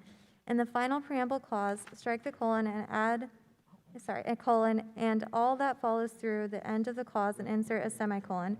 After the final preamble Without clause... objection, further reading of the amendment will be dispensed with. A point of order is reserved. The gentleman is recognized for 5 minutes in support of the amendment. Thank you very much, Mr. Chairman. This amendment ensures that this resolution takes into account the full spectrum of the Russian influence campaign against American interest, not just elections, but this focused specifically on their coordinated campaign attacking U.S. energy production. America's shale revolution poses a grave threat to Russia's geopolitical power and the financial stability of the Putin regime. In order to eliminate this threat, the Russians conducted a massive influence campaign both in the United States and Europe to delegitimize the process of hydraulic fracturing and the safe transportation of oil and natural gas by pipeline. This has been acknowledged by the former NATO Secretary General Anders Fogh Rasmussen. Quote, I have met allies who can report that Russia, as part of their sophisticated information and disinformation operations, engaged actively with so-called non-government organizations, environmental organizations, working against shale gas to maintain European dependence on imported Russian gas, end quote. It has also been acknowledged by former Democratic presidential nominee Hillary Clinton, quote, "We were up against Russia pushing oligarchs and others to buy media. We were even up against phony environmental groups," and I'm a big environmentalist, "but those were funded by the Russians to stand against any effort, that pipeline, that fracking, that whatever will be a problem for you, and a lot of money supporting that message was coming from Russia," end quote. The extent of the Russian influence campaign attacking American energy production is truly staggering. According to information provided by Twitter, more than 4% of all IRA tweets, and that's the Russian Internet Research Agency, were related to energy and environment issues, a significant portion of content when compared to the 8% of IRA tweets that were related to the U.S. elections in the U.S. For whatever reason, this influence campaign, widely accepted on a bipartisan basis, is missing from the underlying resolution. The failure to include any reference to this campaign, a campaign that Russia devoted half as many resources to as their efforts to influence the 2016 election, demonstrates the highly partisan nature of this particular resolution. While this does not fix the glaring errors in the underlying resolution, it offers an important clarification about the Russian interest behind the Keep It in the Ground movement in the United States. We simply cannot allow Russian dictates to regulate our country into energy poverty, and acknowledge this as their intention. And acknowledging this as their intention is an important first step in preventing this from becoming a reality. And with that, I urge my colleagues to vote in favor of this amendment, and I yield the balance. Gentleman yields. Yields back the balance. Is there further debate on the amendment? Hearing no further requests to speak, the question is on the amendment. Mr. Chairman, I apologize. I'd like to comment. I thought we were going to go to the other side, but I'd like to comment on this amendment. Okay, Mr. McCall. I think it's an excellent amendment. I come from an energy state. We have become the leading exporter of energy, and our energy is a lot cleaner and more environmental friendly than China. It is true that they have used cyber attacks to interfere with our energy production, and particularly fracking. And this from a country that flooded the market with the Saudis and brought our energy producers in a really bad spot during a very bad COVID-19 environment from an economic standpoint as well. So I just want to voice my support for this amendment. I don't know if there's any opposition, but I think it's a good amendment, should be part of it. Thank you. Yield back. Mr. Chairman? Yes, is there further debate on the amendment? Mr. Keating. Very briefly, Mr. Chairman. Thank the gentleman for his amendment. He's got a point that there's bipartisan agreement on with myself and the committee. I just point to the actions that we just took last week regarding Nord Stream 2, where we had bipartisan support, myself included, because we're concerned of Russia's ability to weaponize energy. I joined with the ranking member of my subcommittee, Mr. Kinzinger, earlier in this Congress, and we passed very important legislation through this House, bipartisan legislation, to create leverage with the BUILD Act in Europe so that it could be used for energy diversification. Unfortunately, the Senate hasn't acted on it, but had strong support here, both sides in the House. We've acted on those things. We're not in disagreement. Point is, Ukraine, of any country, certainly knows how energy can be weaponized. They stand alone so often.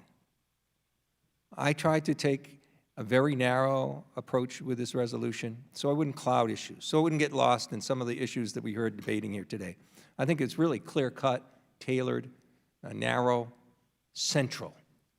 So I respectfully wouldn't support an amendment that's just going to cloud that in any way, although I agree with the sentiment and indeed have acted in a bipartisan way to advance the interest that the gentleman expressed in his amendment. I yield back. Is there further debate on the amendment? Hearing no further requests to speak, the question is on the amendment. We're going to take a vote by voice. All members, please unmute your microphones.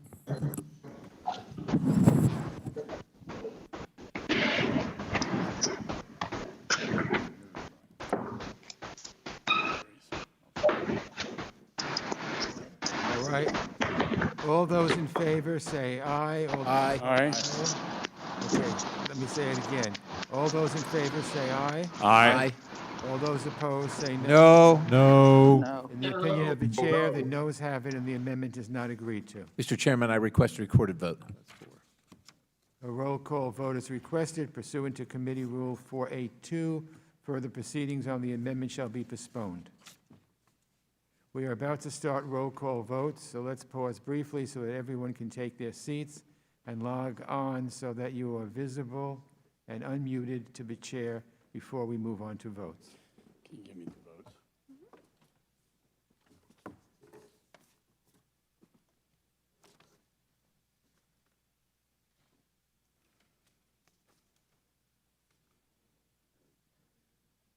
This is it. This is Russia. This is going to be the second vote. Yes, first we have to dispose of Sudan. And I don't know if any of I our, thought he had a recorded vote. on the Sudan bill. He had an amendment that he requested a recorded vote on. Go to, just by UC, the ones that, Right, you told me that, yeah. yes, and then after that, we'll go to the Sudan area amendment, and then Sudan, and then after that, we're gonna do feeding. We're gonna do your ANS last, but we're gonna do feeding, and then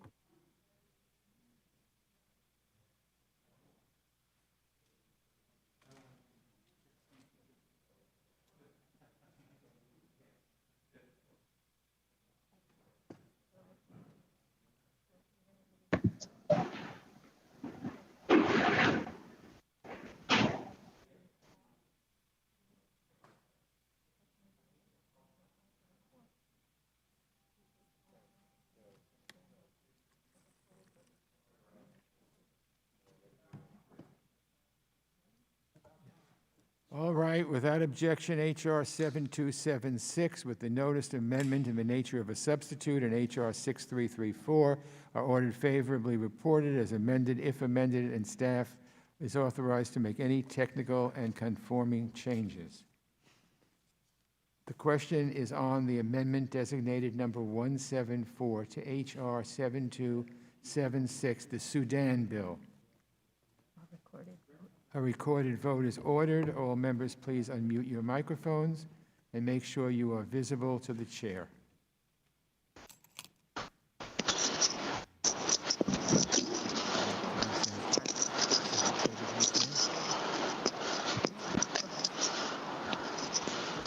All right, the clerk will please call the roll.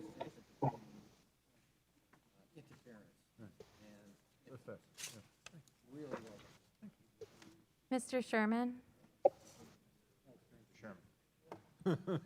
Mr. Sherman? No. Mr. Sherman votes no. Mr. Meeks? No. Mr. Meeks votes no.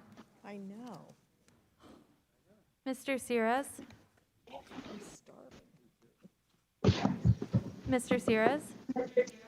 No. Mr. Sires votes no.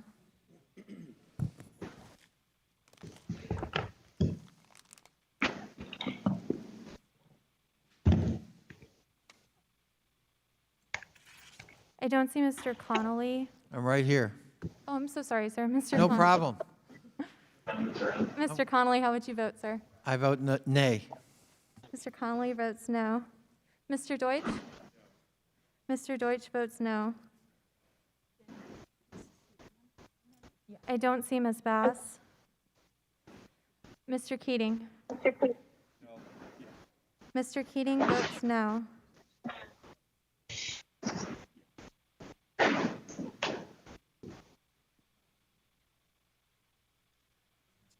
I don't see Mr. Cicilline.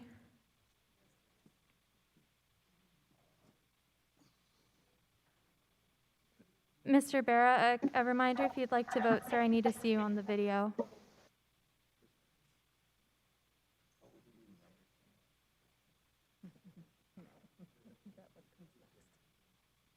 I don't see Mr. Castro.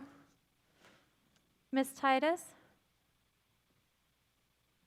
No. Ms. Titus votes no. Mr. Espaillat? No. Mr. Espaillat votes no. Mr. Liu? No. Mr. Liu votes no. Ms. Wild? No. Ms. Wild votes no. Mr. Phillips? No. Mr. Phillips votes no. Ms. Omar? Ms. Omar? Ms. Omar? Hello, can you hear me? No. Thank you. Ms. Omar votes no. Mr. Allred? No. Mr. Allred votes no. Mr. Levin? No. Mr. Levin votes no. Ms. Bamberger? No. Ms. Bamberger votes no. Ms. Houlihan? Ms. Houlihan votes no. Mr. Malinowski? No. Mr. Malinowski votes no. Mr. Trone? No. Mr. Trone votes no. Mr. Costa? No. Mr. Costa votes no. Mr. Vargas? No. Mr. Vargas votes no.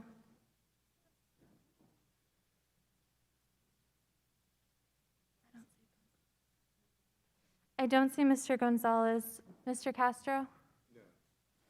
Mr. Castro votes no. Mr. McCall? Aye. Mr. McCall votes aye.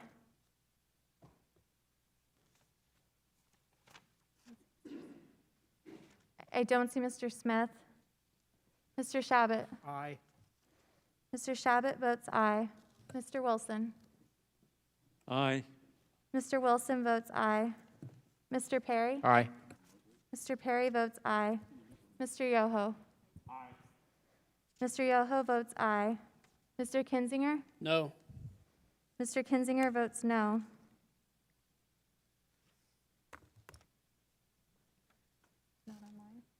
I don't see Mr. Zeldin. I don't see Mr. Sensenbrenner. I don't see Ms. Wagner. Mr. Mast? Mr. Mast votes aye.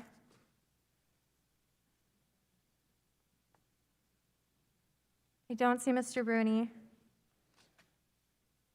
Mr. Fitzpatrick? Aye. Mr. Fitzpatrick votes aye. Mr. Curtis? Aye. Mr. Curtis votes aye.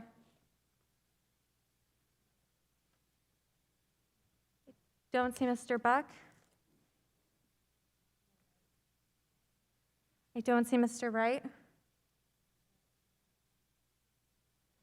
I don't see Mr. Reschenthaler. Mr. Burchett? Mr. Burchett votes aye. Mr. Pence? Aye. Mr. Pence votes aye. I don't see Mr. Watkins. Mr. Guest? Mr. Guest votes aye. Mr. Chairman? Votes no. Mr. Chairman votes no.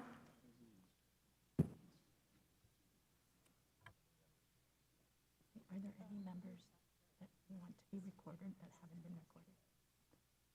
Are there any members that have not been recorded who want to be recorded?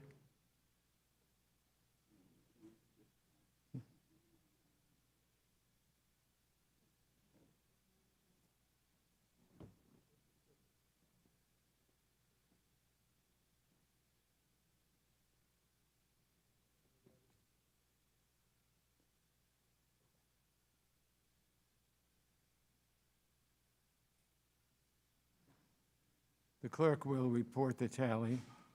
Mr. Chairman, on that vote, there were 23 noes and 11 ayes. 23 noes, 11 ayes. The amendment is not agreed to.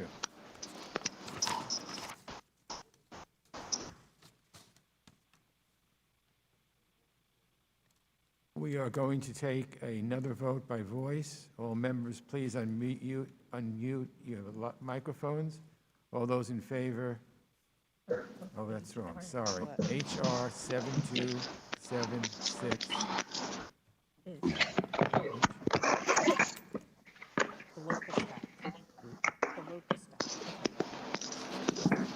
OJ. Something's happened here. Yes, the first vote's already done. And without objection. Okay, H.R. 7276 is agreed to and without objection is ordered favorably. Mr. Chairman, if we could ask the members who are joining virtually to stay muted until called on, that would help us a little bit. Without objection, staff is authorized to make any technical or conforming changes. Please tell members to mute themselves.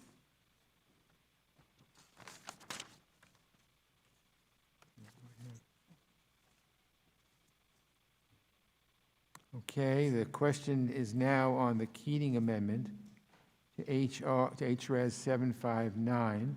A recorded vote is ordered. All members, again, please unmute your microphones and make sure you're visible to the chair. The clerk will please call the roll. Mr. Sherman? Excuse me? Aye. I'm sorry, Mr. Sherman? Aye. Mr. Sherman votes aye. Mr. Meeks? Aye. Mr. Meeks votes aye. Mr. Sires? One more time, sir. I couldn't hear you. Keep on muting me. I can't. I never put it. I'm sorry, sir. You're still muted. Said yes. It just keeps going back to him.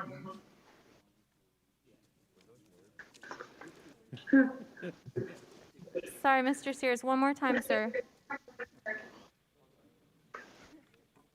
He's muting him. I'm not muting it. If they mute me.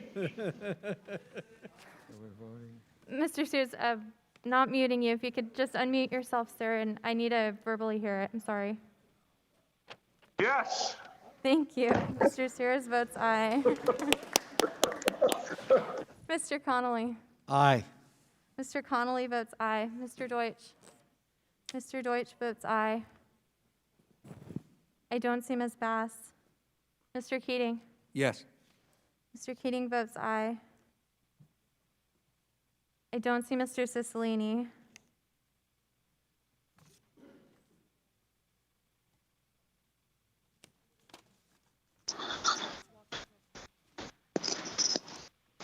Mr. Vera. Aye. Yes. Mr. Vera votes aye. Mr. Castro. Mr. Castro votes aye. Ms. Titus. Titus votes aye. Thank you. Ms. Titus votes aye. Mr. Espaillat. Aye. Mr. Espaillat votes aye. Mr. Liu. Aye. Mr. Liu votes aye. Ms. Wild. Ms. Wild votes aye. Mr. Phillips.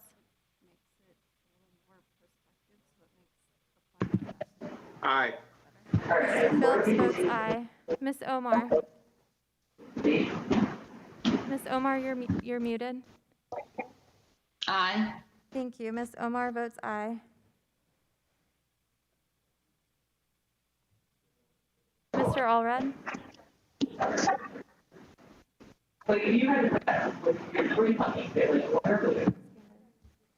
I'm sorry, one more time, Mr. Allred. Aye. Thank you. Mr. Allred votes aye. Mr. Levin. Aye, and in Mr. Series' defense, the system does automatically mute us, but I vote aye. Thank you, Mr. Levin. Mr. Levin votes aye. Ms. Bamberger. Aye. Ms. Bamberger votes aye. Ms. Houlihan. Houlihan votes aye. Mr. Malinowski. Aye. Mr. Malinowski votes aye. Mr. Trone. Aye. Mr. Trone votes aye. Mr. Costa. Mr. Costa votes aye.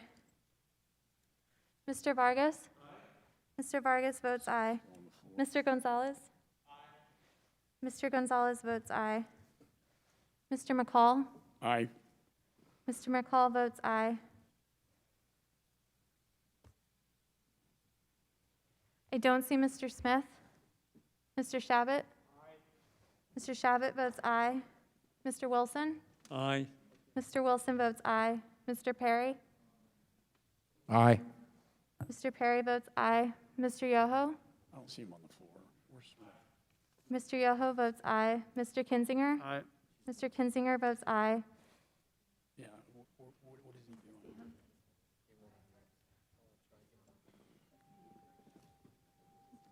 Mr. Zeldin, in order to record your vote, sir, I have to see you.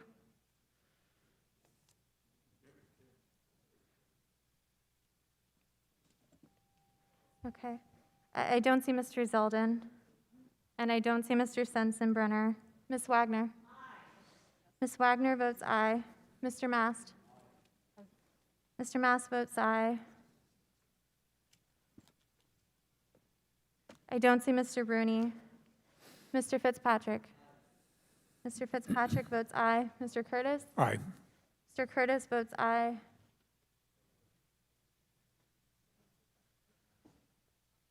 I don't see Mr. Buck. Mr. Wright? Aye. Mr. Wright votes aye. I don't see Mr. Reschenthaler. Mr. Burchett? Mr. Burchett? Mr. Burchett votes aye. Mr. Pence? Mr. Pence votes aye. I don't see Mr. Watkins. Mr. Guest?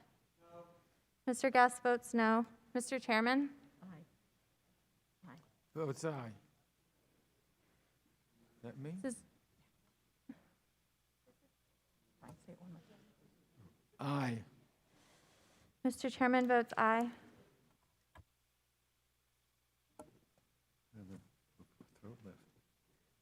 The clerk will report the tally.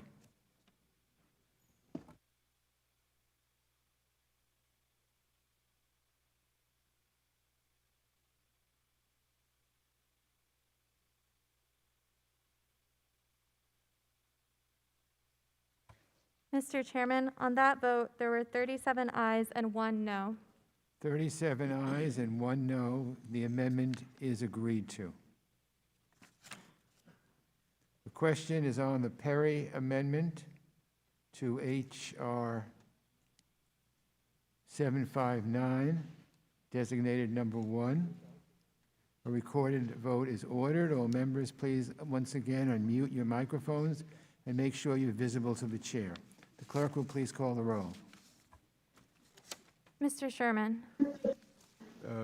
Mr. Chairman, this is the amendment put forward by which individual? Mr. Mr. Perry. Mr. Perry, I vote no. Mr. Sherman votes no. Mr. Meeks? No. Mr. Meeks votes no. Mr. Sires? No. Mr. Sires votes no. Mr. Connolly? Nay. Mr. Connolly votes no. Mr. Deutsch? Mr. Deutsch votes no. I don't see Ms. Bass. Mr. Keating? No. Mr. Keating votes no. I don't see Mr. Cicilline. Oh, Mr. Vera. Mr. Vera votes no. Mr. Castro? Mr. Castro votes no. Ms. Titus? Titus votes no. Ms. Titus votes no.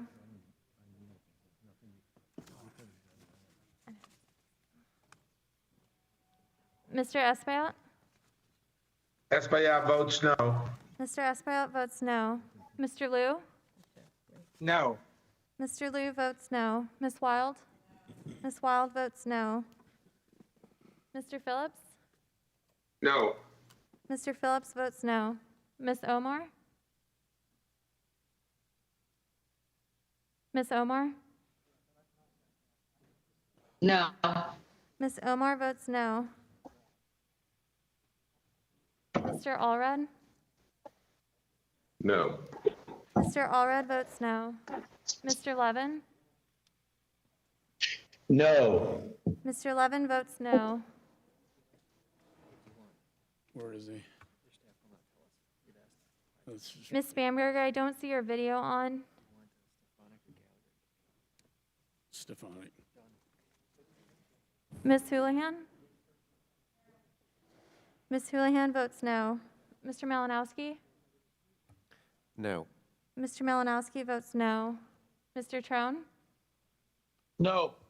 Mr. Trone votes no. Mr. Costa? Mr. Costa votes no. Mr. Vargas? Mr. Vargas votes no. Mr. Gonzalez? Mr. Gonzalez votes no. Mr. McCall? Aye. Mr. McCall votes aye. I don't see Mr. Smith. Mr. Shabbat? Mr. Shabbat votes aye. Mr. Wilson? Aye. Mr. Wilson votes aye. Mr. Perry? Aye. Mr. Perry votes aye. Mr. Yoho? Mr. Yoho votes aye. Mr. Kinzinger? Mr. Kinzinger votes aye. I don't see Mr. Zeldin. I don't see Mr. Sensenbrenner. Ms. Wagner? Ms. Wagner votes aye. Mr. Mast? Mr. Mast votes aye. I don't see Mr. Rooney. Mr. Fitzpatrick? Mr. Fitzpatrick votes aye. Mr. Curtis? Yes. Mr. Curtis votes aye. Does the staff not answer? I don't see Mr. Buck. It's just the mayor. And I don't see Mr. Rushenthaler. Oh, I'm sorry, I skipped Mr. Wright. Mr. Wright? Aye. Mr. Wright votes aye. I don't see Mr. Rushenthaler. Mr. Burchett? Mr. Burchett votes aye. Mr. Pence? Mr. Pence votes aye. I don't see Mr. Watkins. Mr. Guest? Mr. Guest votes aye. Mr. Chairman? No. Mr. Chairman votes no. The clerk will report the tally.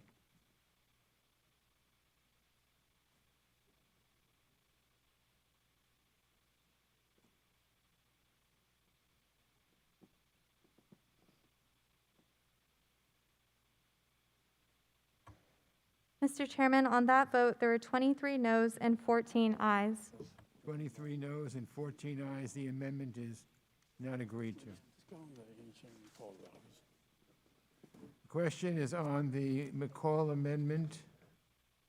A recorded vote is ordered. All members, please unmute your microphones once again and make sure you are visible to the chair.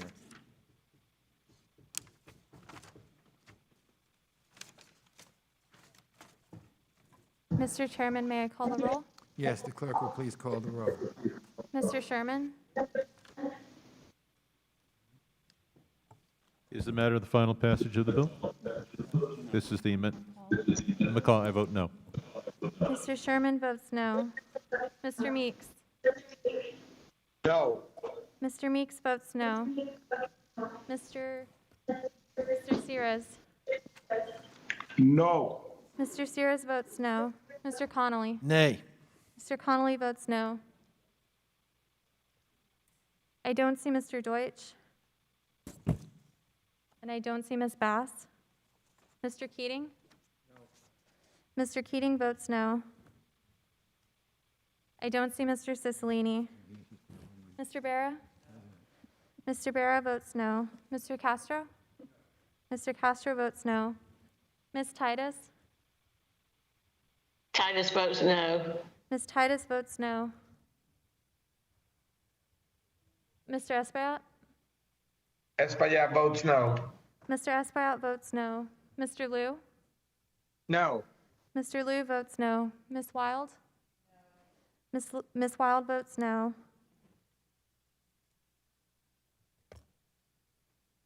I don't see Mr. Phillips. Ms. Omar? No. Dean Phillips is here. Oh, okay. Mr. Phillips votes no. Ms. Omar? No. Ms. Omar votes no. Mr. Allred? No. Mr. Allred votes no. Mr. Levin? No. Mr. Levin votes no. I don't see Ms. Spamberger. Ms. Houlihan?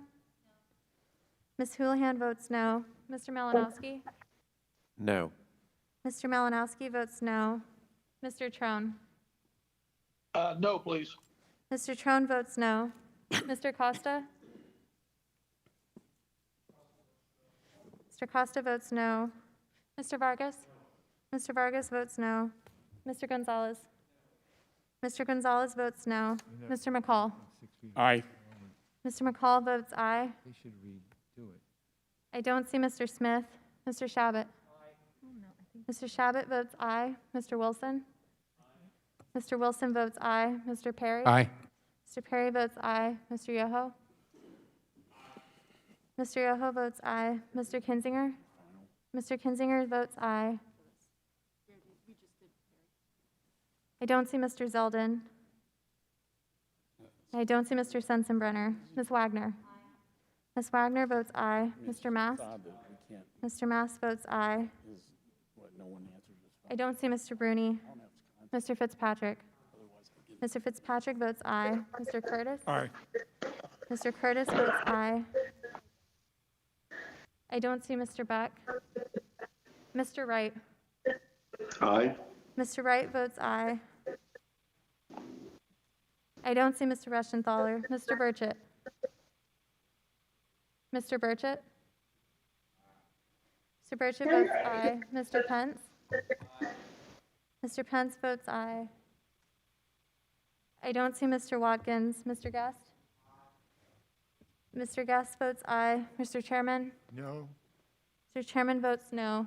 Mr. Deutsch? Mr. Deutsch votes no.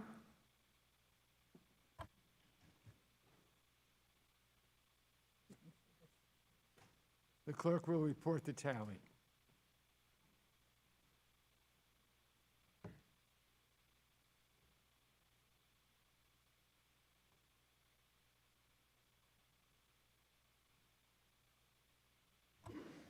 Mr. Chairman, on that vote, there were 23 noes and 14 ayes. 23 noes, 14 ayes. The amendment is not agreed to. This is now the final vote, so everybody can applaud. The question is to report HRES 759 to the House with the recommendation that the resolution do pass. We are going to take a vote by voice. All members, please unmute your microphones.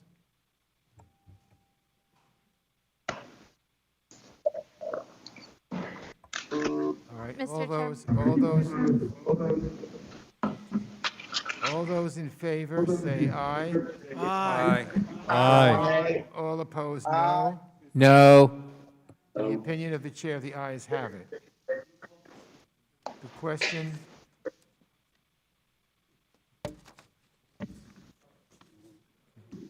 The ayes have it. The measure is ordered favorably reported. Without objection, staff is authorized to make any. Chairman, I request a roll call vote. And conforming changes. Did you just request it? Ah, okay. Okay, recorded vote requested. The question is to report HRES 759 to the House with the recommendation that the resolution do pass. The clerk will please call the roll. Mr. Sherman? Aye. Mr. Sherman votes aye. Mr. Meeks? Aye. Mr. Meeks votes aye. Mr. Sires? Aye. Mr. Sires votes aye. Mr. Connolly? Aye. Mr. Connolly votes aye. I don't see Mr. Deutsch. And I don't see Ms. Bass. Mr. Keating. Aye. Mr. Keating votes aye. I don't see Mr. Cicilline. Mr. Barra? Mr. Barra votes aye. Mr. Castro? Mr. Castro votes aye. Ms. Titus? Titus votes aye. Ms. Titus votes aye. Mr. Espaillat? Espaillat votes aye. Mr. Espaillat votes aye. Mr. Liu? Aye. Mr. Liu votes aye. Ms. Wild? Ms. Wild votes aye. Mr. Deutsch? Mr. Deutsch votes aye. Mr. Phillips? Aye. Mr. Phillips votes aye. Ms. Omar? Aye. Ms. Omar votes aye. Mr. Allred? Aye. Mr. Allred votes aye. Mr. Levin? Aye. Mr. Levin votes aye. I don't see Ms. Spamberger. Ms. Houlihan? Ms. Houlihan votes aye. Mr. Malinowski? Aye. Mr. Malinowski votes aye. Mr. Trone? Aye. Mr. Trone votes aye. Mr. Costa? Mr. Costa votes aye. Mr. Vargas? Mr. Vargas votes aye. Mr. Gonzalez? Mr. Gonzalez votes aye. Mr. McCall? Aye. Mr. McCall votes aye. I don't see Mr. Smith. Mr. Shabbat? Mr. Shabbat votes aye. Mr. Wilson? Mr. Wilson votes aye. Mr. Perry? Nay. Mr. Perry votes no. Mr. Yoho? Mr. Yoho votes aye. Mr. Kinzinger? Kinzinger, aye. Mr. Kinzinger votes aye.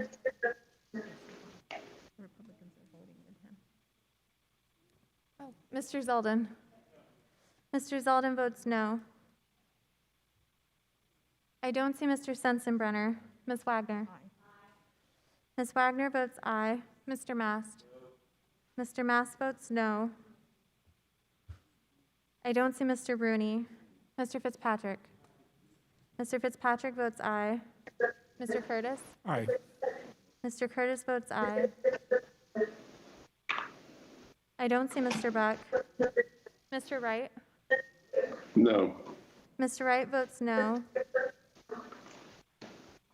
I don't see Mr. Reschenthaler. Mr. Burchett?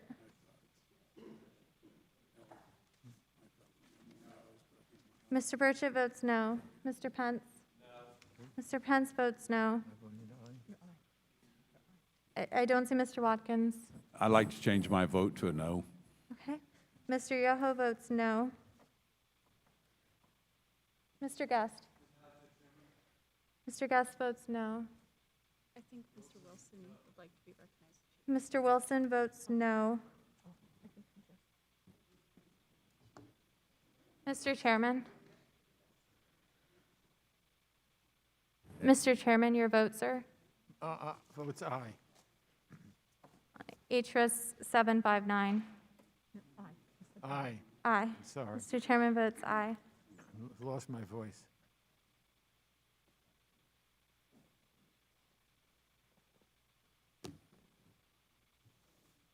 The clerk will report.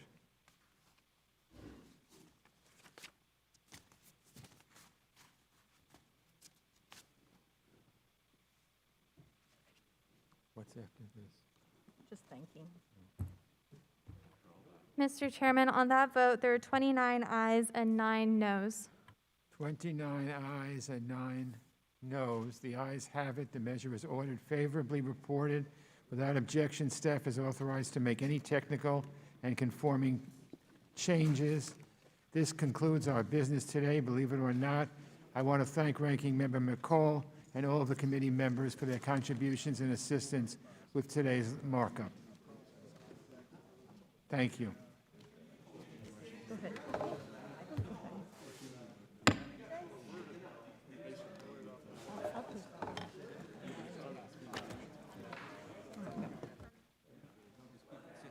Ukraine, because the president